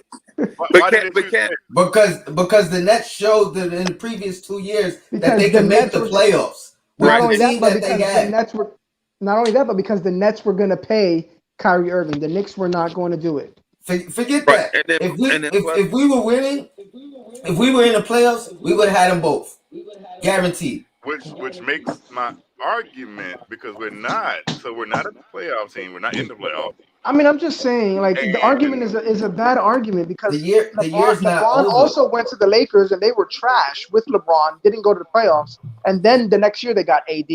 I He hate knew to that that's say what he that wanted. the prestige of the Lakers is a little bit higher than Doesn't How ours. matter. about See, leaving now you're Miami changing, and going but to now you're Cleveland? changing the argument. You're How changing the about leaving argument now. Miami and going to Cleveland? And We're back again, on I'm only making your argument because So what okay, you're talking about let me is make an not what I argument. said. Okay, I'm going to make an argument. And here's no, what I'm we don't getting want to at. make an argument. We want to No, I'm answer not making an argument. because I'm saying what no, Kev hold said on, hold was a on. good question. Can So I say something? Kev's question. The thing about it is instead of like making an argument for or against, what we should do is respect the question. Like the question Kev asked was a really good question, right? And so we can point out, we can challenge ourselves with an answer to it. Like when Kev asked the question, the first thing that came to my mind was Kawhi Leonard, right? So Kawhi Leonard was on a team on a championship. He left Toronto and went to the Clippers, which was a lesser team, right? That's an outlier, right? You don't want to always use an outlier as the answer. You know what I'm saying? Even if it's a part of the answer, you know what I'm saying? You don't want to use, you know what I'm saying, LeBron James leaving Cleveland to go to the Lakers, which was a lesser team. You know what I'm saying? But it At the really, time. Freezy, it really wasn't a question. He was making a statement that that's what he believed. Like no player's ever done that, and that's not true. Players, we're telling you that the players do that all over the league, all over sports, but especially in the NBA because it's a star-driven league, it's a player-driven league, and they have more say than any other sport, the NBA. So it happens. I understand what you're saying that it's very difficult for that to happen. A lot of things have to work out. Money, destination, maybe getting somebody else to come with you. I totally get that. But those things happen. And then sometimes they happen singularly and sometimes they happen as a duo. But we're yet to see if that's going to happen for a team like the Knicks. They have everything. They But have the city. that's They what I have was the getting city. to. That's what I was getting to. The follow-up question to the question that Kev asked, which was a good question. The follow-up question should have been, how can to the Knicks? That should have been like, that was the thing that I wanted to get to, because it happens on the league, but it doesn't happen to us. And so I'm asking y'all, like, why doesn't Kawhi Leonard going to the Clippers should have been the answer to the question, like, and LeBron James going to the Lakers. But what I'm asking is, Or how to come? Cleveland from the Miami. There was just Freezy. There was no in our front office and in our coaching staff. There was no cohesiveness. They saw how they treated Carmelo Anthony when Phil Jackson was here. How they ousted him. How would they want to be the lone superstar to take the first bullet by themselves before they can get someone else to join them? Why would they want to do that? Now there's a guy like Tibbs who superstars know and respect and got love for him. Leon And Rose, there's Leon Rose, who Worldwide West. before Leon Rose became the Knicks president, he was the GM. He was the agent of many top NBA basketball players, okay, and coaches. So a lot of guys have relationships with him. Worldwide West, another thing. There's a lot of things that the Knicks didn't have that they're starting to now learn and have attributed to their franchise. So now we get to see if it's going to change. I want to say something because that makes no sense. I made an argument. I said Leon Rose's first year is eerily similar to Steve Mills' last year. They didn't bring it. They prompt. They I don't say Leon Rose didn't promise us anybody, but you got Worldwide West to come in here for his connections. You had all these Leon Rose connections, and we ended up with Austin Rivers, Alec Burks, Nerlens Noel, And Alfred You Payton. gotta give it and some Everett, and time, we signed man. Everett Payton. and picking up Reggie Bullock's option. Let me repeat that again. With Worldwide West and Leon Rose of all his connections, we ended up with Alec Burks, Nerlens Noel, and Austin Rivers, and re-signing Elfrid Payton. Hey, And don't Derrick forget. Rose. All of that. And Derrick Rose. And Hey, Tom Freezy, Thibodeau. can I get my introduction? Yeah, I was trying to get to it, man, but hey, everybody. bugging. So introducing the current unbiased, unfazed, undaunted, unblemished fatal four-way champ, Tony Crow. Ladies and gentlemen, Tony Crow.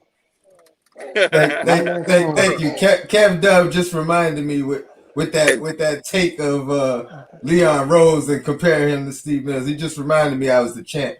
Yeah, I gotta do the same thing. Thank you, brother. I appreciate it. I gotta do the same thing for Kev. Hold on, stop.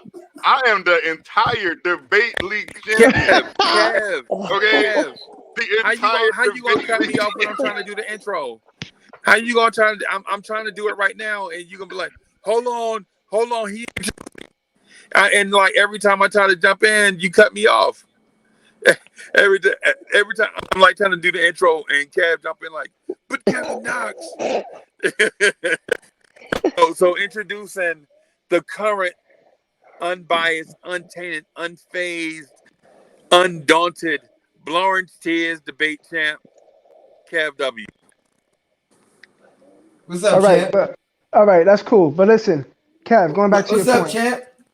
Listen, going back to your point real quick, Kev. Oh, I can't get no love? Listen, going back to your point, Kev. What superstars were available in free agency? Oh no, Eric G, don't do that. Hold on, and keep your mic on mute for a second too. Keep it like that. I like it like that for a second.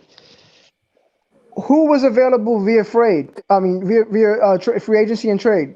There was nobody. Leon Rose, The close Knicks, personal friend and former agent, Chris Paul.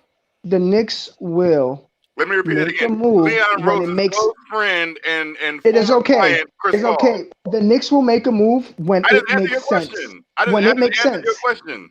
When You it said, makes sense. hold on. Let me You ask saw what OKC got for him? You saw what OKC got for him? Hold on. Your original question was name a superstar that was available via free agency. And I'll tell you right now, superstar, Chris Paul's not on that list for me. You know why? Because he's over 35.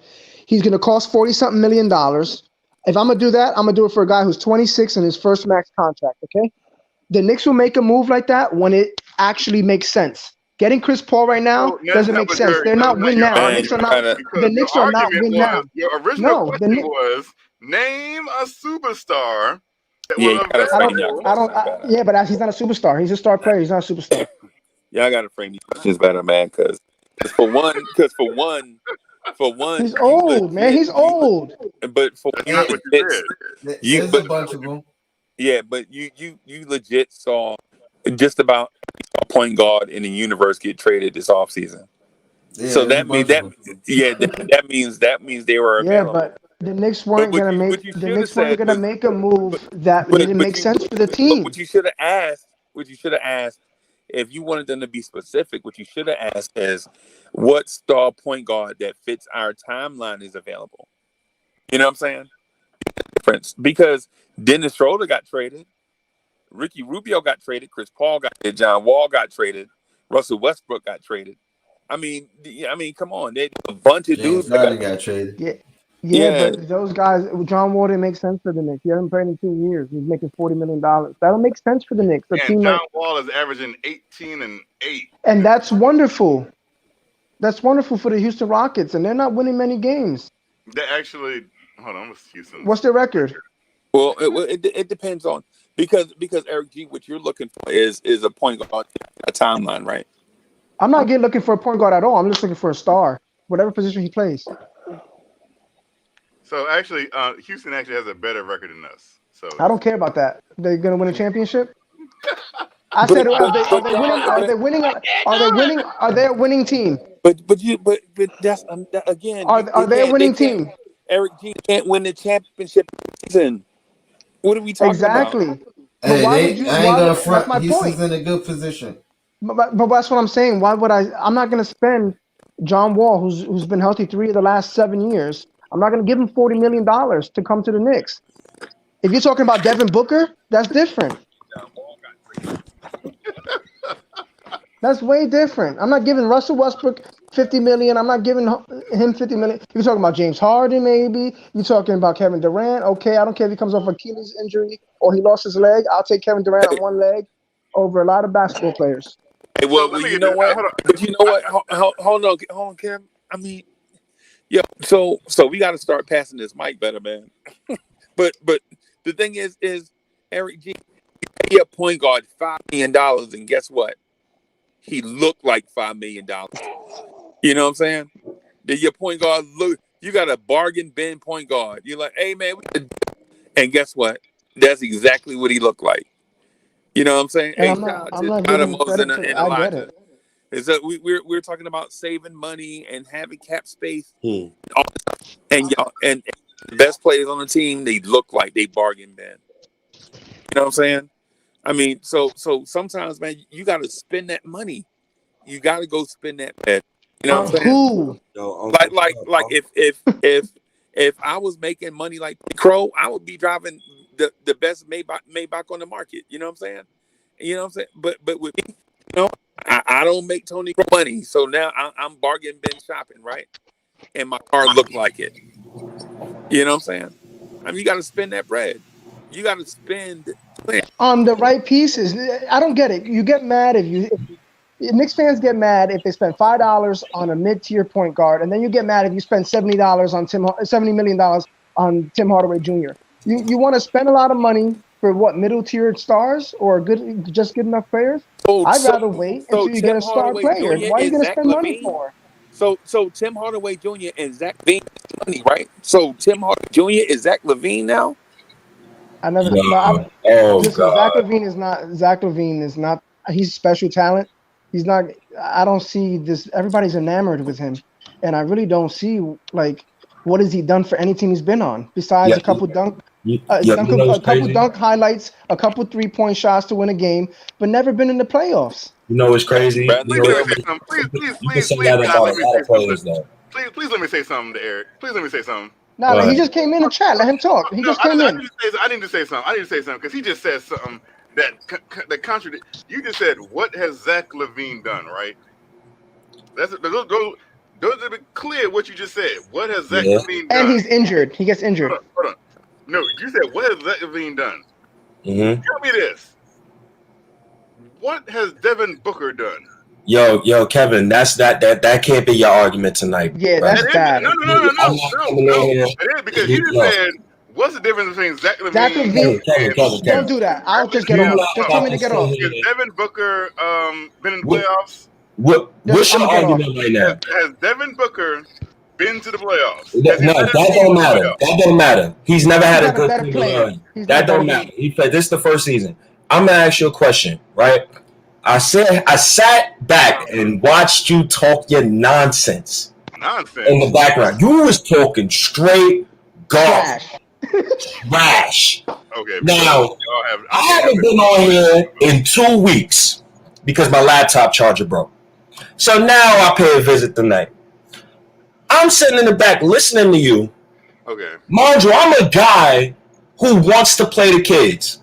I'm a guy who gets mad when I watch Julius Randle put up tremendous numbers because Obi's having a cup of coffee for 5 minutes a half. I'm mad at that. Yes. So what are you? But you gotta understand, Kevin. I'm 30. The last 20 years, I watched the Knicks since I've been 10 years old make it to the playoffs 3 times.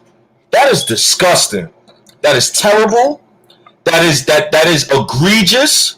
That is bad money management. Okay, Now, hold on.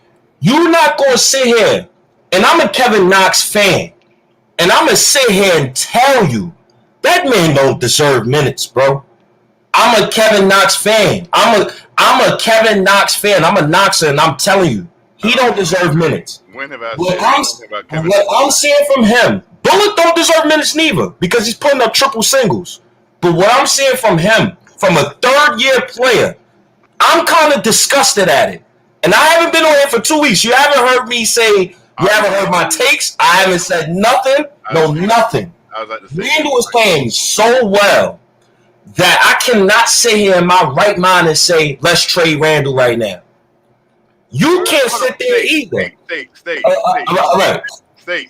Go, Hold on for a second. go ahead.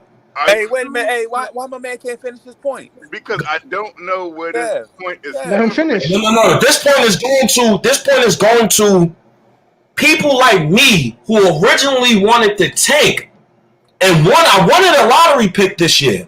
But what I'm seeing from this team right now, and RJ, I understand there's no superstar free agents and free agency for the next 3 years. I understand that. I understand that a lot of people don't like Randall. I understand that you don't like Alfred Payne. I hate Alfred Payne.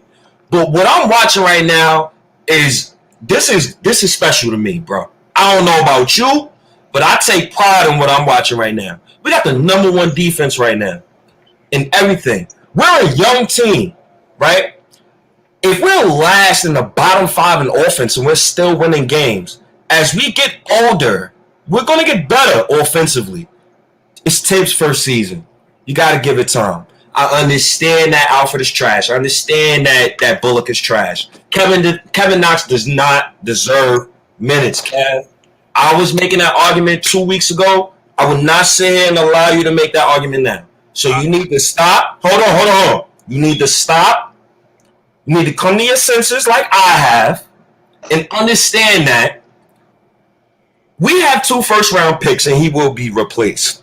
So let's stop holding on to these old sentimental value.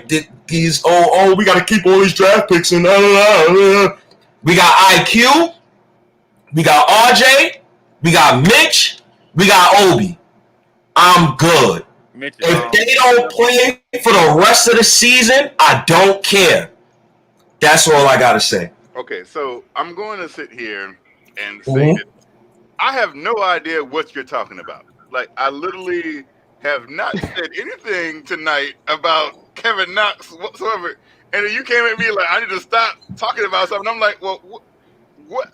This whole rant, I don't know if you've been building this up for 2 weeks or what. Maybe that's why I'm so lost. Because I've been listening for the past 2 weeks, and I've been listening to you make excuses for the young guys, and I can't allow you to continue to sit here and make excuses. So hold on. So I want to ask my fellow panelists, and I want you to be honest. In let's just say the last 2 weeks, have I even really debated about Kevin Knox starting? Have I even said anything remotely of any substance about Kevin Knox? Not at all. What in the world state are you talking about? But I'll tell you this. Have not said anything. I literally have not said anything about Kevin Knox in 2 weeks. Hold on, State, because I let you talk. I literally have not said anything about Kevin Knox or arguing that Kevin Knox needs to start. I just pulled up like the Kool-Aid man, bro. I just pulled up, bro. Because I don't want to sit here and try to make excuses for the young guys. And then what I'm saying and then what I'm watching right now, I got to respect what the coaching staff is doing. Like, I'm kind of mad that Frank is not playing. So just trade him. Trade him and trade Kevin Knox. Trade those young boys. Because you literally just went on a rant coming at me about a topic that I'm not even talking about.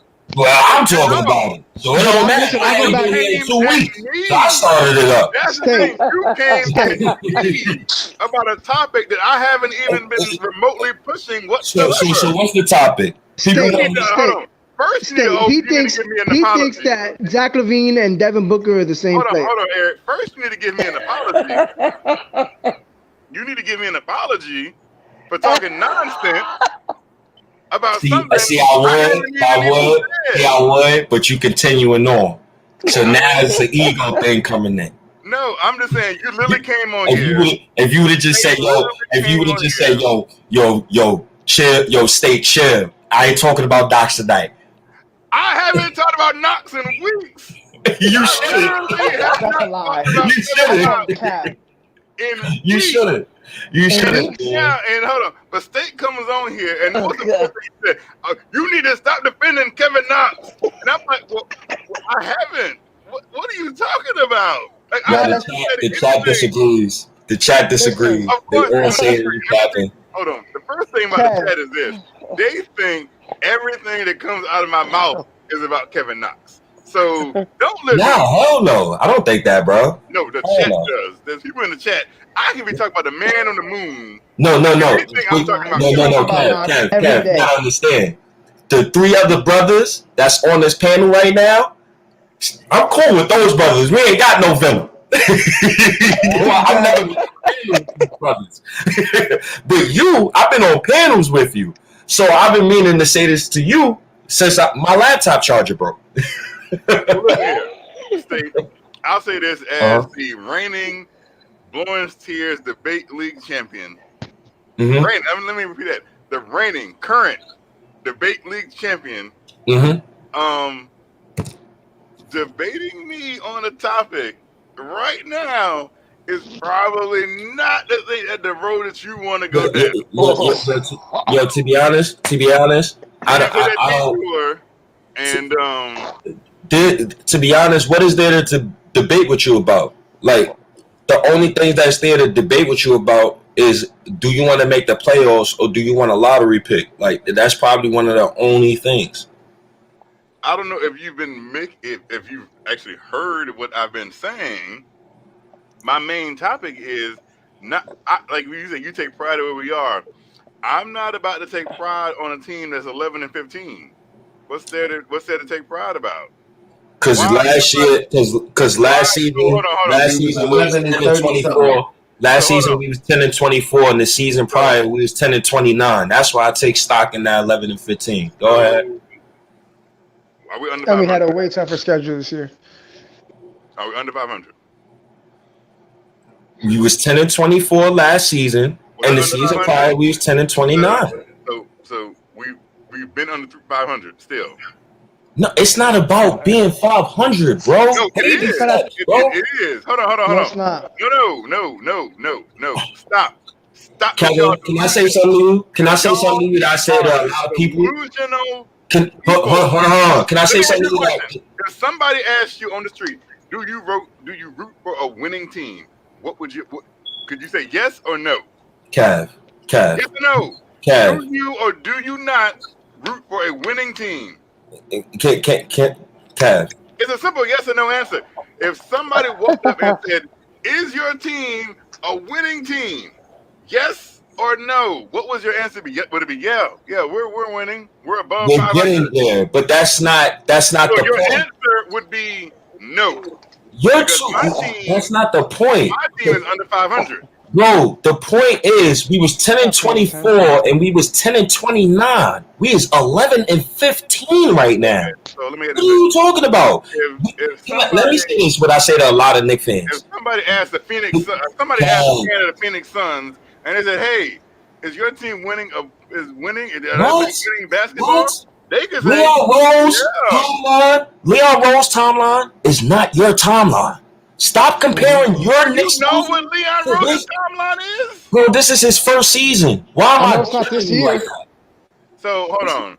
So you're saying that people have the luxury of just throwing away seasons? Is he throwing away the season? Are you kidding me? You just said his timeline is not winning, basically. No, it's not yours. Your timeline. That's his timeline. If you are in sports, your job is to win. Yo, with bro, what you have. Your timeline. Your job is to win. You sound your bad, job Kev. is not guaranteed. How old is RJ Barrett? How old is RJ Barrett? We want to change this. We're not talking about RJ Barrett. We're talking about Leon Rose. Leon Rose's job. But he's 20. I'm not into it. I know we're not winning a championship in the next 2 years. Yo, bro, come on. You talking garbage. You talking garbage. I can't let no. Because now you discrediting Thibodeau. You discrediting Thibodeau. You discrediting Kenny Payne. No, this team got no COVID protocols right now, except for stupid Frank, and I think he's going to get traded. Leon Rose's job to Make us look respectable and change the Goddamn culture. lie. What? We're never winning job the defense. What are you win talking Kev, about? what is wrong games. with We you? was 27th last year. His What are you talking job about? is to put together a winning basketball team. Yo, That And is he's Leon doing that. the Rose's season's not even job. over. Ayo, You Kev. can't even make Yo, excuses Thibodeau about won a winning 50 basketball team. You think every team is gonna have a record above 500 the entire way? What are you talking about? Thibodeau won 50 games with Keith Bogans. Are you Kev, I spoke to him after the last win. Georgia Yeah, job Kev, It was on as his Kev, a you after the really last are. win. basketball Kev, you operation bugging. is to win bugging right basketball now. games. Win. That overnight shift I is really getting cannot to you. help that y'all are so comfortable losing better than you did last year. Oh, yo, you cannot, What you're saying. You are I can't happy. believe you. I You can't. Listen, are at So this happy. point, Kev, at this You point, are happy at this point this year, losing and you not take getting blown out. Kev, what was the Knicks record? Say it. 25 games, 25 or 26 games into the I season want last y'all year. to repeat after me. Hold on. I'm What was happy what was losing the as long Knicks as we don't record? get blown out. What was the Yo, Knicks Can record? y'all say that, please? even in our losses, we respect. Begin. Yo, Kev, you know why what you're Everything saying is garbage? as What you're saying long is as garbage you because admit even if that. we lose, we win. What are you talking about? Yeah, Kevin talking some nonsense. He's out.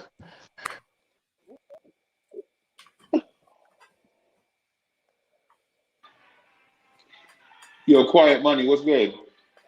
What's going on, Big Freeze? I've been saying you, man. I've been saying you that, man. You ain't got nothing you want to jump in and say. These three dudes. Once I let them back in, they're gonna jump back on and be talking about the same thing, man. You got I something you mean, want to say? Real quick. I don't think everybody gonna like what I got to say too much. I mean, and I especially think you're not gonna like it too hot either. So what? It's I not. don't It's care. not. It's not crazy. It's just a. It's just a thought, and you've heard the thought before. I think we've all heard it before, but a lot of people are not really accepting it or even trying to look that way. But I think it could be productive, and it would be productive. Okay. All right. Hey, man. Hey, all I say is I respect the fact that people had their own opinion. Yeah, You know what I'm saying? copy that. Tony Crow was good, bro. Salute, bro. All right. I want to know what your point was. All right. My point is this, right? Like, I love RJ's tenacity. I love his work ethic. I love the fact that he's stronger than most guards because he's kind of. I really think he's like a forward, but he's playing guard. But I like the fact that he's stronger than most guards that plays position night in, night out. But what I don't like is the fact that his skill sets are they need a lot of work, like his jump shooting, and particularly 3-point shooting and mid range is good. This mid range is actually good, but his 3-point shot and his jump shot overall and his free throw shot, free throws gotten better. I do applaud him for that, but I just think maybe, just maybe, we should try coming off the bench. I mean, he can still get his 30 minutes because he is a productive player. But I think when you play teams, especially like Miami, you're not gonna play teams always like Miami. But when you play teams like Miami that do game plan and do prepare and are ready to exploit his weaknesses, it's a problem. And I think he'd be better suited playing against teams' second units where they're not truly preparing for him. That's just my take. I could be wrong, but I just think that would be probably better for him. And I don't think just because he's a draft pick that he should be thrown into the starting lineup. No, I just don't think that. Not when you got so many, you got flaws, you got visible flaws. Like teams know it when they come So in, when teams come to play the Knicks, they know RJ pretty much can't shoot. They know Alfred Payton can't shoot too. Matter of fact, you got 3 of the next 5 starters that can't shoot. That's a problem. who'd you put That's a in his problem. place? Huh? Who'd you put in his place? Uh, I would put Burks in his place. See, No. you can't do that. Why not? You can't just be like, just sit my man No. with some He can random still with get some 30 random minutes, take, freeze. like sit my man, and Nah. He can then still get replace. his 30 minutes, freeze. Nah, man. Why not? Why Okay. not? I'm calling Tell me Cat. why not. Explain to me. Who's starting? Somebody explain to me. So you want to start Bullock and Burks? No. I don't want Bullock. I don't want Bullock in it, but So why you want RJ to Burks. sit? Why you don't want Bullock to sit? Because Bullock does play. He does play good D. He does. No, not like We RJ. can. But Y'all can tell. but Burks don't. RJ played better Burks, defense no, than but Burks. I'm talking about RJ's his offensive shortcomings. No, I get that, but if you're gonna take RJ out, you want to put Burks in, so you want to start Bullocks and Burks. Yeah, it's bad. Yo, what is It this? is bad. It is bad, but all right. How about it's the same. It's the same. It comes to the same thing. We What divorce I'm the saying talent. is, you gotta. What the options are, RJ's got to start. That's just. If he has someone better there, then you can start. You can bench RJ. Sure, whatever. All right. But even then, I think he's showing improvement, man. I think he deserves to start. He plays hard defense and he can get a shot. Let If me Burks ask you a ain't hitting a question. three, he can't get a shot. Let me ask you a question though. What happens when you play a team that game's plan for RJ?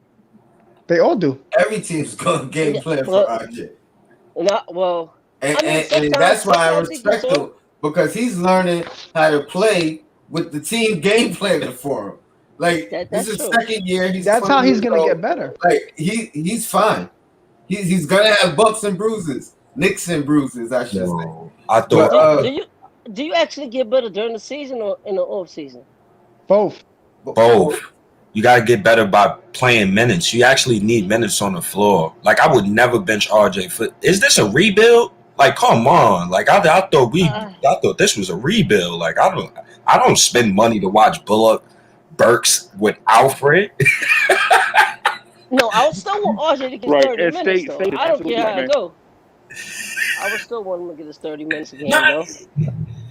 Nah, man. I think that's I think that's a bridge too far for us. We're too impatient. I'm not saying, and I'm not saying that I don't respect your opinion, because I respect your opinion and your thoughts on it. I just don't agree with it. So Most what I'm saying is I disagree. I'm not mad. I just disagree. So always says you gotta have a backup plan. You can't just say, "Oh, RJ gotta go to the bench." You know what I mean? You gotta have a full out. All right, so who's coming in? All right, so what's the rotation? You know what I mean? That's the only thing I question. I mean, I've heard it before. I think he plays better with the younger guys. I believe that, but I don't think there's a lineup better than him starting in it. You know what I think the Knicks should do? Right, and think about this. Think about this. If RJ Barrett is not good enough to play with your first unit, and your first unit has Reggie Bullock, Alfred Payton, and Mitchell Robinson in it, then you might need to consider the other pieces in your starting unit, not RJ Barrett. You know what I'm saying? So if say for instance, if RJ and Julius Randle are in that in that first unit with a bunch of dudes that you can go get from the dollar store, maybe you need to go get you some more dollar store pieces. You know what I'm saying? As opposed to sitting RJ Barrett down. Now, in theory, what you're saying is stagger the scoring with Randall and RJ, where one guy can eat at a time, but you can't do that because with Julius on the floor, if you take off RJ Barrett and put another inconsistent scorer on the floor, now you have Julius Randle doing the stuff that he was doing last year, and we don't want Julius Randle to revert back to Julius Randle from last year. We want to have the floor balanced where both guys can eat, and the defense can't just swamp one side of the floor like you saw them do Sunday, right? So what you want to do, man, with I tell you what, how you get the most out of RJ Barrett? Get you a small forward that can consistently knock down the three. Not one guy that hit 7 threes in a game, and then the next 4 games he's gonna hit 1 3. You know what I'm saying? Get you a guy that's gonna be consistent. And you know what else you want to get to see the best out of RJ Barrett? Get you a big that can shoot. right? Because there was one point in the game where Mitchell Robinson had 2 points and 4 rebounds, and it was like the third quarter. You know what I'm saying? What starting center is 2 points and 4 rebounds? Yo, You know what I Freezy, mean? Freezy, We can I can't. give you a hypothetical when you're done? I want to see your opinion. No, no, no, hey, go ahead, man. What I wanted to do was kind of just Change as a gears. counterbalance to to what Quiet Money said. 'Cause I respect the fact that he thought this thing through. A lot of people get on here and they just blurt out the first thing that comes to their mind, and then they double down on it when people point a flaw in it. You know, like Legion of the Knicks podcast like to say they dumb and proud with some takes and stuff. We didn't want to do that. We want to make sure that we think about what we say and provide a smart conversation for the people listening and watching. Thanks. Yo, so this hypothetical. I was watching another game tonight. I was watching the Nets versus Detroit, and I was watching Jeremy Grant specifically. Yeah, man. Yo, this man is averaging 24, 6, and 3. Just a hypothetical, Freezy. Anybody can answer.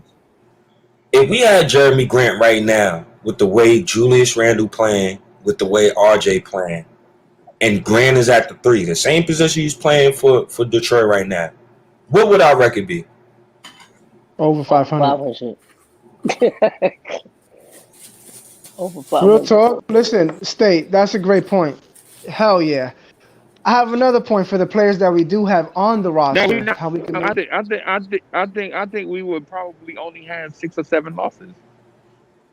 yeah, we would I be think the dude will only have 6 or 7 losses because you see Julius Randle kick the ball out to dudes and they can't even shoot. So imagine you kick the ball out to a guy that can score. You know what I'm saying? I mean that to me the small forward position is the one that's hurting us Yeah, the most. yo, that position is so glaring. See, that position is solely the reason why I won the top 5 pick. It's that position right there.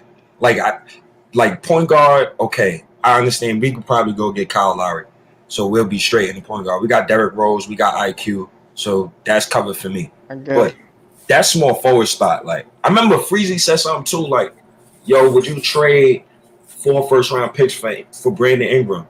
Yo, Freezy, you was on to something with that. You, we really need a 3, like bad. I don't know how we gonna get that guy, but we gotta get him soon. May I say something? Kevin? Yeah, this Kevin. It's the reigning Lawrence League debate champion right here. Okay. My bad. So this narrative, and State just said, if we had Jeremy Grant.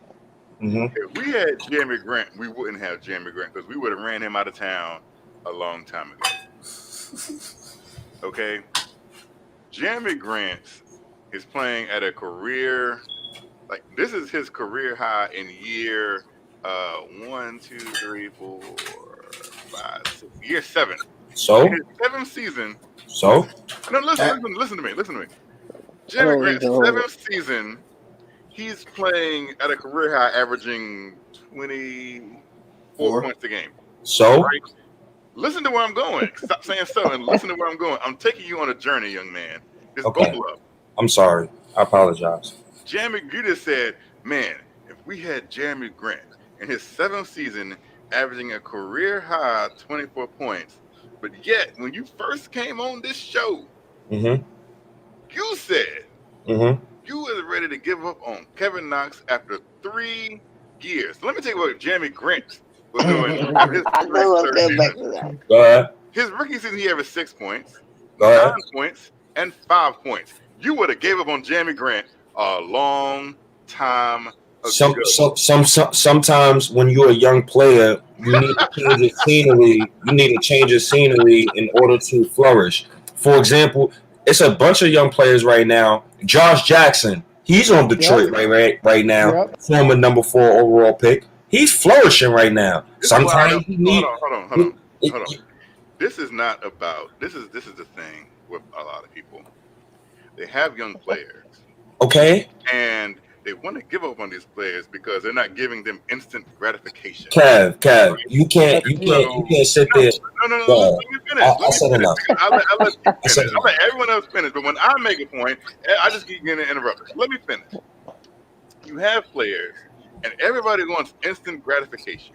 And when they don't get it, they were just ready to move on because they want everyone to come in the league like LeBron James and just take over. Well, you literally took Jeremy Grant 7 years to get to this point. 7 years. So you want to wait 7 years for Knox? That's what you're Well, saying? if let's see. That's what you're saying? You want to wait 7 years for Knox? What I'm saying is this.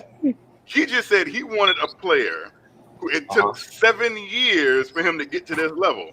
But that's not me saying that Knox is going to leave. That is me saying that I'm going to get the better player right now, and I'm going to gratification.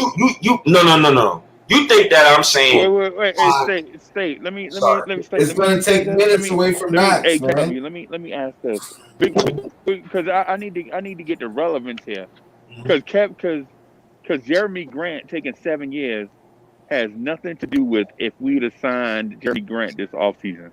Yeah. It has nothing to do with however long it took him to get to this point. It has nothing to do with us signing Jeremy Grant in the offseason. Nothing. It has nothing to do with a player on our roster that does not flourish yet. It doesn't matter what year it is. The hypothetical was, what if we had Jeremy Grant right now? That was the hypothetical that was posed. It had nothing to do with how long it took him to get here or who else was on the roster that may not have blossomed yet. The question was, what if we had Jeremy Grant right now? That would have been nice, man. All I'm asking is that if we, so if it don't matter how long we did prior to getting here, you know what I'm saying? All that matters is he's at this point right now. That was the question, and maybe I missed it, but I don't think I did. I think I was paying attention. State, real quick, I like that. That idea is solid. I wish we would have been able to get Jeremy Grant or, another guy. There's other guys out there that are blossoming now with other opportunities. But with the team we got right now, like today, like with Rose, maybe going forward, what do you think? Not just you, but anybody in the chat. I mean, in the chat or the panel.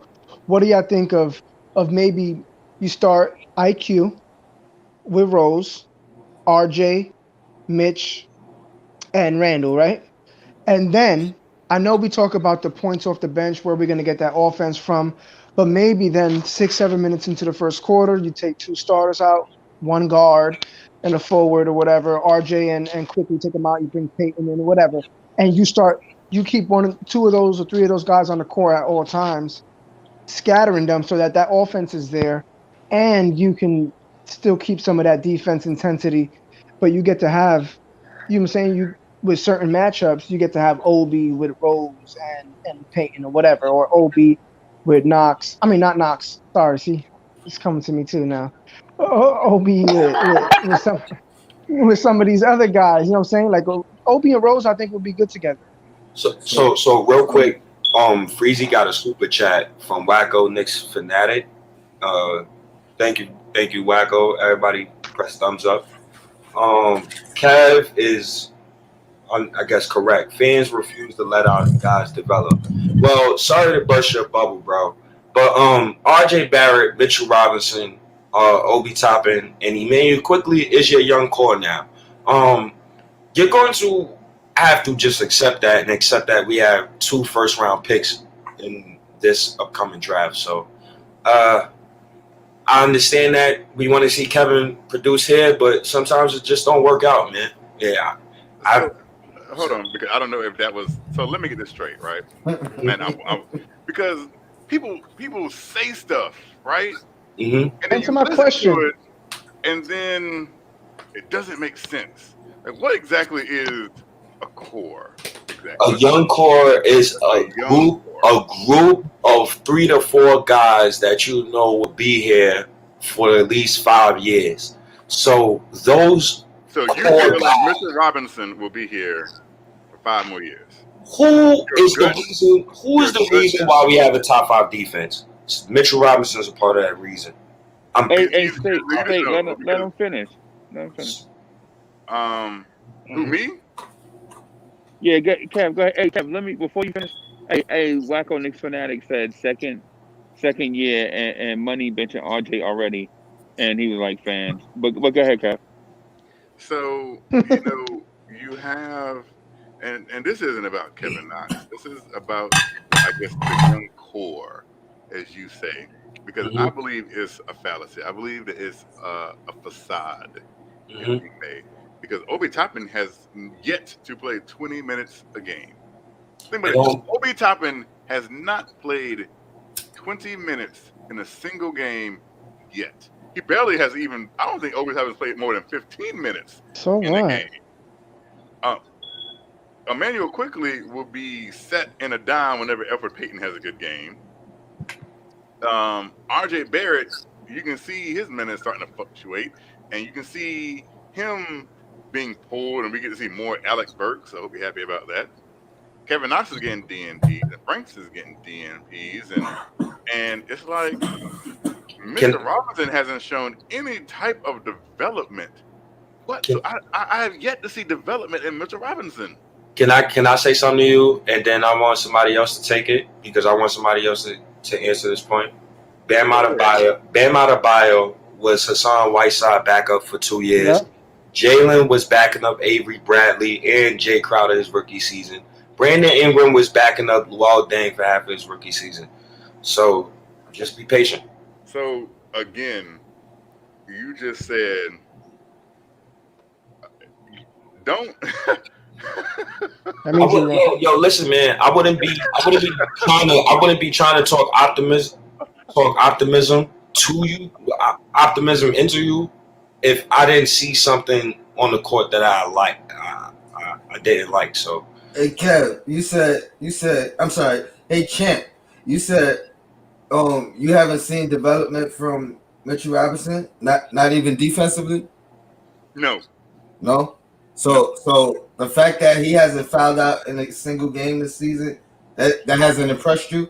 That hasn't shown you that he's learning defensively. No.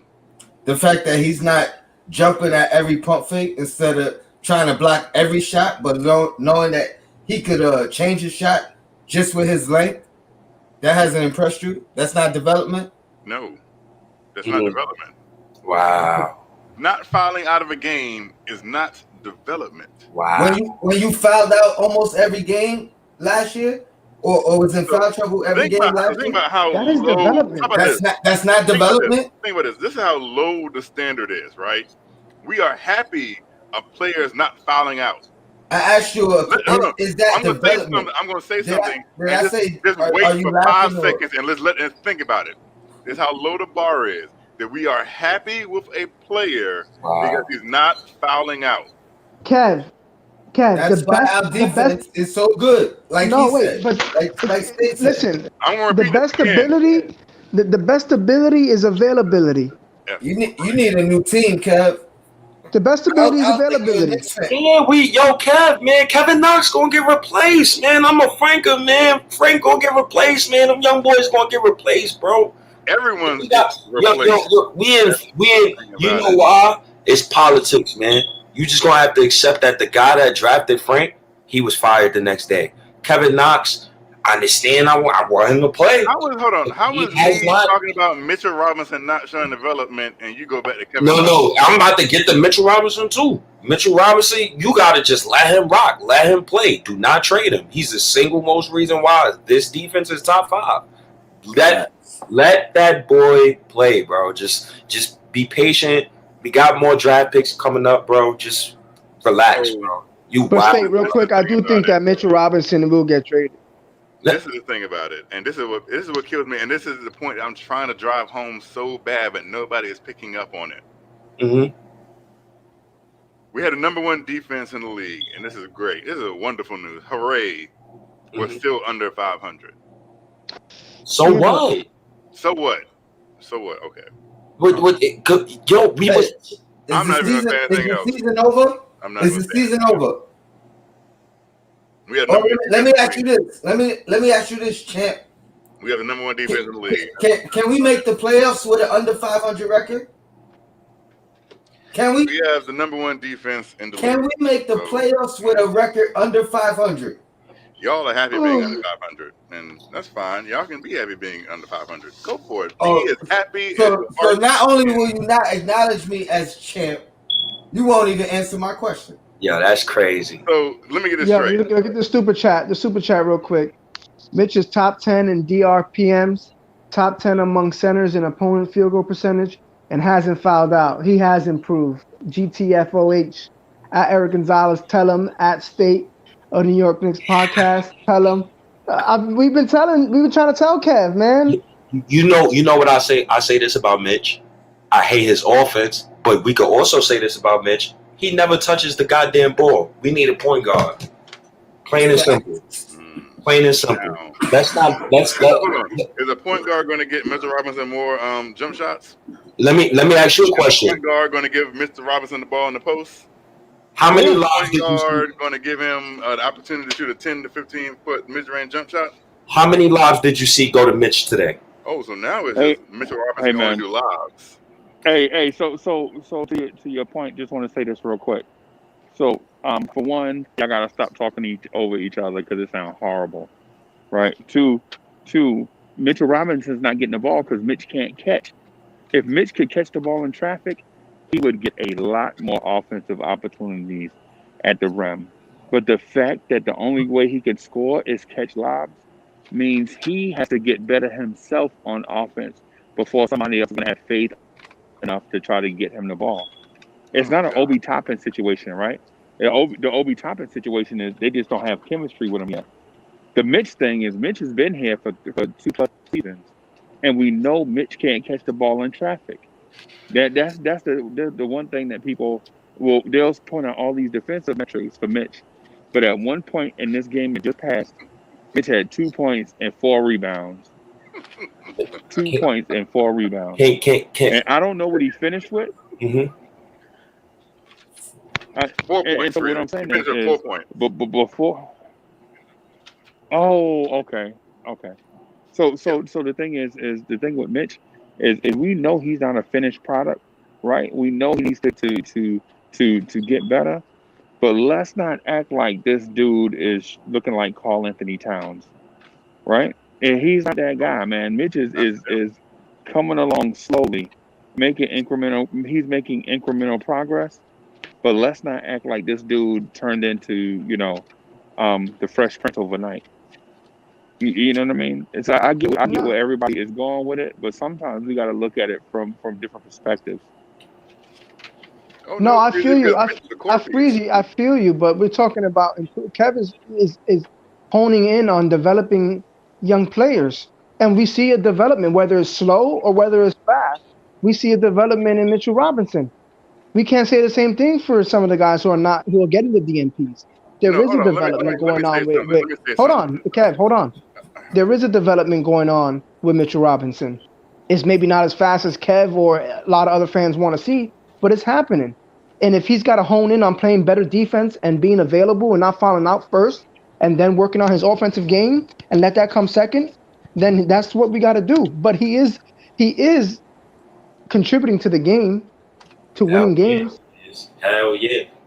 So we got to talk about that too. May I say something now?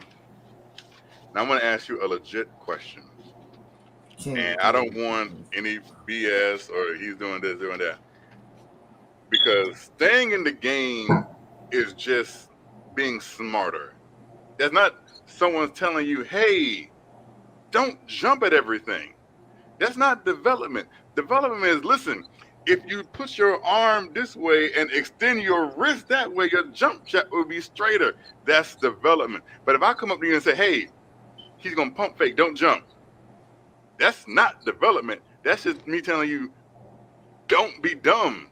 Kev, So, tendency, now here's my thing. I'm going to or ask development. just one question. When Mitchell Robinson is on the court, whether it's this year, last year, or the year before, what have you seen different? Name one element from Mitchell Robinson that you've seen different. All right, I got you. We talk about he can't catch and he can't do this, but he led the league in field goal percentage last year. So Okay. he dunked and made That layups. no, I Okay. don't care. I don't. It doesn't matter. He led the league in field goal So percentage, what but he can't again? catch. What? He Hold can't on. catch, What? and he was fouling out more than any center in basketball, and he still led the league in percentage. Have you seen That's him take a jump hook? Have you seen him take yeah. I've seen him a take a jump hook, floater? Have you seen him take a mid-range jump shot, but him put a not five Kev, but footer? him not doing Have that you doesn't mean he's not seen? developing or getting better. No. Again, let me ask you a question, and you're not answering it.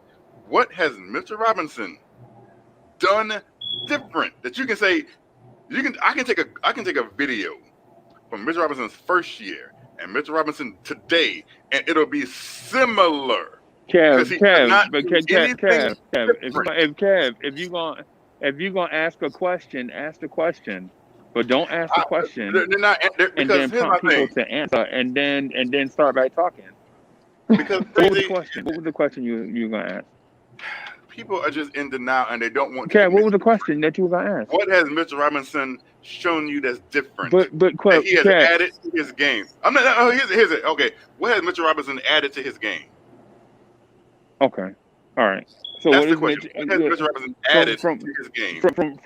from when? Are you talking about from the beginning of his career or from last year to this Yes, year? from the beginning of his career to today's game. What has Mr. Robinson added to his game? Consistency. All right. That's the attribute? Yes, it is. Okay. Consistency. Anyone else? Anyone else have anything? Going once. Going twice. Something Mr. Robinson has added. No, Kev. Hey, so Kev. So Kev W, I'm with you on the Mitch staying out of foul trouble thing. I think that's a weak argument. But at the same time, at the same time, you can't deny his defensive metrics. You can't deny his defensive numbers. Because if you look at Mitch Robinson's career trajectory, is similar to Rudy Gobert, right? And you can and a smart basketball mind would not say they don't want Rudy Gobert at center. If you look at their numbers through the first 3 seasons of their career, they're similar. Even right now, without Mitchell Robinson scoring, he is a 2.2 win above replacement. Guess what Rudy Gobert is? 2.3. So all Mitch has to do is score, and he'll have the same impact as a Rudy Gobert, right? And Rudy Gobert is defensive player of the year, all NBA defense material, right? So to say that he hasn't developed may not be fair to Mitchell Robinson, but there are glaring holes in his game that he needs to fix, like being able to catch a basketball. You know what I'm saying? Those are the things that you learn how to do when you first start playing games.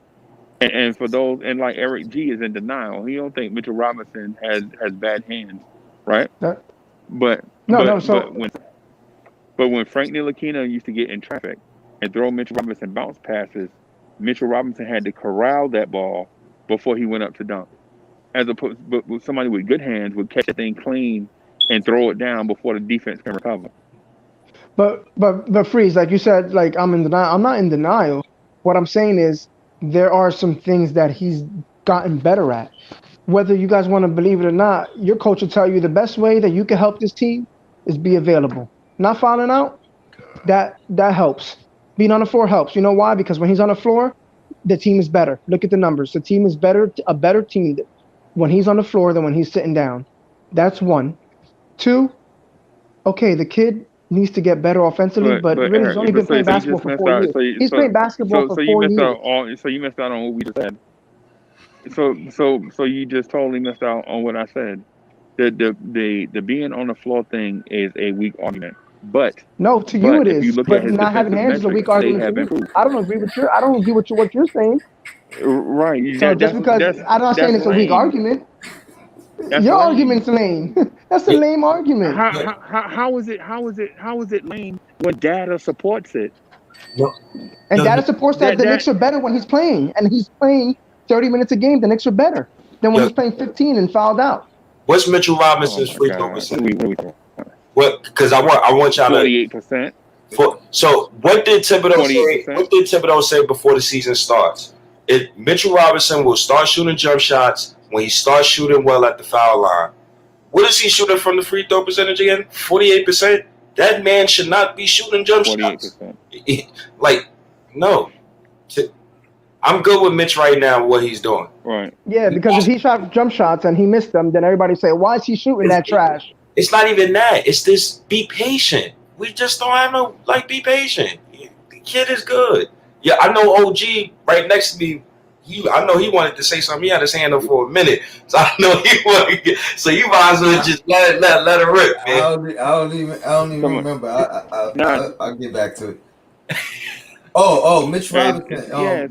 You said he had bad hands, and I disagree. I think Nerlens Noel's has bad hands. Yes. Mitchell Robinson, they keep giving them two things. He's not strong enough to handle the ball in traffic. I will agree with you with that. But as far as bobbling the ball, they give low passes. You always see him tell him, throw it up. You throw it up, I'm going to catch it.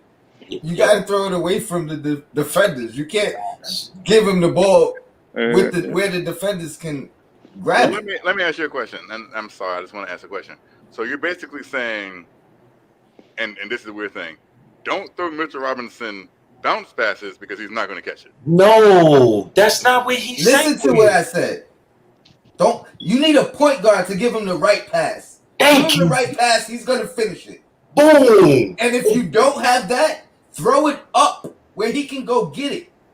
Who's the defender can't. So let me ask you a question. Tony, we have been doing that all since the preseason, throwing it up to Mitch. But teams know Mitch is a lob catcher. The lob is not there anymore, and you see the decline in his scoring. Teams pack the paint, they get in the zone because they know the Knicks are a driving and lob throwing team. You know what I'm saying? But my point is, don't give a bad pass and then blame Mitch for it. Don't give a pass in traffic. Don't give it to him. If you can't get the lob, don't force it. We've seen that all year. Okay, I got you. Hold on. I got you. Yo, Tony Crow, I got a hypothetical for you for Mitchell Robinson. This ties into Mitchell Robinson. Who did Shaq talk to a couple weeks ago and said to them on live TV, "I like you, but you're not a championship player"? Donovan Mitchell. What team won the last 16 to 17 games with Rudy Gobert as their center? The Utah Jazz. Is that the future role that you see Mitch in? Now, let's say if Utah get to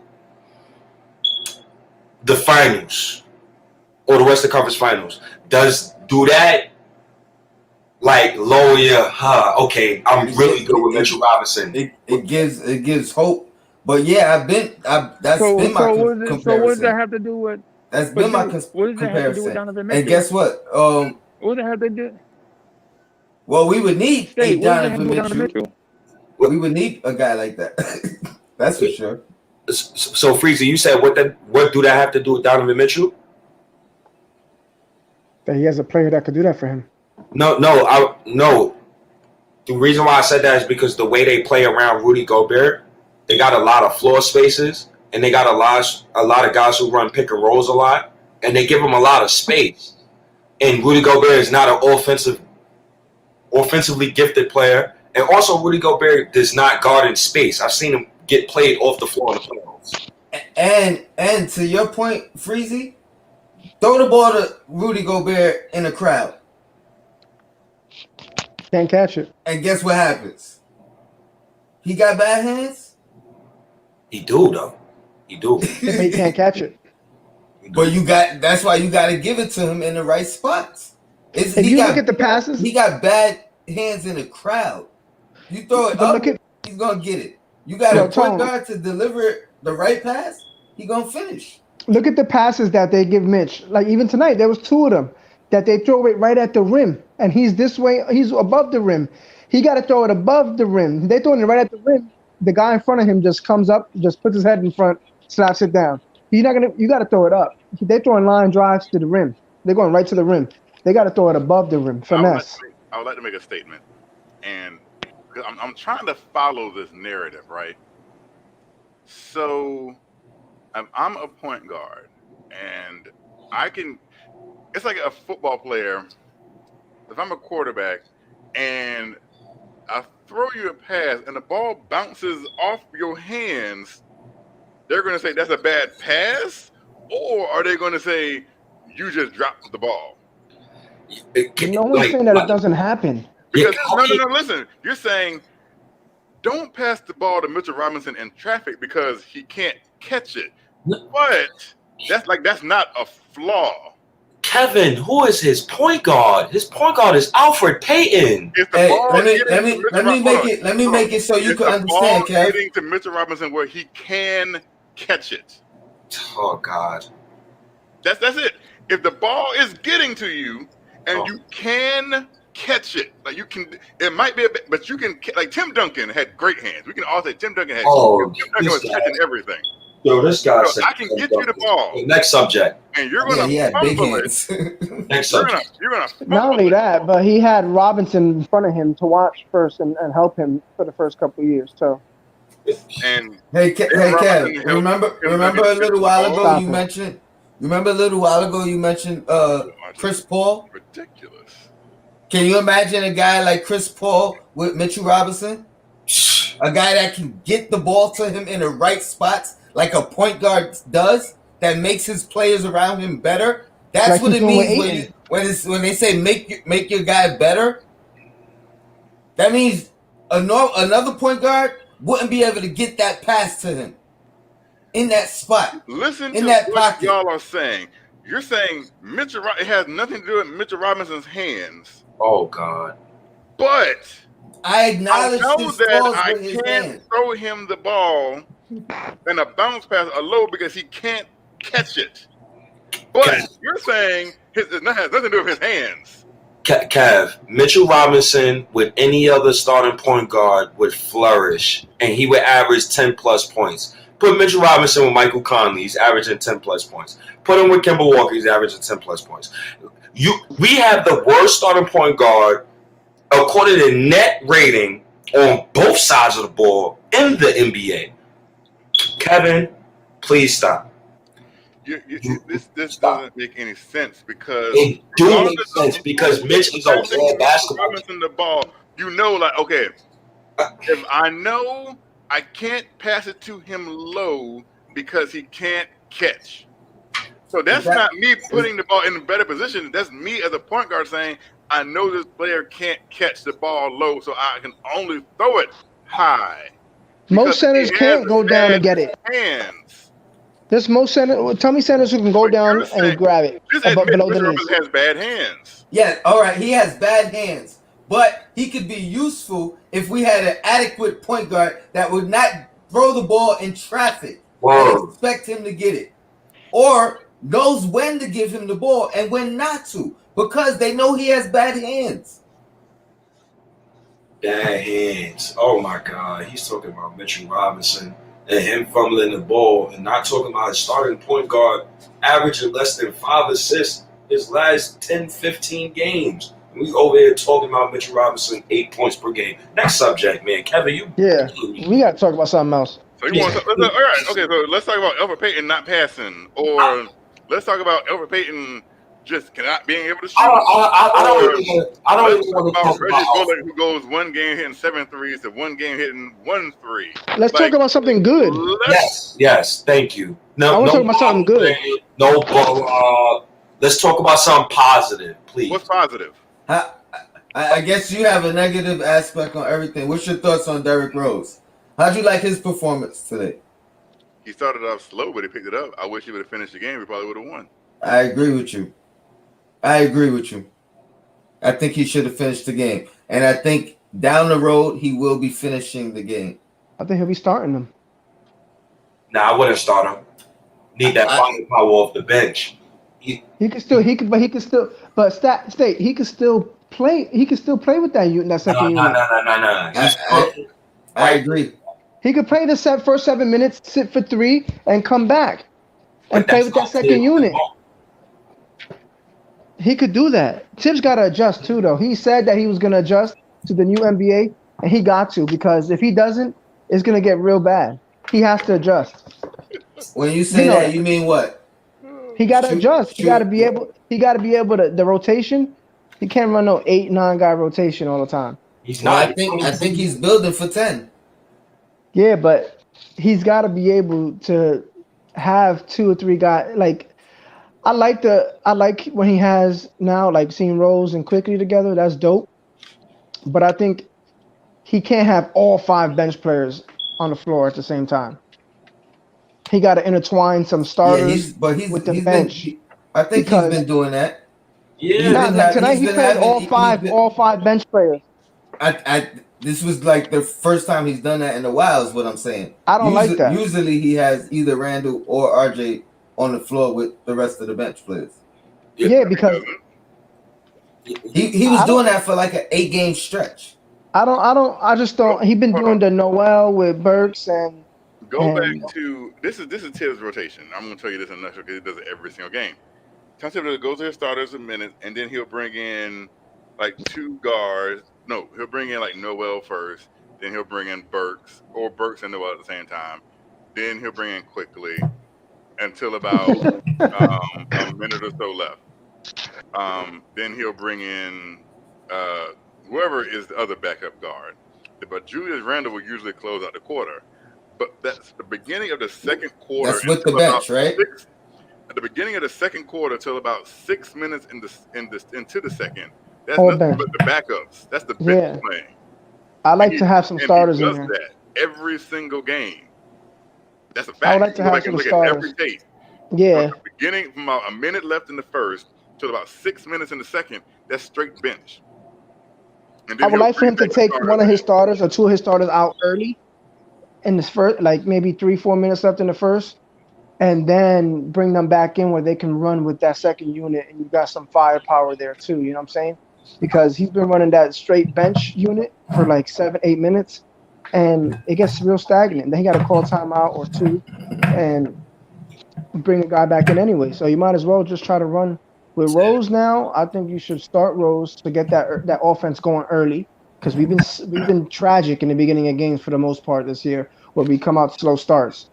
But I think we should start Rose, have Peyton off the bench, and even if Peyton's the second guard off the bench, he could run with the starters. We know that. Cool, but let's get him in with some starters. I disagree, man. I think once Payne go to the bench, I think it's no more use for him on this team. Yep. Literally, like, because if you bringing them in, teams is going to zone up the bench. Now, Obi and all these dudes is not going to be able to really get the ball in their spots. It's bad enough I don't see Mitchell Robinson. Matter of fact, shout outs to Derrick Rose. First time I seen a guard pass to Obi Toppin in weeks. It's That disgusting. was a nice low. No, but what I know, that's what I'm saying. But maybe with the starting unit that you have, that the bench unit that comes on and plays with some starters, maybe it is Rose with Toppin and not Peyton. Maybe it's Peyton with Noel and Randall and RJ. Like, I just think that they got to figure it out. I'm not saying that Peyton with him. You know why he got that pass to Obi? Because he's a point guard that could drive, and the defenders are gonna look at him and not their man. Gravity. He's known to bring gravity with him, so it's gonna look better. So watch what he could do with Mitchell Robinson when he gets playing time with him. That's gonna be nice. I will say this about Tibbs though. He's walking. Then we'll see if he got good hands or not. Tibbs walking a thin line with Julius Randle, because I've been seeing the past week Randle slowing down. He's playing tired. I did not like the way he played today, but I will give him an excuse. He just looks tired, bro. Randle looks gassed. The last 3 games. The past, like, yeah, the last 3-4 games besides Portland. No, like 6. Last like 6, he's been gassed. Nah, he just gave us like 26, 13, and 7. Like, he looked good the other night. But Tibbs playing but it's hard to keep up that kind of play, man. To be the man every night. That's why there's gonna be some nights where he's gonna be tired. He ain't gonna have it, and he has to defer. but that's when guys got to step up around him I just, because he's going to need to take a break. He can't play 40 minutes a game every night. nah, he can't. Not the way he play. I just hope they get more help soon. But that's why I'm thinking that Rose trade is big because you could take some. You can have instead of having Randall bring the ball down and facilitate an offense. A couple games from now, you can have Rose. You know what? Go sit down for 3 minutes. I could run this with Obi. I could run this with Mitch. I could run this with Quickly and RJ. I think Rose is good coming off the bench. He said he's good coming off the bench for Detroit. He said he's coming to help the young guys. I think if Payton goes to the bench, if anything, Emmanuel Quickly starts. And I don't think that's going to happen this season. So I'm not even going to sit and pound the table about Emmanuel Quickly starting because I just don't think Tibbs is going to start him his rookie year. That's Tibbs' MO. So, but he is going to be the starter. He is he is the future for us. Set yourself up for disappointment, bro. Tell him Tibbs' MO. No. I'm saying he's the future, not this year starting wise, but he's going to be the man next year on his team. Quickly's going to be one of the starters next year. If we get a top 5 pick and we get Suggs, he's not being the man nowhere except right off that bench, brother. He'll be he could be the 2 guard, and RJ play the 3. I'd like to see that. That would be nice. I would like Cade Moore though, or Kaminga. I know, but I would imagine Kaminga off the bench as the scoring last pick. That's nice. The 6th pick, the 6th man off the bench. I mean, right off the bench, come in, play with the starters, play your 25, 30 minutes a game, get your 15. I think that if you bring that offense, man, if you have Quickly with Cade or something like that, and RJ and Randall, I think you re-sign Randall. Hey Kev, you still there? Yeah. Has RJ developed? Has RJ developed? He's getting better. So that means yes, right? You can see there's things that he's added to his game. That means yes? That means yes, right? He's developing, yes. I mean, he's not a finished product. Clearly. Oh, none of them are. Yeah, that's how I mean. I hope you don't think Mitch is a finished product. I think at the end of the day, Mitchell Robinson is going to fit in that mold that Mitchell Robinson's in. I don't think he's going to.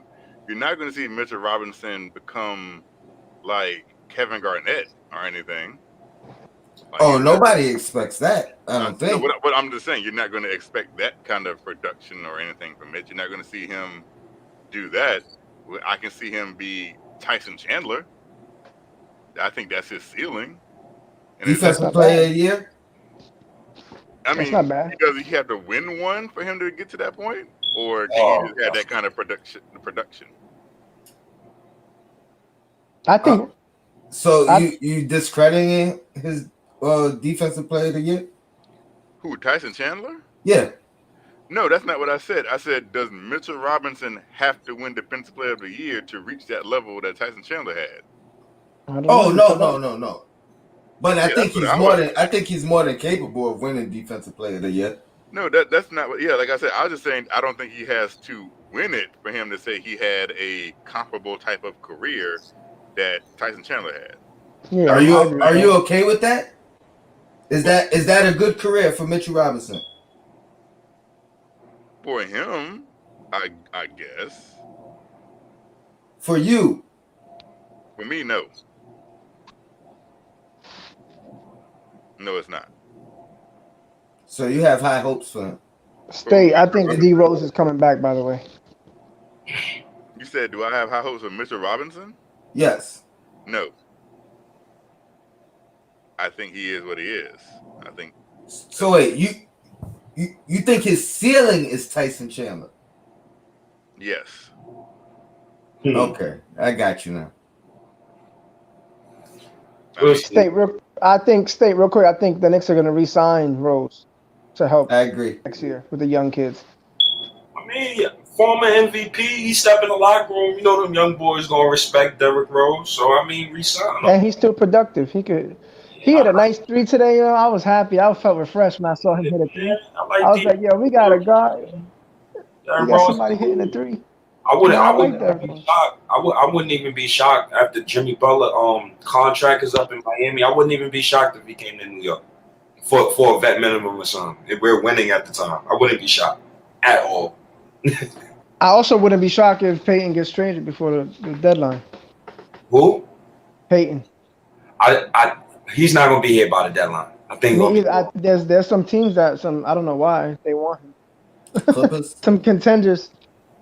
just like I told homie about the Knicks timeline not being yours, and this is everything. Like other teams value players that you may not value. Plain and simple. That's true, and he does play defense, and some teams do need that defensive guard. He does play. I don't care. I know there's some things that we don't like about him, but he does get at it defensively, I think. And when he's aggressive, man, he could be productive. He could be all right. When he's aggressive early in the game, guys feed off of that with him. I'm very confused about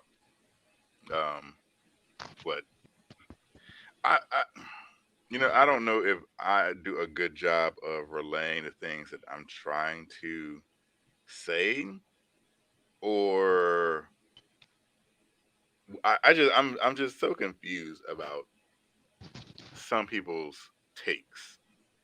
Well, just say who you confused about mine. A lot of people's. It's not just yours. It's I. Maybe it's me. Call me old fashioned, right? But you just said you got excited because you saw a player hit a three. And so I'm okay with saying that the standards that's been set have been pretty low, right? But my expectation is said players should be hitting threes anyways.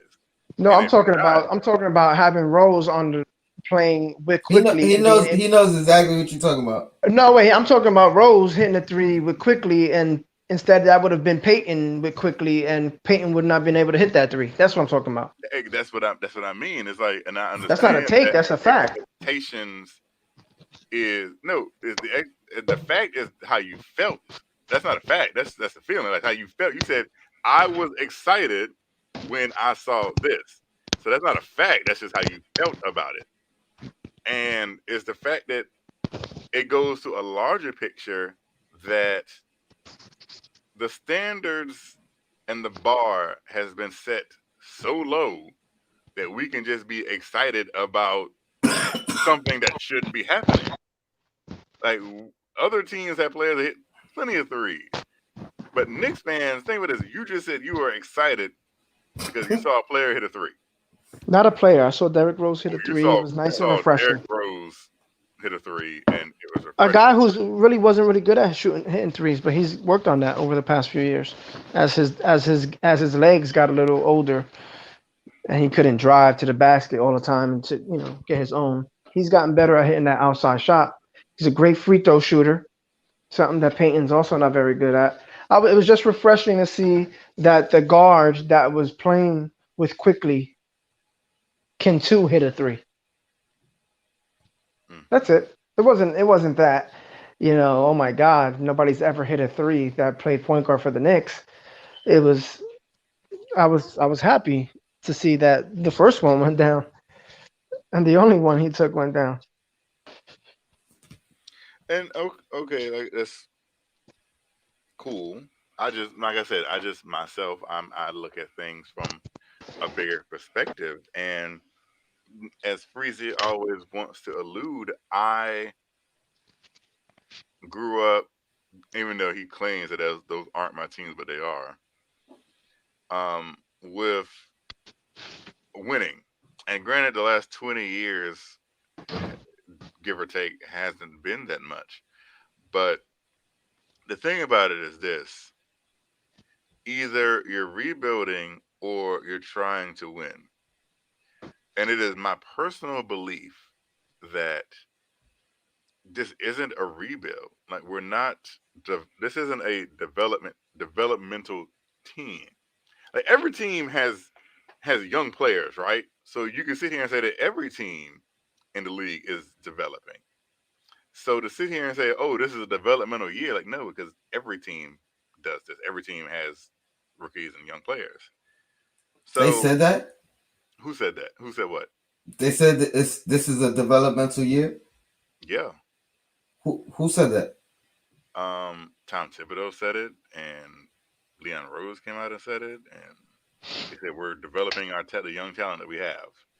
That's on tape. Yeah, but they also want to Look, win. They're not yeah, developing to lose. Tibbs is here to win.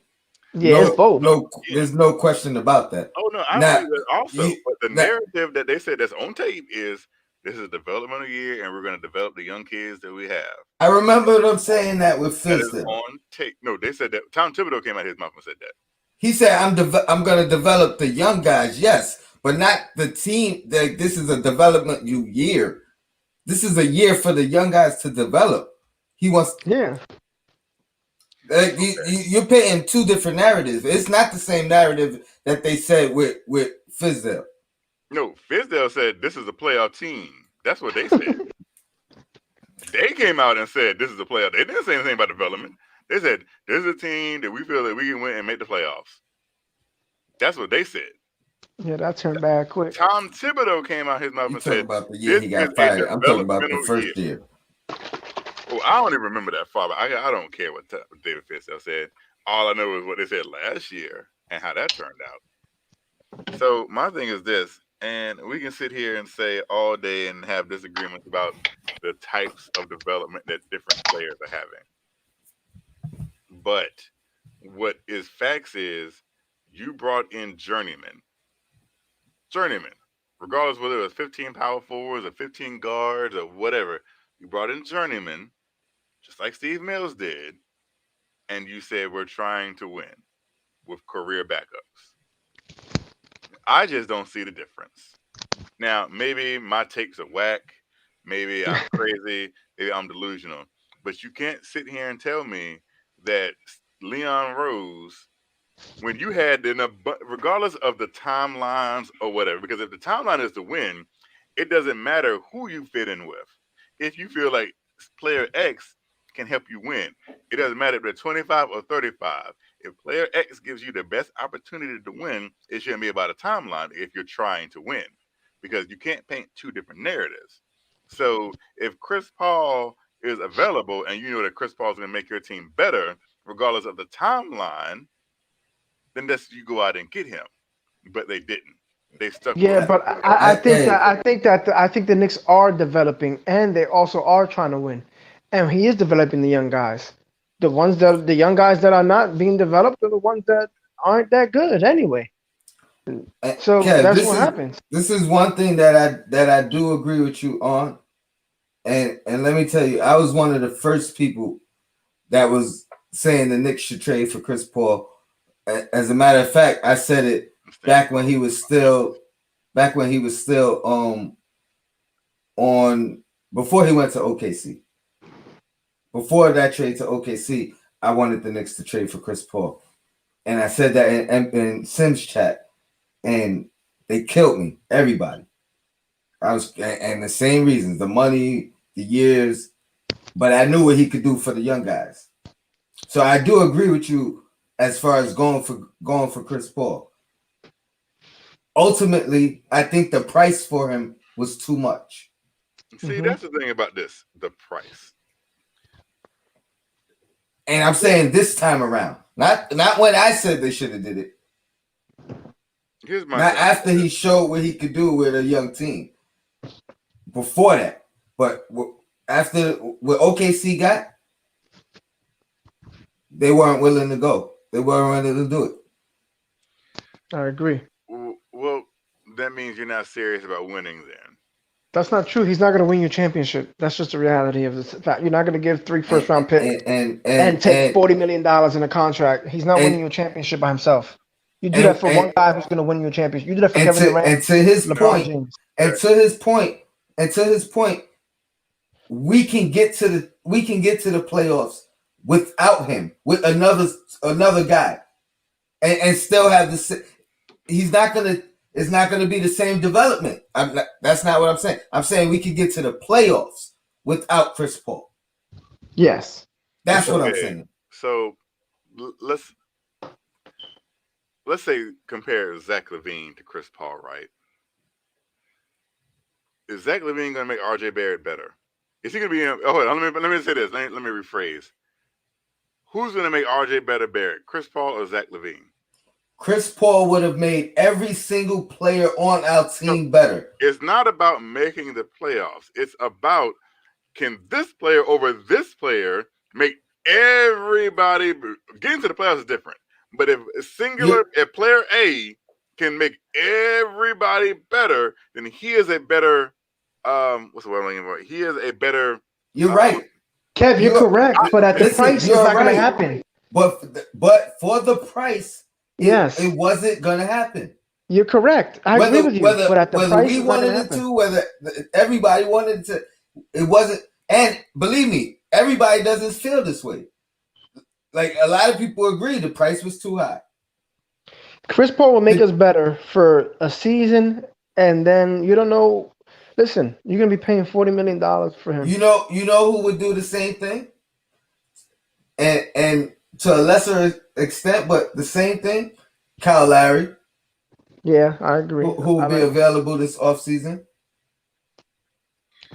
I just look at it as this. I don't think that you can put a price and a lot cheaper on the knowledge and guidance and experience that somebody like Chris Paul brings you, the cachet that Chris Paul brings you. The Phoenix Suns this year are 4th in the West. Last year, the Oklahoma City Thunder were 5th in the West. Mm-hmm. The common denominator is Chris Paul. So listen, in the Eastern Conference, not even the West, in the Eastern Conference, this would be the same roster. The same exact roster with Chris Paul will probably be a top 3 team. I agree. But you're saying that's too much. It's too much. I don't want to win that bad. First of all, I'm personally not saying it was too much. I'm saying the organization felt like it was too much. You can't harp on that. You can't. You really can't. I mean, you can, but that's what makes you care. You gotta come on my Knicks and Bruises podcast. Talk about all this Knicks and bruises you've dealt with over the last couple of years. Express it, get it out, and let it go.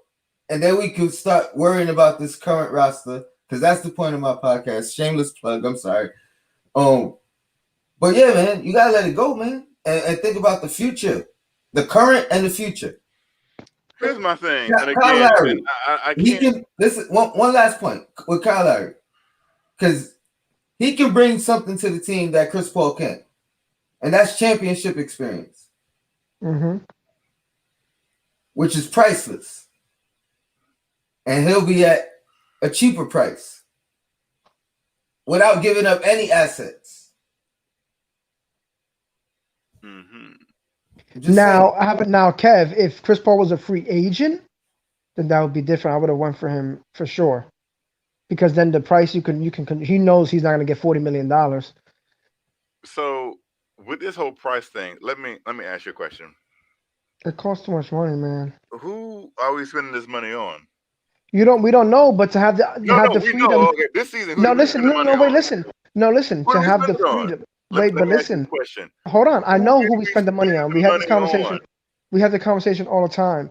But to have the free, listen, the thing about the contract is the freedom. If Chris Paul comes here and he doesn't play well, let's just say, then you got $40 million this year and next year. You can't get rid of it because nobody's picking that contract up. If you want to trade Austin Rivers and Alfred Payton and Taj Gibson, whatever, and combined is $15 million, $5 million, people will take the contract. There's a role for those guys on the team for that price, for $5 million a piece or for $3 million a piece. You can get somebody to take that deal if you add some draft capital to it. You can't take nobody who's going to take $40 million from a guy who's not playing well. And he's still got 2 years left on his deal. That's why you can't make that move. You can't make that move unless you're ready to win a championship right now. No, and you can trade these guys for draft picks like we did Marcus Morris and still add assets.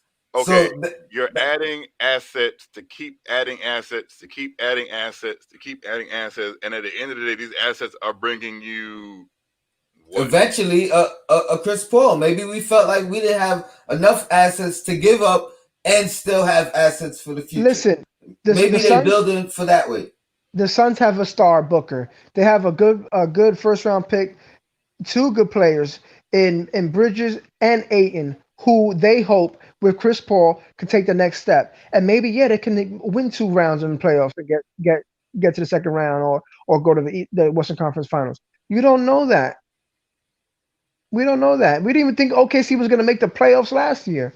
I think Okay, that's his so argument. you're missing my argument. No, but what I'm saying is the Knicks don't have that. Don't have what? The Knicks don't have what Phoenix had before Chris Paul went there. They already had a superstar. We don't have that. They already had 2 young players who were already showing development and showing that they could be stars. Okay, so what did The Oklahoma Knicks don't City have have the that. year before? And they're not going to give $40 million up What to did just Oklahoma get Chris City have Paul. the year before? What? What did Oklahoma City have the year before? The year before what? When Chris Paul was there, when they got Oklahoma Chris City Paul, have.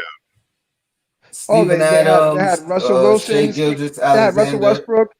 No, No. they traded Russell Westbrook. So what did Yeah. Oklahoma Shea City have? Gilgeous Alexander. They never Was played a Shea game without Gilgeous Russell. They never That's played all- a game That's all without they really Russell. had. So again, They didn't brought play in a Chris game. They didn't Paul. play a game without before they had Russell Westbrook the year before. Then they got Chris Paul No, that he's- next year. He's So my talking thing about is what this: with Chris Paul, what did they have? Shaky Alexander, Was he a Danilo superstar? Gallinari. Was he ascending? No. Yes, he was. Yes, he was. No. He was Shea ascending. He was Gilgeous ascending in the Alexander. Clippers. you didn't watch him on the Clippers. He was balling on the Clippers. You're not going to sit here and say that Shea Gilgeous Alexander was like a star player. He was ascending. You said they had no. You said Phoenix had a star player that's ascending. They had another star player. No, I said they had a star player and 2 first-round picks who were Oklahoma ascending. City have a star player. Yes When? or no? No. Okay. When? When the year Chris Paul was there. With Chris Paul, was there a star there? No. No.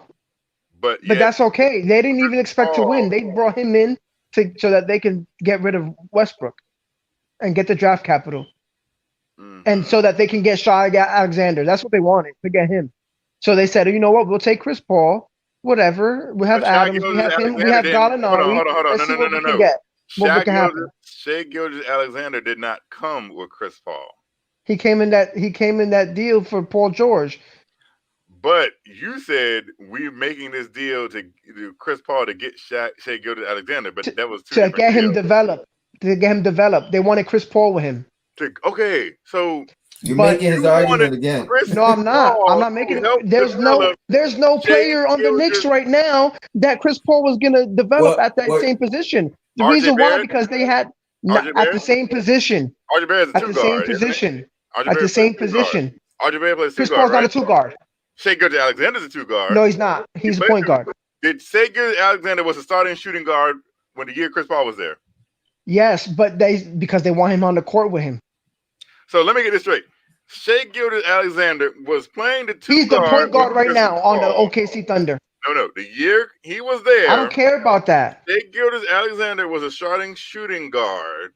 Played a shooting guard role with Chris Paul. Chris Paul, you said, came to develop Shai Gilgeous Alexander to help him get better. And he gave him the reins, and now he's the point guard. A shooting guard. He's the point guard. But he played shooting guard. And you think that Chris Paul can make RJ Barrett better and help his development? He won't be a point guard when Chris Paul leaves the Knicks. RJ Barrett won't become the point guard.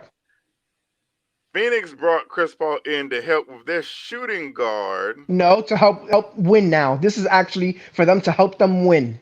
And it's also different. to help their shooting, because we've been saying that Devin Booker's needed a point guard for how long? Yeah, but the usage was for 2 different. OKC used Chris Paul for a different reason that the Phoenix Suns are using him for. OKC used him to get Alexander ready to become the star point guard for that team for the future. That's why they did it. Phoenix did it so that they can make a run in the playoffs with their young players and Chris Paul being the leader vet of that team. 2 different reasons why. Yes, they're both being successful doing it, but the reasons were totally different. The Knicks don't have any of those things. Don't have what? Don't have a point guard of the future. Now they do because they didn't expect quickly to be that. Now, if you say that now in hindsight, that sounds wonderful. Yeah, we should have brought Chris Paul should have came to the Knicks because he could have helped quickly for the future. Sure. So But you at $40 million and a team who wasn't expected to make that step, you can't do that. I wouldn't have done so it either. let me get this straight. Again, 'cause I'm trying to follow your logic. I really am. And they had Dennis Schroeder. It wasn't because they were OKC wanted to go to the playoffs. They just weren't gonna win a championship. And But yet neither is Chris Paul. they still did it No, because don't disrespect to Chris Paul. He's a GOAT, but he's never gonna win a championship. okay, but the impact that he has on a team is undeniable, right? Absolutely. But you're saying it's too much to have that kind of experience and It's too much leadership. money to do that. It's But too you much want to money to spend the do that. money on re-signing Elfrid Payton and Reggie Bullock. No, I don't. Spend the money What I'm on saying is with those Nerlens contracts Noel. at that price, if they have a bad season, you could still move those guys because they're minuscule financially. But with Chris Paul, if he came in here and the Knicks didn't go to the So when you playoffs say and you're he had a moving bad them, season hold on. and he's got $40 million left on his deal for 2 more years, you can't get rid So of that deal. And now you can't do nothing for free so agency and if no other Nerlens trades or nothing. Noel or Alec Burks is having a bad season, who's gonna want them? What? You said if they have a bad season, you can get rid of them. Get rid of them for what? Who's gonna take someone having a bad season? You can a playoff team, a team that's a good playoff team. Alec Burks can go to a team and he can help them off the bench. So we're gonna Stop get it. We've seen it before. so He did you're it in gonna Philly. get some more second round picks. Okay. It doesn't matter, but you have the cap space then to go get a guy that's not 35 or 36 years old getting $40 million a year. Like who? Whoever becomes available, you at least have that option, and nothing changes. Your team is not going to change with Chris Paul on it. Your team would definitely change if Chris Paul was on it. Like our team You're not would winning a definitely championship. change. You're not winning a championship. Would we be 11-15 if we had Chris Paul? I don't know.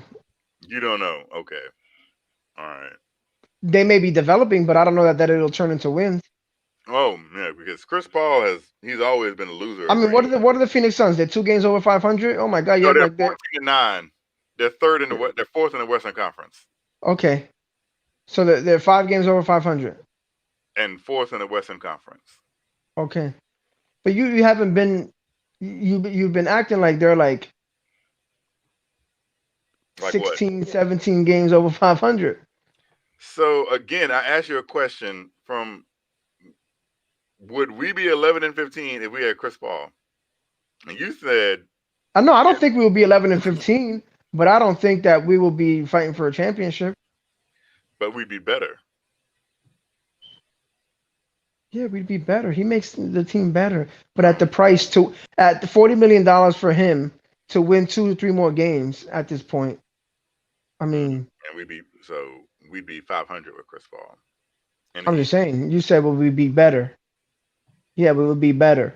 We might have won 3 more games than what we have right now. So we'd be better. But what is he really? Well, I mean, again, let me. I just want to put this in, and then I'll wrap it up. Our team would be better. Our players would be better, and I thought that's what people got paid money for. you're not even understanding what I'm saying. No, I understand what you're saying. I don't think you understand what you're saying. CP3 went to OKC because he was going to be an asset for trades later because they brought in Schroeder, they brought in Alexander, they had to get rid of Westbrook's contract, and to make the contract work, they had to bring somebody else that would make that money work. So they brought in CP3 because he would help develop the young guys that they had on the court. Alexander, to be specific. The Knicks, we don't have that. We don't have, at the point when that trade was going to happen, we didn't have a point guard or a young guard And RJ is not the same kind of player that Alexander is. They play. Yes, he's a two guard, but he plays a totally different kind of two than Alexander did. And Alexander was being groomed. He was a combo guard being groomed to be the point guard of the future. That was just the reality of the situation. That kind of development is two totally different things. Yes, will Chris Paul come in and make the Knicks a better team? Of course, he's a Hall of Fame guard. Absolutely. But would it be enough for the Knicks to say, yes, I want to take $40 million of that man's deal to be better, a couple games better than what we are now? No, it's not fair to Chris Paul, and it's not fair to the young guys on the team. And if we ever want to get out of that deal, we can't. So yeah, Phoenix is better, and they'll go to the playoffs a game or two, a round or so. But you're gonna get that this year. You're gonna get that next year, and you can't get out of that deal. So no, it didn't make sense for the Knicks to do that. The Knicks are already better than they were last year. They're already a playoff team now. Chris Paul would have maybe got them a couple more, bought them a couple more games, but that's it. And you don't pay $40 million for that. Okay, your takes makes no sense, but you're entitled to your takes, and I'm How entitled doesn't it to make mine. sense? Again, you are entitled to your takes. And Yo, chat, can y'all help me? Does this make sense what I'm saying, please? Can someone write it out for him so he could read it? I don't think that I just don't know how you can sit here and say you don't want to play a player. You don't want to pay a player that's going to make your team, that's going to fundamentally make your team better. But that's your opinion. I mean, you're entitled to have it. I'm not even trying to argue with it. You are All right, entitled. Yeah, look, but here it's we a go. fact. We didn't do the trade. Everybody, That's everybody, what I don't get. You harping on everybody's saying it. it, Everybody's saying he closed and his ears. We tried to help him. Like, I don't get it, man. I don't see that.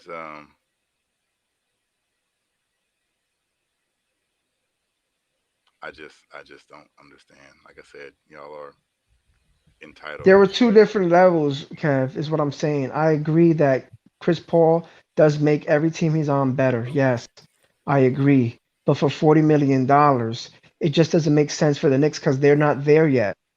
Kev, how about let me ask you this: is there something else we could do since we didn't do that? Because we can't live in the past, man. Is there something else that we can do right now? Now, in the near future, No. There is nothing that we can do right now that's going to fundamentally change this team. No, No. right? That's what you think? No, there's nothing that the Knicks can do that can fundamentally change this team. So they went and got Bradley Beal. That wouldn't change his team?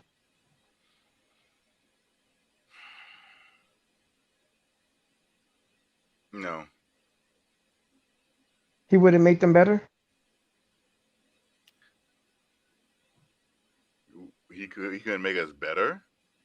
Yeah. Bradley By Beal made fundamentally, what do you us mean better. fundamentally? What do you mean fundamentally?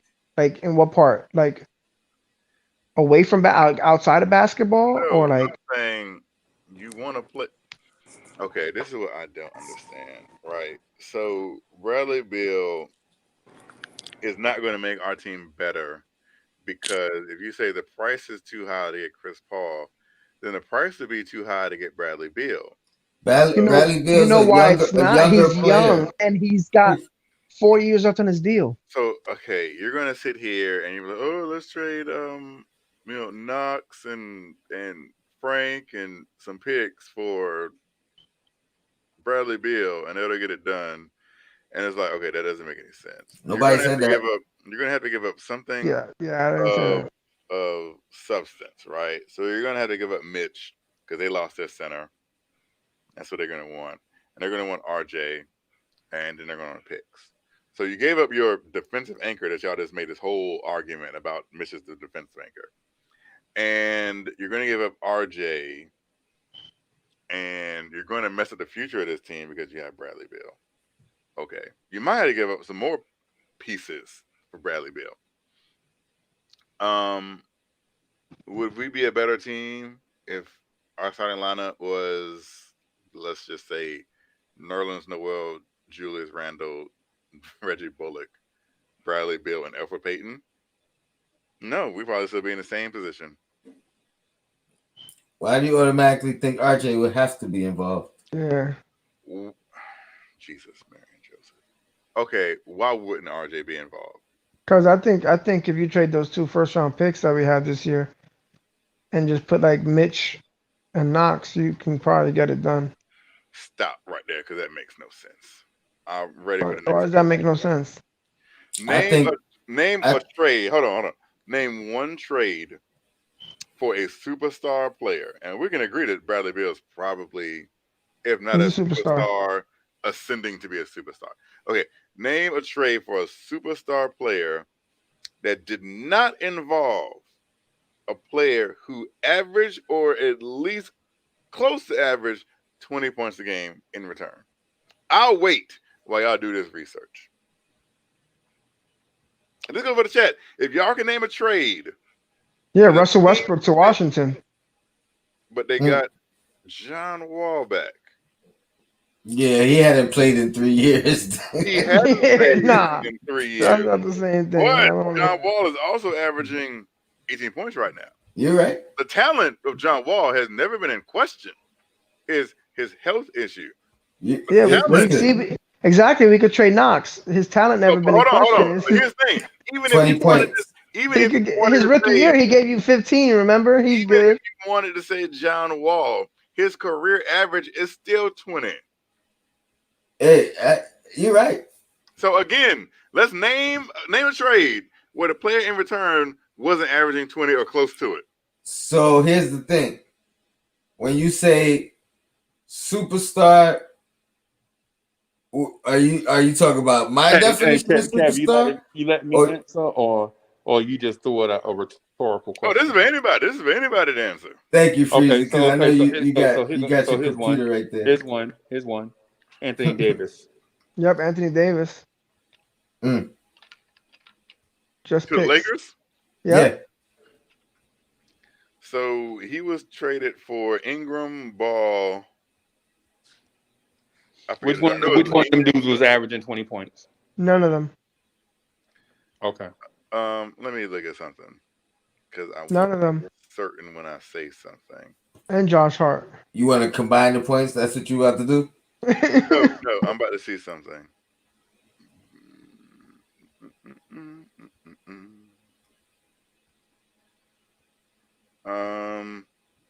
So don't say 17. Hold on. I said name a player who averaged 20 or close to 20. Oh, now how you gonna say that? No, did I not say? Answer the question. Did I not say 20 or close to 20? You're gonna say because Brandon Ingram averaged 17, so now he's part of the. He averaged 18. Okay. So Brandon Ingram averaged 18 a game. So we bring it. You're very smart because you like to make your arguments like close to what you actually said. But hold on. Were the words that came out of my mouth? I said 20 points 18, or close to 20 points. Did I say you that? You said 20.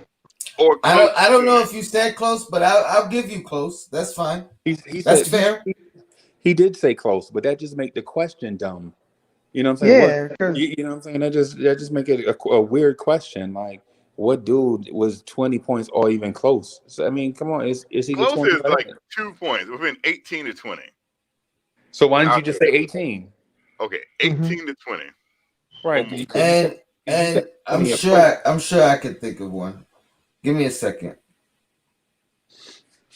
No, there are some. I know because people's contracts have been absorbed before.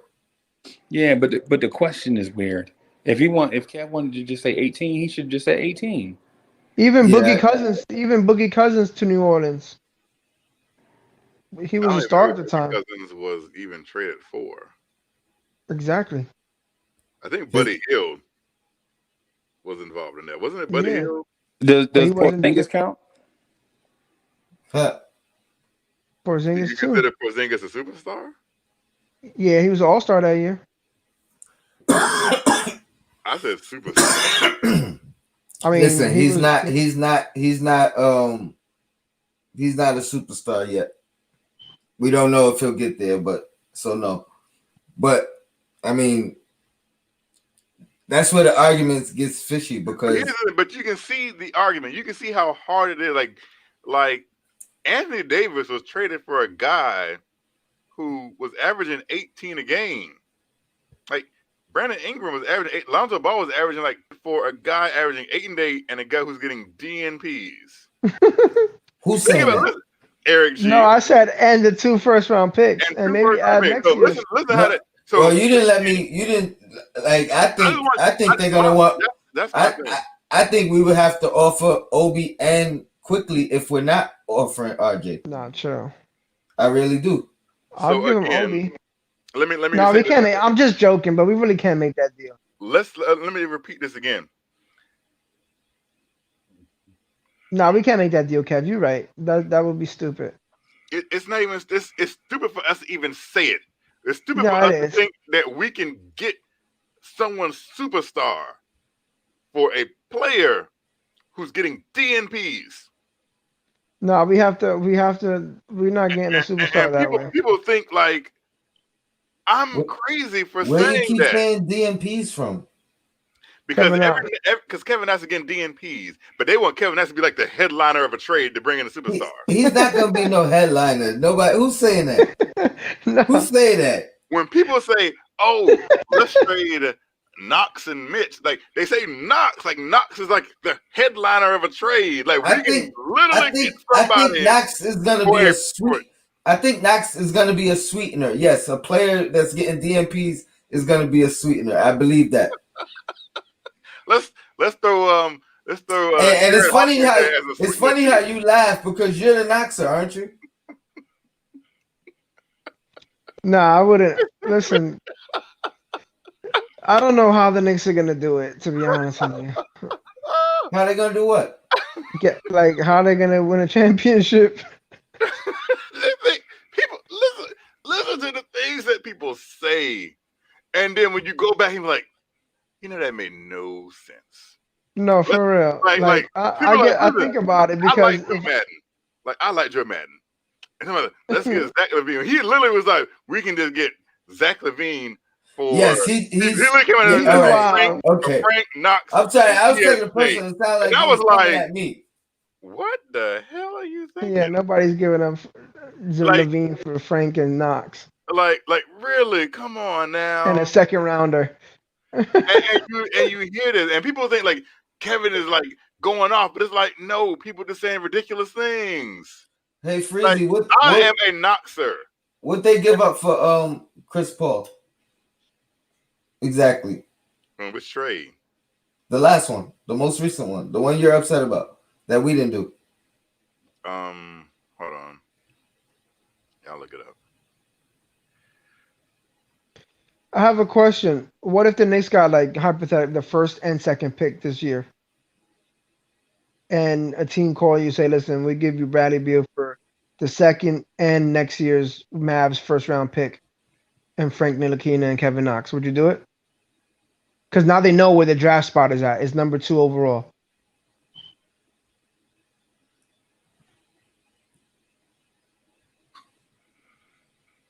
So this is kind of a weird one because they ended up being like 2 different trades. And wasn't a superstar traded for two lottery picks? Like the first and third or something?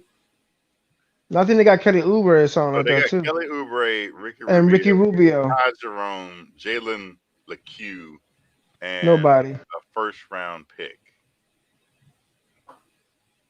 Okay, but then Kelly Oubre was in, and none of those guys are on that team. For another first round pick. And Ricky Rubio got traded to Minnesota for another pick. So they ended up with just getting like a whole lot of first round picks. That's what they did. OKC got like 15 first round picks over the next 6 years. Wait, Oubre was on OKC? Yeah, he got traded to OKC. For Chris Paul, because he was originally in Phoenix, and Phoenix traded him to OKC. City. And OKC traded him to Golden State.